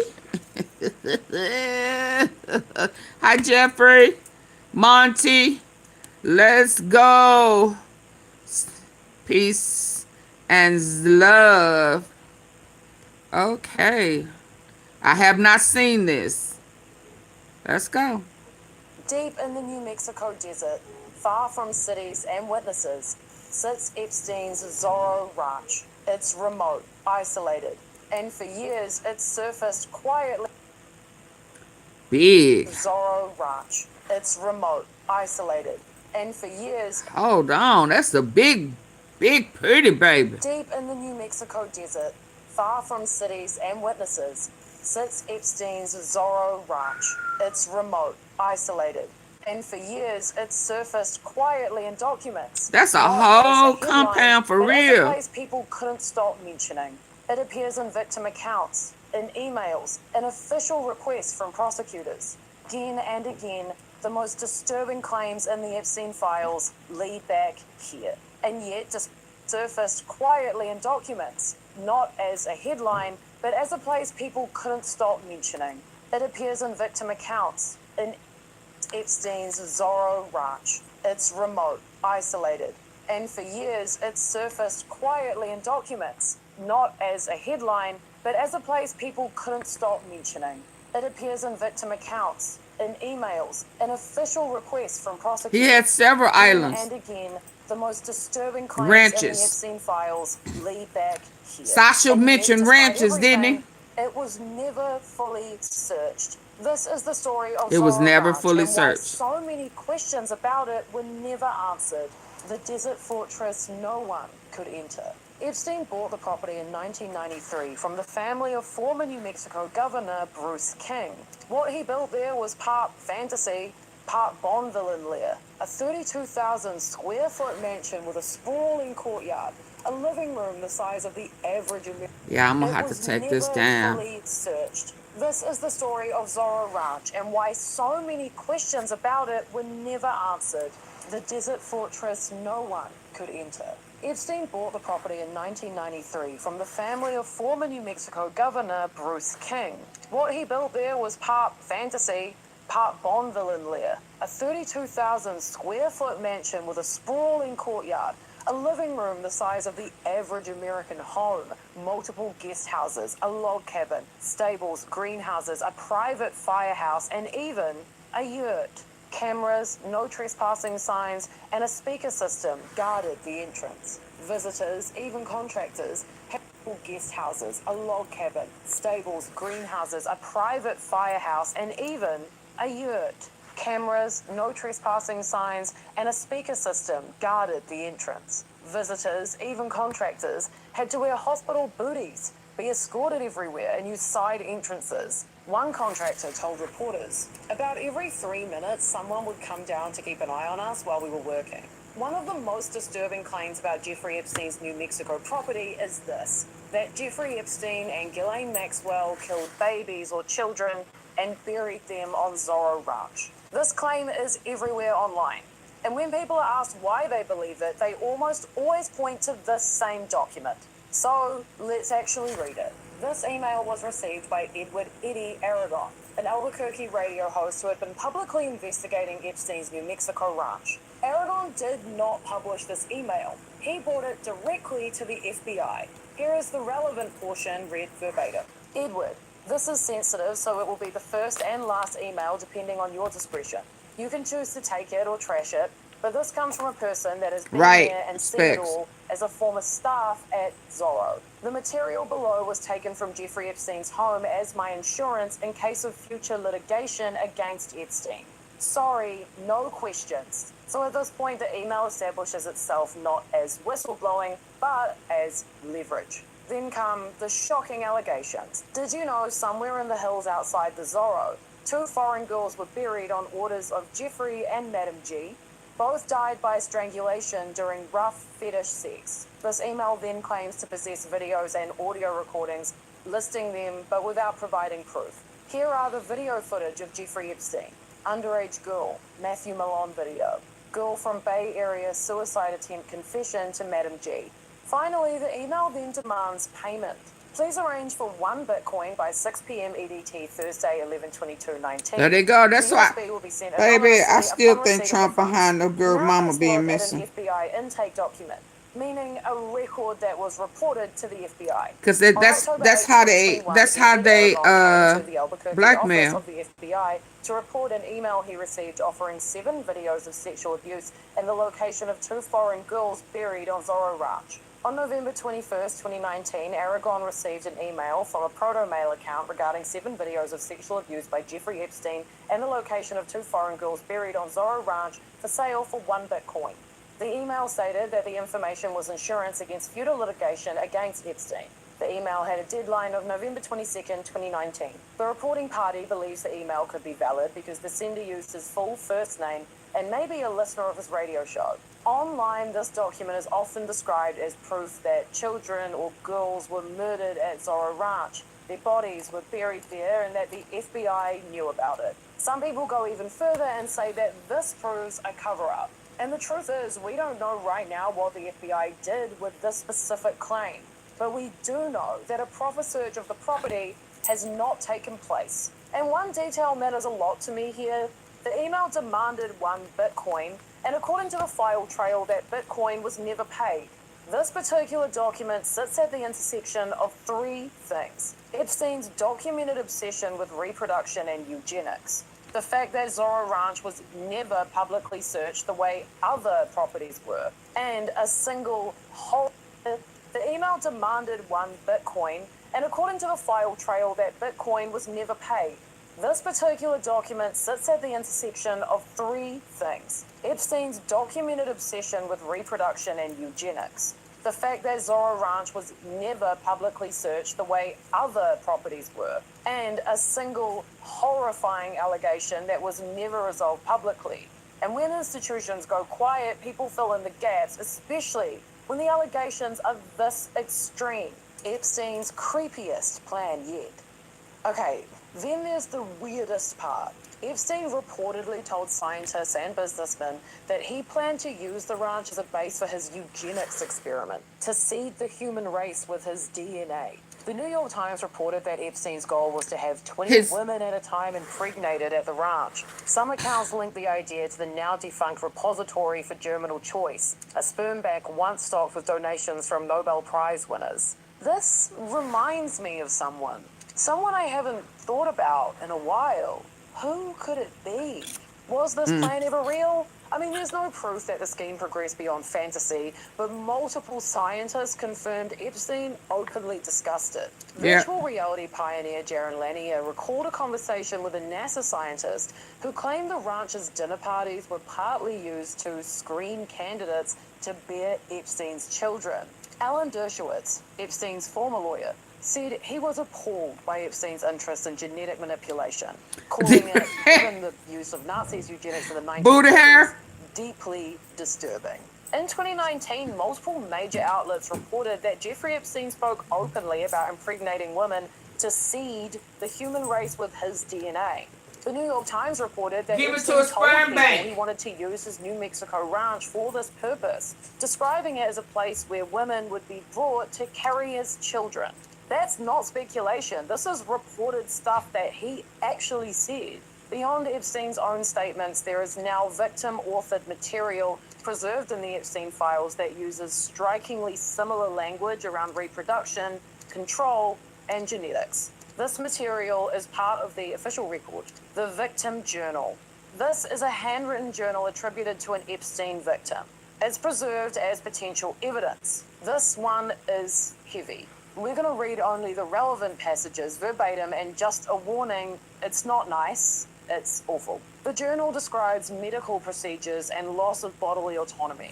A shot and those rod-like things had a hook and so much pain. Later, the language becomes explicitly about reproduction and ownership. I am nothing but your property and incubator. That word, incubator, geez, man. Later entries directly reference genetics. Superior gene pool? Why my hair and eye color? The journal also references isolation and New Mexico specifically. Get away from it all and go to New Mexico? What in the hell?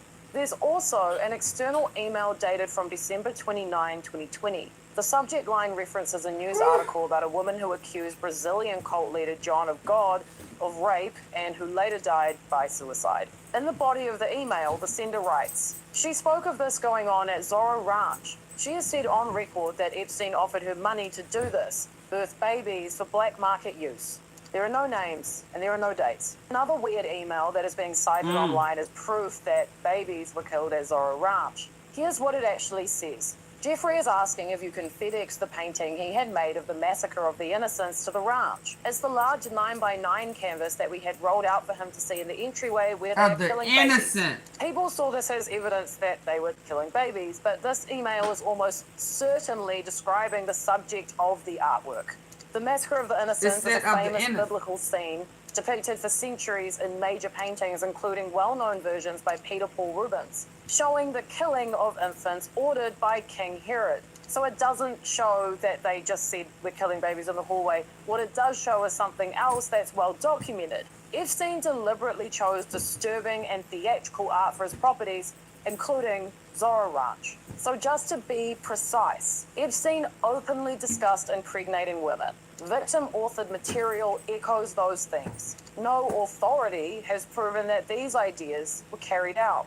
But his own words combined with victim accounts and why people believe he at least intended to, and why Zorro Ranch remains central to those suspicions. And The why was VIP it never guest list fully from hell? Unsealed court documents from Virginia Guthrie's civil case against Ghislaine Maxwell put Zorro Ranch squarely in the middle of abuse claims. Virginia says she was recruited at 16 to give massages inside the estate, massages that allegedly included nudity, sex acts, and sex toys. One woman claims she was a sex slave there starting at age 15. Virginia also alleged nude photos were taken of her at the ranch and that she met a president of a foreign country there, though his name remains sealed. Another met a woman who? alleged she was forced to have sex with prominent people. Named guests in court records include former President Bill Clinton, Prince Andrew, and former New Mexico Governor Bill Richardson, all of whom have denied any wrongdoing. Richardson's spokesperson said these allegations and interferences are completely false. Governor Richardson has never met Miss Guthrie. The land that shielded him. Part of Zorro Ranch's secrecy came from the land itself. Epstein's company, Cypress Incorporated, leased over 1,200 acres of state trust land adjacent to the ranch. New Mexico Land Commissioner Stephanie Garcia Richard called it absolutely horrifying to discover the state had contracts with Epstein and said the leases may have been obtained through illegitimate means for purposes other than ranching or agriculture. Attorney General Hector Balderas agreed, concluding the land was likely used to protect the privacy of Epstein and his co-conspirators rather than for legitimate agricultural purposes. Both officials moved to cancel the leases in 2019. The loophole that let him hide in plain sight. Here's the kicker. Despite his 2008 conviction in Florida for soliciting a minor for prostitution, Epstein avoided being listed on New Mexico's sex offender registry.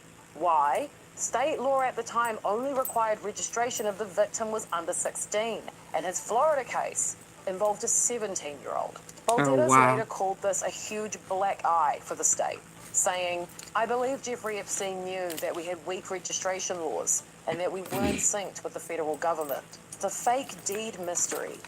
This bit is kind of random and weird. In 2020, a mysterious deed appeared in county records transferring Zorro Ranch from Cypress Incorporated to a Florida church called Love and Bliss for $200. Oh, here we go. The church's president, a 22-year-old man with prior arrests for stalking and battery. The deed included a fake notary signature and even a forged Jeffrey Epstein signature dated April 2019, months before his death. Epstein estate attorney Daniel Weiner called it a fraudulent attempt to cloud the estate's ability to sell the property, similar to a scam that the same group had pulled off in Florida. Weird, right? The secret sale and shadowy new owner. The ranch was finally listed in 2021 for $27.5 million.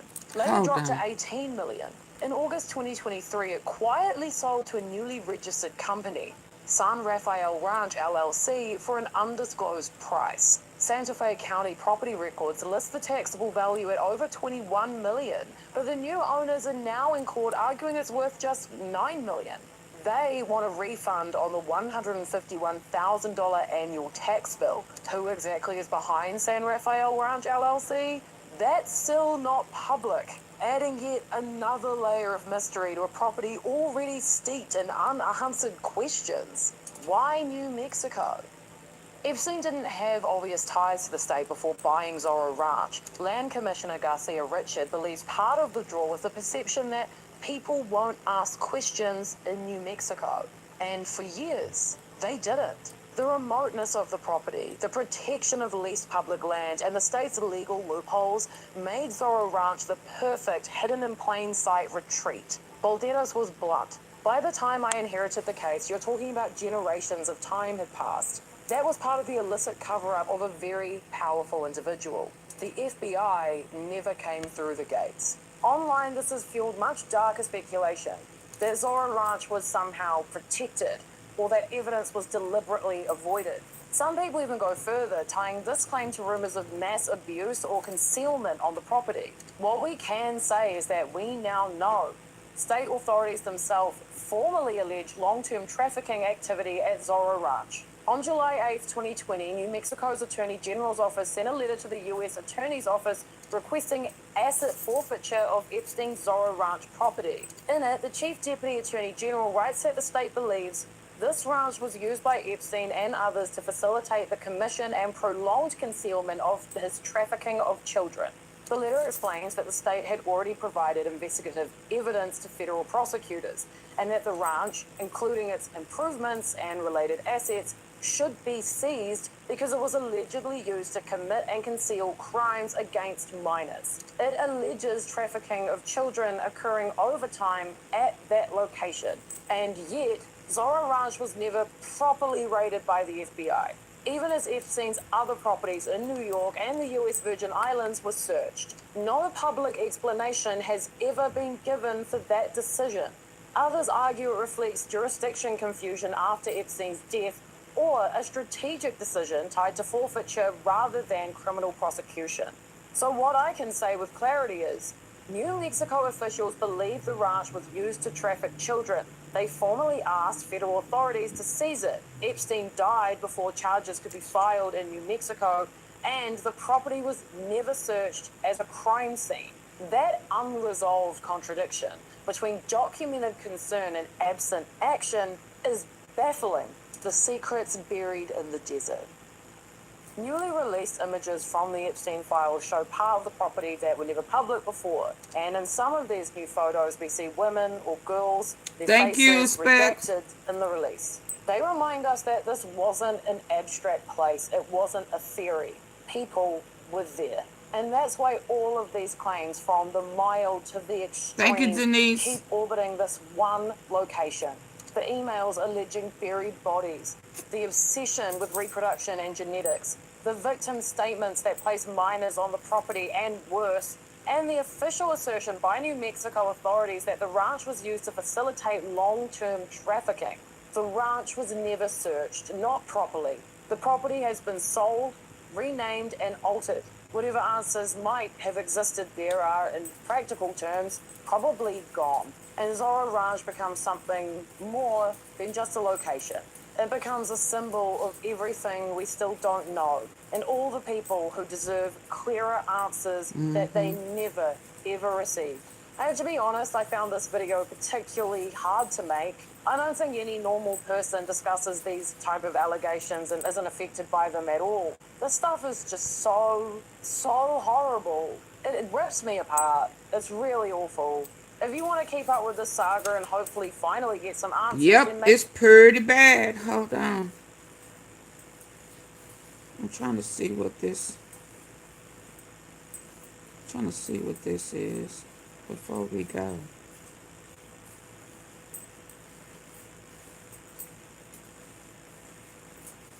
Hold on.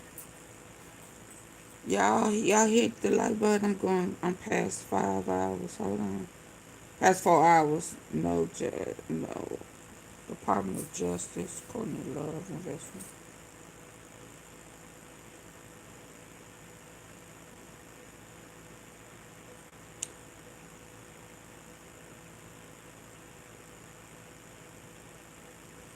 Is Courtney Love, she one of them too?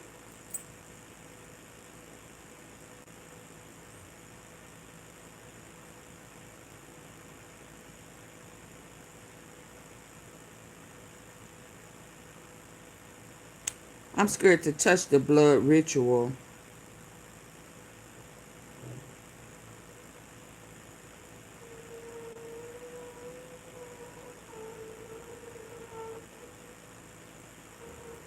Hold on.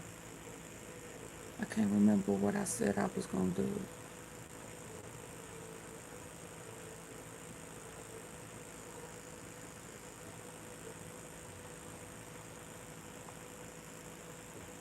Let me see what I got pinned already.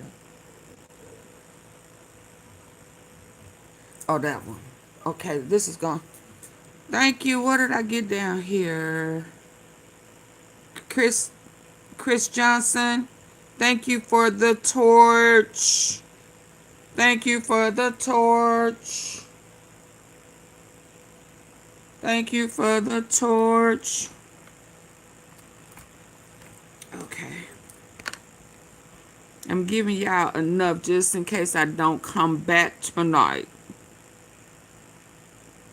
I may though, but I just want to get it while it's good, because every time I turn around, they pop up with something else.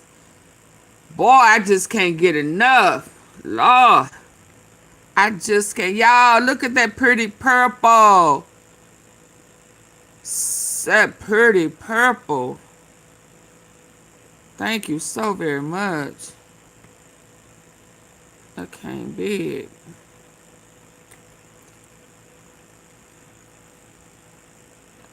Yeah, I can't forget about. Okay, so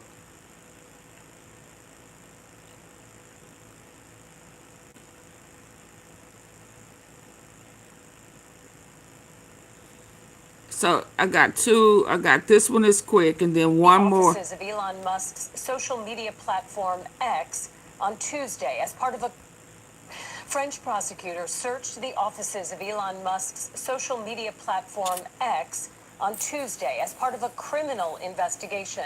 Authorities are looking into alleged complicity in spreading child sexual abuse images, sexually explicit deepfakes, and Holocaust denial. Scripps News international correspondent Ross Cullen joins us now from Paris with more on this. And Ross, do we know what authorities were looking for in their raid and what they might have found? Well, Holly, that You'll have the Fed. Oh the no, central I'm bank sorry. Working with the I wasn't trying to do that. I'm sorry. I was trying to look at it on another device. Offices of Elon Musk's social media platform X on Tuesday as part of a criminal investigation. Okay, y'all get the lights up. Let's go. French prosecutors searched the offices of Elon Musk's social media platform X on Tuesday as part of a criminal investigation. Authorities are looking into alleged complicity in spreading child sexual abuse images, sexually explicit deepfakes, and Holocaust denial. Scripps News international correspondent Ross Cullen joins us now from Paris with more on this. And Ross, do we know what authorities were looking for in their raid and what they might have found? Well, Holly, that raid taking place a little bit earlier on today here in the French capital. The French authorities looking into cybercrime assisted by the European Union's police agency, Europol. Now, it's all tied to an investigation that actually began in January last year over whether X's algorithm had been used to interfere in French politics. The investigation has since then been widened to look at X's artificial intelligence chatbot, Grok. We do know that the French prosecutors have announced that they have summoned. French prosecutors searched the offices of Elon Musk's social media platform X on Tuesday as part of a criminal investigation. Authorities are looking into alleged complicity in spreading child sexual abuse images, sexually explicit deepfakes, and Holocaust denial. Scripps News international correspondent Ross Cullen joins us now from Paris with more on this. And Ross, do we know what authorities were looking for in their raid and what they might have found?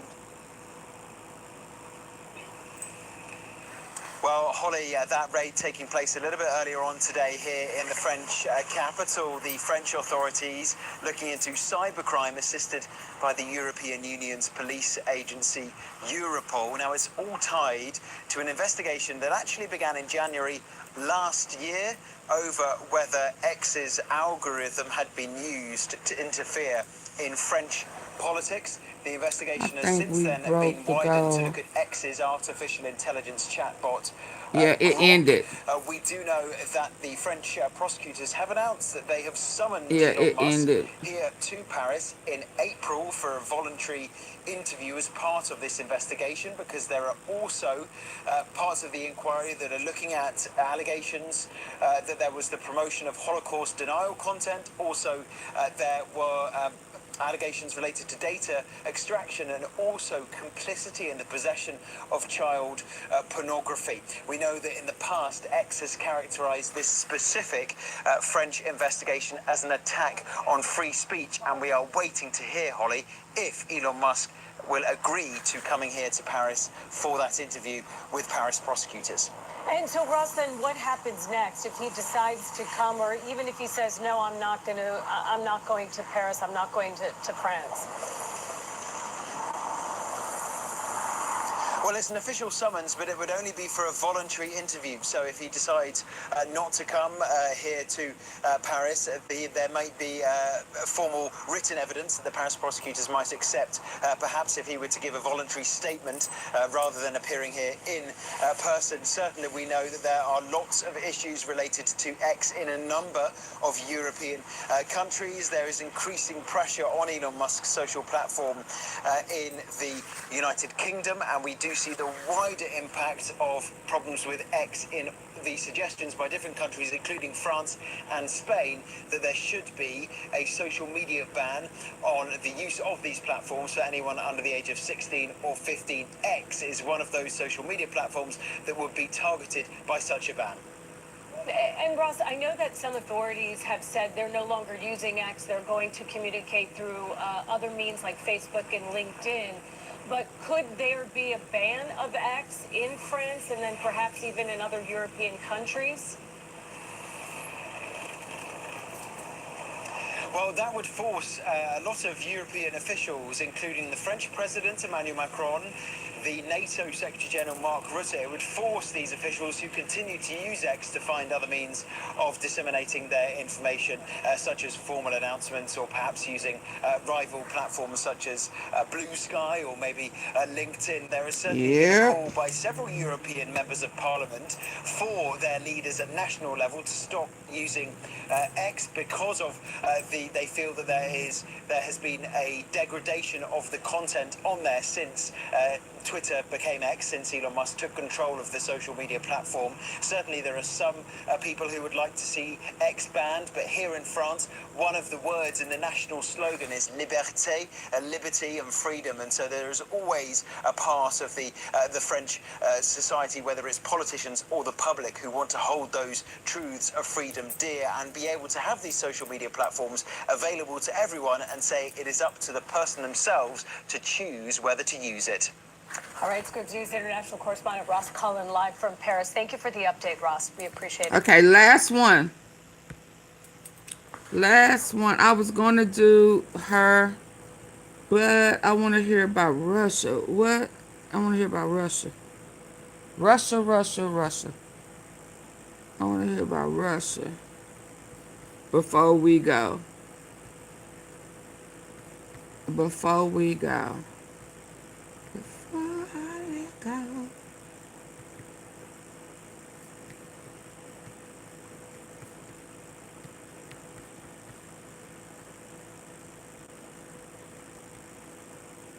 Y'all please hit the like button.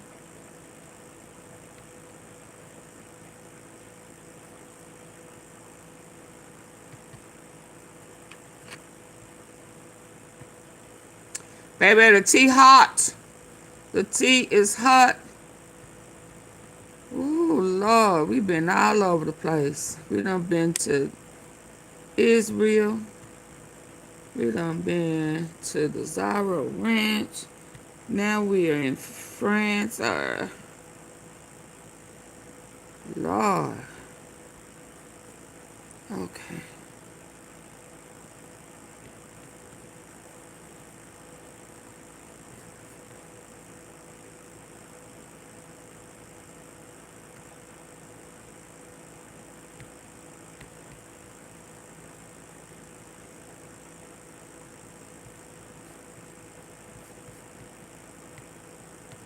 I'm gonna come back to that one.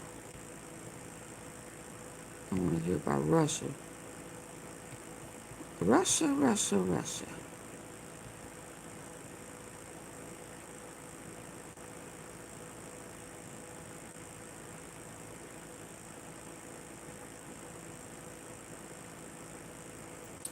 is it? Oh, that was the one I was on over here. Okay, okay. Well, where did I see Russia? Putin, child. Stop tripping. Who goes for him? Fourth down. Is he in? Is it a touchdown? I think I have just the thing for you guys. Everyone knows the playoffs are the most emotional time of the year, and you can get in on the action on DraftKings. New customers bet $5, get $300 in bonus bets. This is gonna be it, y'all.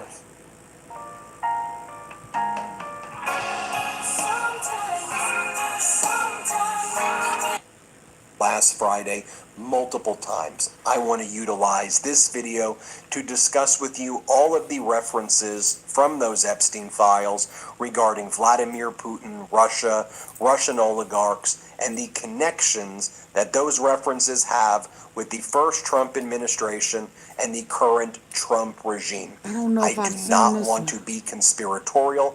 I just want to go over with you what's contained in the emails, the text messages, and the reports, and you can decide for yourself.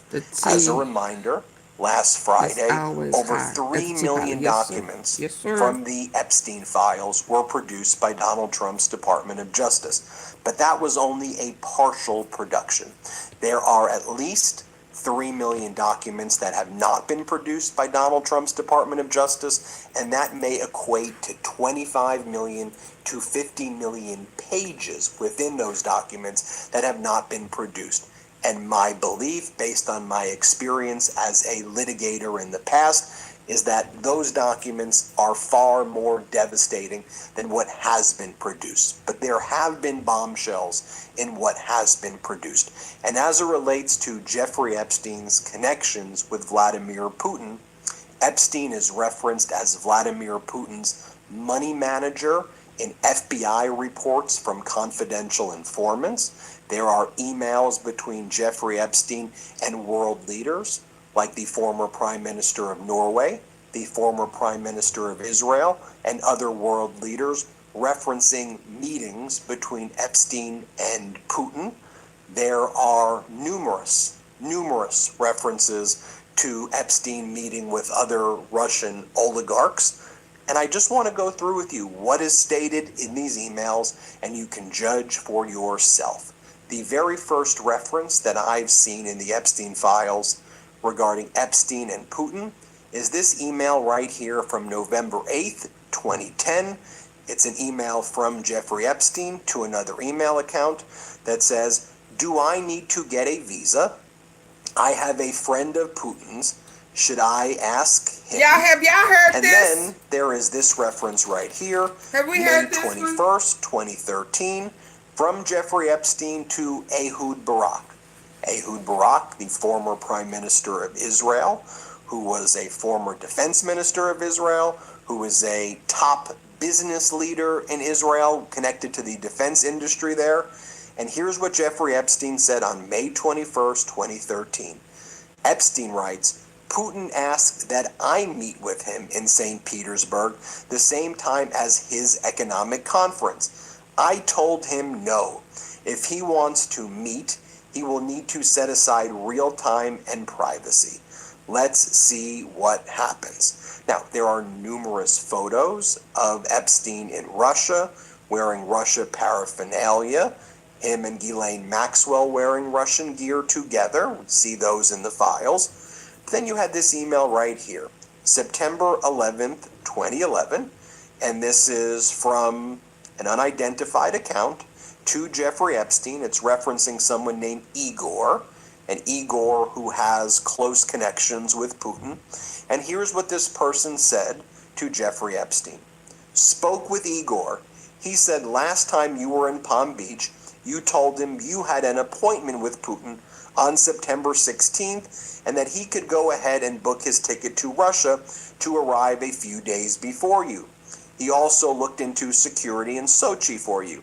He said regardless, he will still need to go to Russia tomorrow to sort out his Russian passport, which expires the end of September. So he will still fly back to New York on the 19th. He will be happy to go back to Russia with you on September 26th if you go." And then the Epstein files that were released contain this message from Epstein to an individual whose name is redacted. The subject is, he was passed away. And as Dominic Trippi explains, newly released Epstein documents reveal communications concerning the suspicious death of alleged intelligence asset Robert Maxwell, that's Ghislaine Maxwell's father, who Epstein stated was killed for threatening the Mossad. And Maxwell was a business person in the United Kingdom who was involved in all of this fraud, and he allegedly died when he was on his yacht that was named the Ghislaine, when he was urinating, is the story, off the ledge of the boat, and then he fell over and he drowned. Okay, here is what Epstein says went down. This is in an email, March 15, 2018. He was passed away. Robert Maxwell threatened Mossad. Of course, the Mossad is Israel's intelligence agency. And here's what Epstein says happened. He said, H told them that unless they gave him 400 million pounds to save his crumbling empire, he would expose all he had done for them, the Mossad. In that time, he had free access to Margaret Thatcher's Downing Street, Ronald Reagan's White House, to the Kremlin, and to the corridors of power throughout Europe. Maxwell passed on all the secrets he learned to Mossad in Tel Aviv. In turn, they tolerated his excesses, vanities, and insatiable appetite for luxurious lifestyle and women. He told his controllers who they should target and how they should do it. He appointed himself as Israel's unofficial ambassador to the Soviet bloc. And that's what Epstein's knowledge was of Ghislaine's father and the connections with the Soviet Union there as well. I can't recall him. Okay, I must have watched a little of it and decided. An FBI informant called Epstein the manager of Putin's wealth. Here's what the FBI report says. On November 27, 2017, Special Agent... And after we found... Okay, hold on. And Special Agent met... It did... I felt like somebody had pushed him off. And it could have been Ghislaine. I remember saying that some time ago. But once I found out that Trump was on there, and they go back like that, that may have been the body that Trump had to catch to get in. You understand? To take his place. Because it seemed like Trump kind of is mimicking him. So once I found out Trump was on that boat, and that her daddy really liked him and looked up to him, that's another one of Trump's bodies. But I wanted to do Ghislaine know that. Maybe that's why you wish her well, because you pushed her daddy overboard to replace him. Oh yeah, once I saw him on there. Let's go. Passed on all the secrets he learned to Mossad in Tel Aviv. In turn, they tolerated his excesses, vanities, and insatiable appetite for luxurious lifestyle and women. He told his controllers who they should target and how they should do it. He appointed himself as Israel's unofficial ambassador to the Soviet bloc. And that's what Epstein's knowledge was of Ghislaine's father and the connections with the Soviet Union there as well. Then there is this report from the FBI where an FBI informant called Epstein the manager of Putin's wealth. Here's what the FBI report says. On November 27, 2017, Special Agent, this is redacted, and Special Agent... Wait a minute, y'all. Hold on.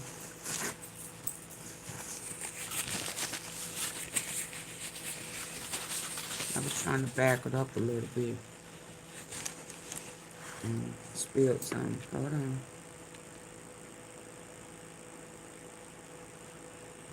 As well. Then there is this report from the FBI where an FBI informant called Epstein the manager of Putin's wealth.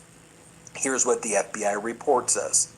On November 27, 2017, Special Agent, this is redacted, and Special Agent met with a confidential human source with whom the FBI has recently established a relationship. The CHS reported the following. Jeffrey Epstein had a compound in New Mexico where he lured and recorded underage women. He also had a They private had to island. invest in their Epstein own was pen. President Vladimir Putin's wealth manager and provided the same service for Zimbabwean President Robert Mugabe.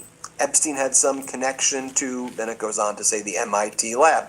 Described there as a confidential source of the FBI as being Putin's money manager. On March 18, 2014, the day that Vladimir Putin announced Russia's annexation of Crimea, Jeffrey Epstein emailed the French banker Ariane de Rothschild to say, Ukraine upheaval should provide many opportunities, many. And as you So can the see, Rothschilds he was are the described as reason Putin's why money manager. He was discussing meeting with Putin in 2011. Epstein's still alive. Then talking about there will be many opportunities as a result of the annexation of Crimea. But let's keep on reading right here.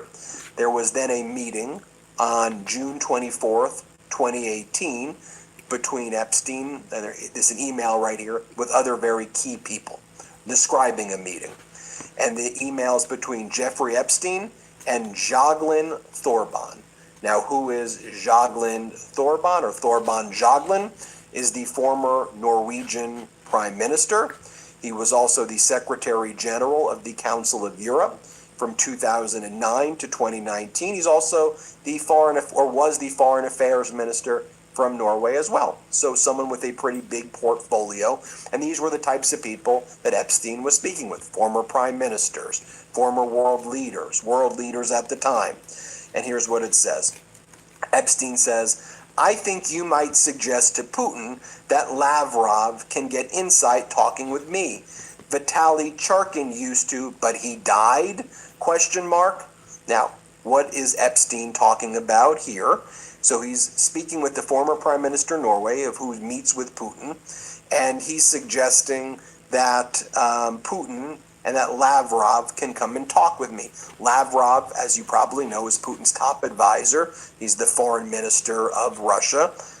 He was the guy who wore the USSR shirt when he met with Donald Trump in August, and he was invited by Trump into the White House right away. The first state visit, people forget this, to the first Trump administration White House back in 2017 was Sergei Lavrov and Sergei Kislyak. And remember, Donald Trump gave them classified information that was uncovered, and Trump's like, well, when you're the president, you get to give people classified information. Oh, wow. And then you have Thorban Jagland says, wow. I'll meet Lavrov's assistant on Monday. I'll suggest this. Thank you for a lovely evening. I'll communicate to UN high level week. Churkin was great. He understood Trump after our conversation. It's not complex. He must be seen to get something. It's that simple. You know what's easier than fixing a problem? Not having the problem in the first place. Your liver is one of those organs that you don't think about until you have to. Supporting it daily is one of those small things that can make a huge DAS for 35%. Don't buy that camera that's going viral to keep burglars away. Do this instead. For only $22 a month, I got a premium home in New York in 2017, and many people believe that he was poisoned and he was killed that way. So that's somebody who died of a mysterious heart attack in New York in 2017, and many people believe that he was poisoned and he was killed that way. So that's part of the connections. And like there was Kim a time Porter. where lots of people were dying by Russian diplomats with mysterious heart attacks who it seemed that Putin was poisoning them. You also have emails of Epstein saying that he wants to help Putin reinvent the financial system. Again, this is an email from Thorban Jagland, or an email to Thorban Jagland from Jeffrey Epstein, dated May 14, 2013. Okay, you can explain that he had investors to Sochi last year, and this year again it is planned for St. Petersburg on June 20th. It does not work. It's not the right structure or big enough ideas. He is in a unique position to do something grand, like Sputnik did for the space race. You can tell him that you and I are close, and that I advise Gates. This is confidential. I would be happy happy to meet him, but for a minimum of 2 to 3 hours, not shorter. Then there were meetings on October 7th, 2016, that took place right over here. Epstein's assistant puts his girlfriend, Karina Shuliak, in charge of an important lunch between Epstein, Peter Thiel, and Vitaly Churkin, the former Russian ambassador and close confidant of Putin, who would die mysteriously in New York a year later. Thiel had recently bucked all of Silicon Valley by endorsing Trump at the RNC in a headline speech. Didn't want to fool with One day Israel. later, Epstein emails Thiel a link to John Podesta's hacked emails on WikiLeaks. Podesta was Clinton's top advisor. And then there appears to be an email that led to the Churkin-Thiel-Epstein lunch being scheduled, which isn't as relevant as the way Epstein pitches meeting Churkin to Thiel. Russian ambassador most involved, he and Sergei Lavrov control. What was that meeting about? What happened there? But we know that shortly thereafter, Russia hacks the DNC, the emails go on WikiLeaks. Donald Trump previously called on those emails to be released. That's what we know happens.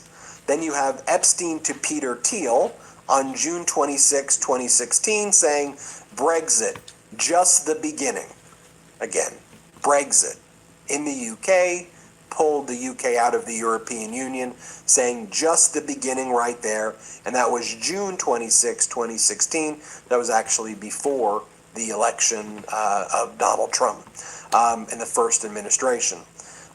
There's other references to Putin wanting to meet Epstein in 2013. Epstein's writing to Ehud Barak. Putin asked that I meet with him in St. Petersburg, the same time as his economic conference. I told him no if he wants to meet. We talked about that one before. So here is a correspondent of Epstein's advising him in 2014 to read up on Alexander Dugin, Putin's advisor, suggesting that it might be interesting and perhaps quite useful. So it's from Epstein to somebody, and here's what it says. This is what someone wrote to him. I just came back to the island. I had such an amazing day. Crazy. Skydiving, scuba diving, and skyride with the girls. Thank you, thank you, thank you. Wish you were here, and this great day could be shared with you. How was your meeting? Are you okay there? Lots of hugs. P.S. I researched some movies we can watch when you are back. Have you ever heard of Alexander Dugin, one of Putin's advisors? If not, reading about him and his views might be interesting and perhaps quite useful. As Peter Jukes writes, Bannon wasn't just being advised and enabled by Epstein, he was also working, it appears, as a strategic advisor, either formally or informally, for Ehud Barak, who had direct meetings with Putin. So here's what it's saying right here. And these messages, let's just go and take a look at them. We are set for Nome on Saturday. Have you told them that we are preparing for Nope? He would be on board, correct? Or should I ask? Easy for me. Ask and yes, I could, of course. I'm dealing with Ehud in Israel, making me crazy. Ehud massive. Can we announce I'm his strategic advisor? This will be a long campaign. Elections in September 17th. Lots of talk about it. This is a brilliant move. Then you have May 15, 2013. Epstein's Google Calendar says, prepare Putin paper at the time when he said he was meeting with Putin. There's this email from Epstein to Joy Ito, a rich Japanese business person.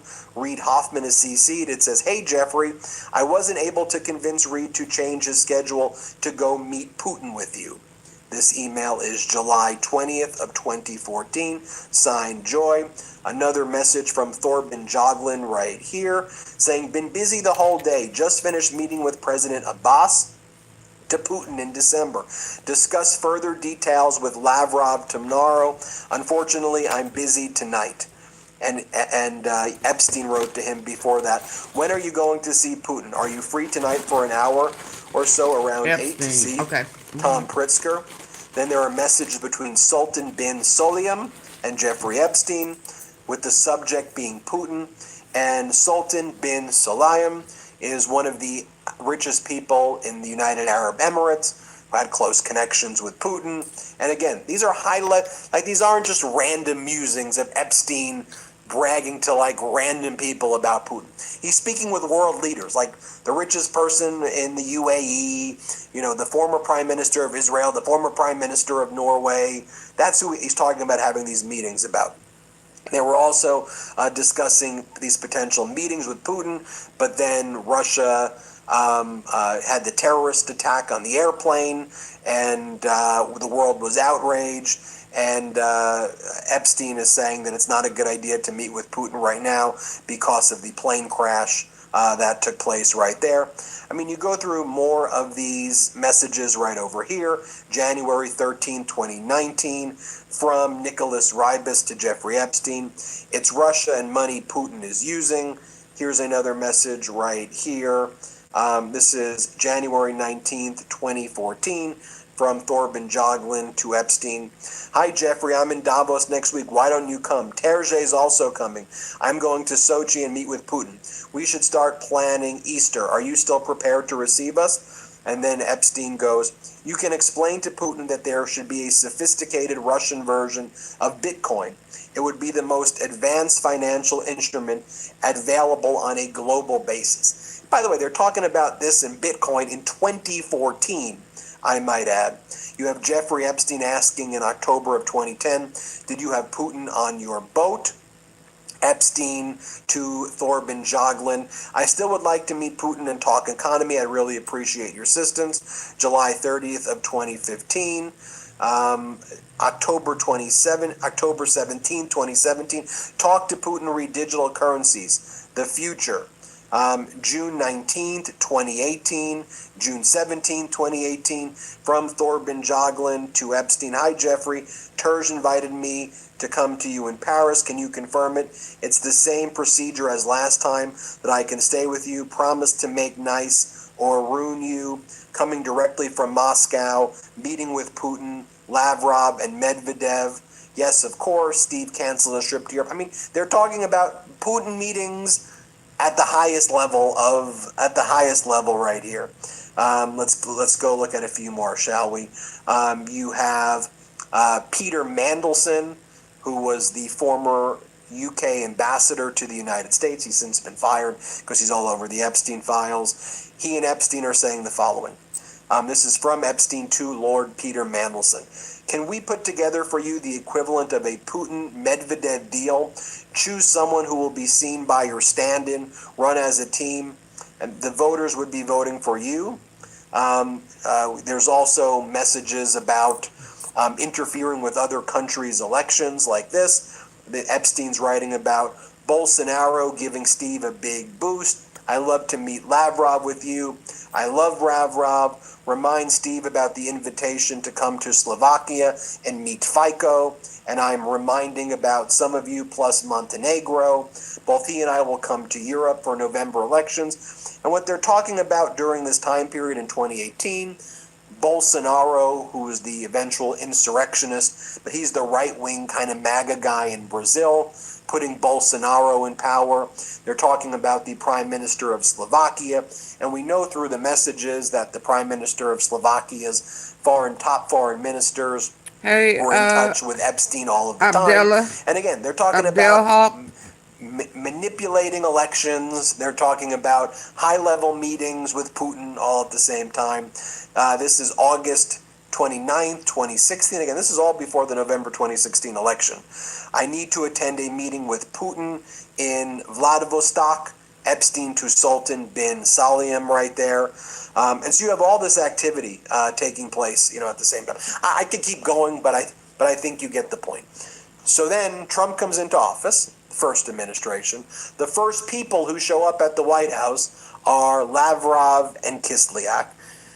And so Donald Trump's out there saying, oh, Russia hoax. And then, of course, while all of these messages are happening right here, you have Epstein involved in all of these communications with Steve Bannon, with Elon Musk, with others who are now in the Trump administration.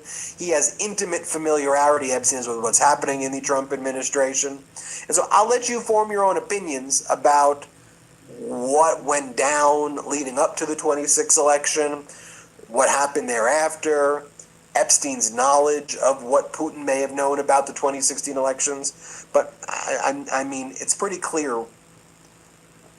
I'm just sticking with the emails, and you form your own opinions, okay?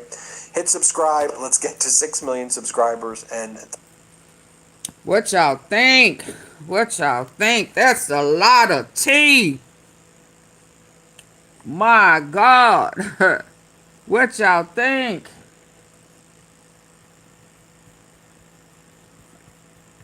When it all come, there's no way. There is no return from this. I just don't see how. You fool. I know. I'm finna shut it down. There is just no return from it. There is just absolutely no way they can return from this, y'all. It's just a lot. And it has been going on for a very long time.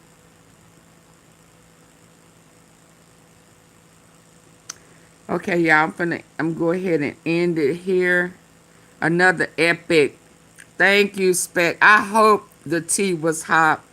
But I just don't know. I don't know. How do you rebound from this? How do you look at yourself? I'm ready for. Oh shit. 50 minutes ago, Congress. Tonight, there's also news coming in involving the Jeffrey Epstein files. Members of Congress are now being told that they will be allowed to see unredacted documents. Here's Jonathan Carl. Tonight, the Justice Department announced that starting Monday, members of they're gonna see unredacted files. Members of Congress are now being. Who was that earlier talking about they not gonna see the unredacted? Huh? Didn't we have somebody? I had to put him out, didn't I? Did I put him out? They will be reviewing the unredacted. Oh, Lord. See, Trump? You played yourself. Members of Congress are now being told that they will be allowed to see unredacted documents. Here's Jonathan Carl. Oh, wow. Tonight, the Justice Department announced that starting Monday, members of Congress will be able to review unredacted versions of more than... One more time. That they will be allowed to see unredacted documents. Here's Jonathan Carl. Tonight, the Justice Department announced that starting Monday, members of Congress will be able to review unredacted versions... Oh, they got it set up like that? So there are documents that have... Oh, Lord. Like a whole jailhouse. Like that. Yeah, my mouth wide open. Like that. With dates up under folk. Oh, and Lord. And who at the top of this one that's black? Why would somebody that's a predator be redacted? Names.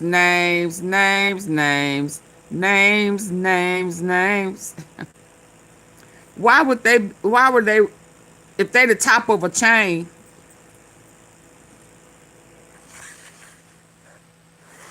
Oh, y'all, it's finna go down. Where they at? Tell them to bring their asses up here, coming up here telling me what wasn't gonna happen. What? Did I bet? Members of Congress will be able to review unredacted versions of more than 3 million pages of its files on convicted sex offender Jeffrey Epstein. Lawmakers will only be able to review documents that have been publicly released, not the 3 million pages that are still being withheld. President Trump has been hoping to turn the page. Frankly, Nope. the DOJ, I think, should just say, We have no. other things to do. But the many powerful men whose names have already come up in the files have people wondering who else might be in there. On Monday, the House Oversight Committee will hear from Epstein's accomplice, It's finna Ghislaine go Maxwell, down in the tea who is room. scheduled to testify virtually Y'all get y'all from tea the prison ready. where she is serving 20 years for sex trafficking. Special blends she is expected only. to take the fifth. The Republican-led I'm your committee has subpoenaed Ghostbuster. former President Bill Clinton. Did you and support former the Secretary of platform? State Y'all need to Hillary start. Clinton to You know what? testify behind Can't closed listen. doors. I be bringing y'all some good ass tea. My super chat super sticker should be ringing off the hook. Cash App too. This don't make no sense. This tea is hot. And y'all hearing it early in the game. What are we doing, T-Steppers? What are we doing? Just when I thought I was gonna go, here goes something that pops off. Let's go. Tonight, the Justice Department announced that starting Monday, members of Congress will be able to review unredacted versions of more than 3 million Y'all ain't got pages y'all of its taxes yet? files on convicted sex offender Jeffrey Epstein. Lawmakers will only be able to review documents that have been publicly Look at her. released, not the 3 million pages that are still being withheld. And they should come. President They Trump should has come been out hoping to turn the redacted. page. Frankly, the DOJ, I think, should just say, we have other things to do. Wrong Many answer. powerful men whose names have already come up in the files have people wondering who else might be in there. On Monday, the House Oversight Committee will hear from Epstein's accomplice, Ghislaine Maxwell, who is scheduled to testify virtually from the prison where she is serving 20 years for sex trafficking. She is expected to take the fifth. The Republican-led committee has subpoenaed And they former need to move President our Bill ass. Clinton and former Secretary of State Hillary Clinton to testify behind closed doors. Hillary Clinton calling out the committee chairman, James Comer, saying, "Let's stop the games. If you want this fight, let's have it in public." Let's have it in Today, public. Bill Clinton posting, "I will not sit idly as they use me as a prop in a closed-door kangaroo court by a Republican Party Bill, I don't blame you, especially since he done ate your pickle. running scared. If they want answers, let's stop the games and do this the right way, in a public hearing where the American people can see for themselves what this is really about." While the Clintons are demanding a public hearing, they have already agreed to appear before the committee for closed-door videotape depositions. David, those depositions are scheduled for the end of the month. I think Jonathan Carl with us tonight. John, thank you. Sasha said that Trump was the worst. Sasha said Trump was the worst. That's why he gave him a mistaken fart to shit out. Okay, y'all. I'll see y'all tomorrow if I don't come back tonight.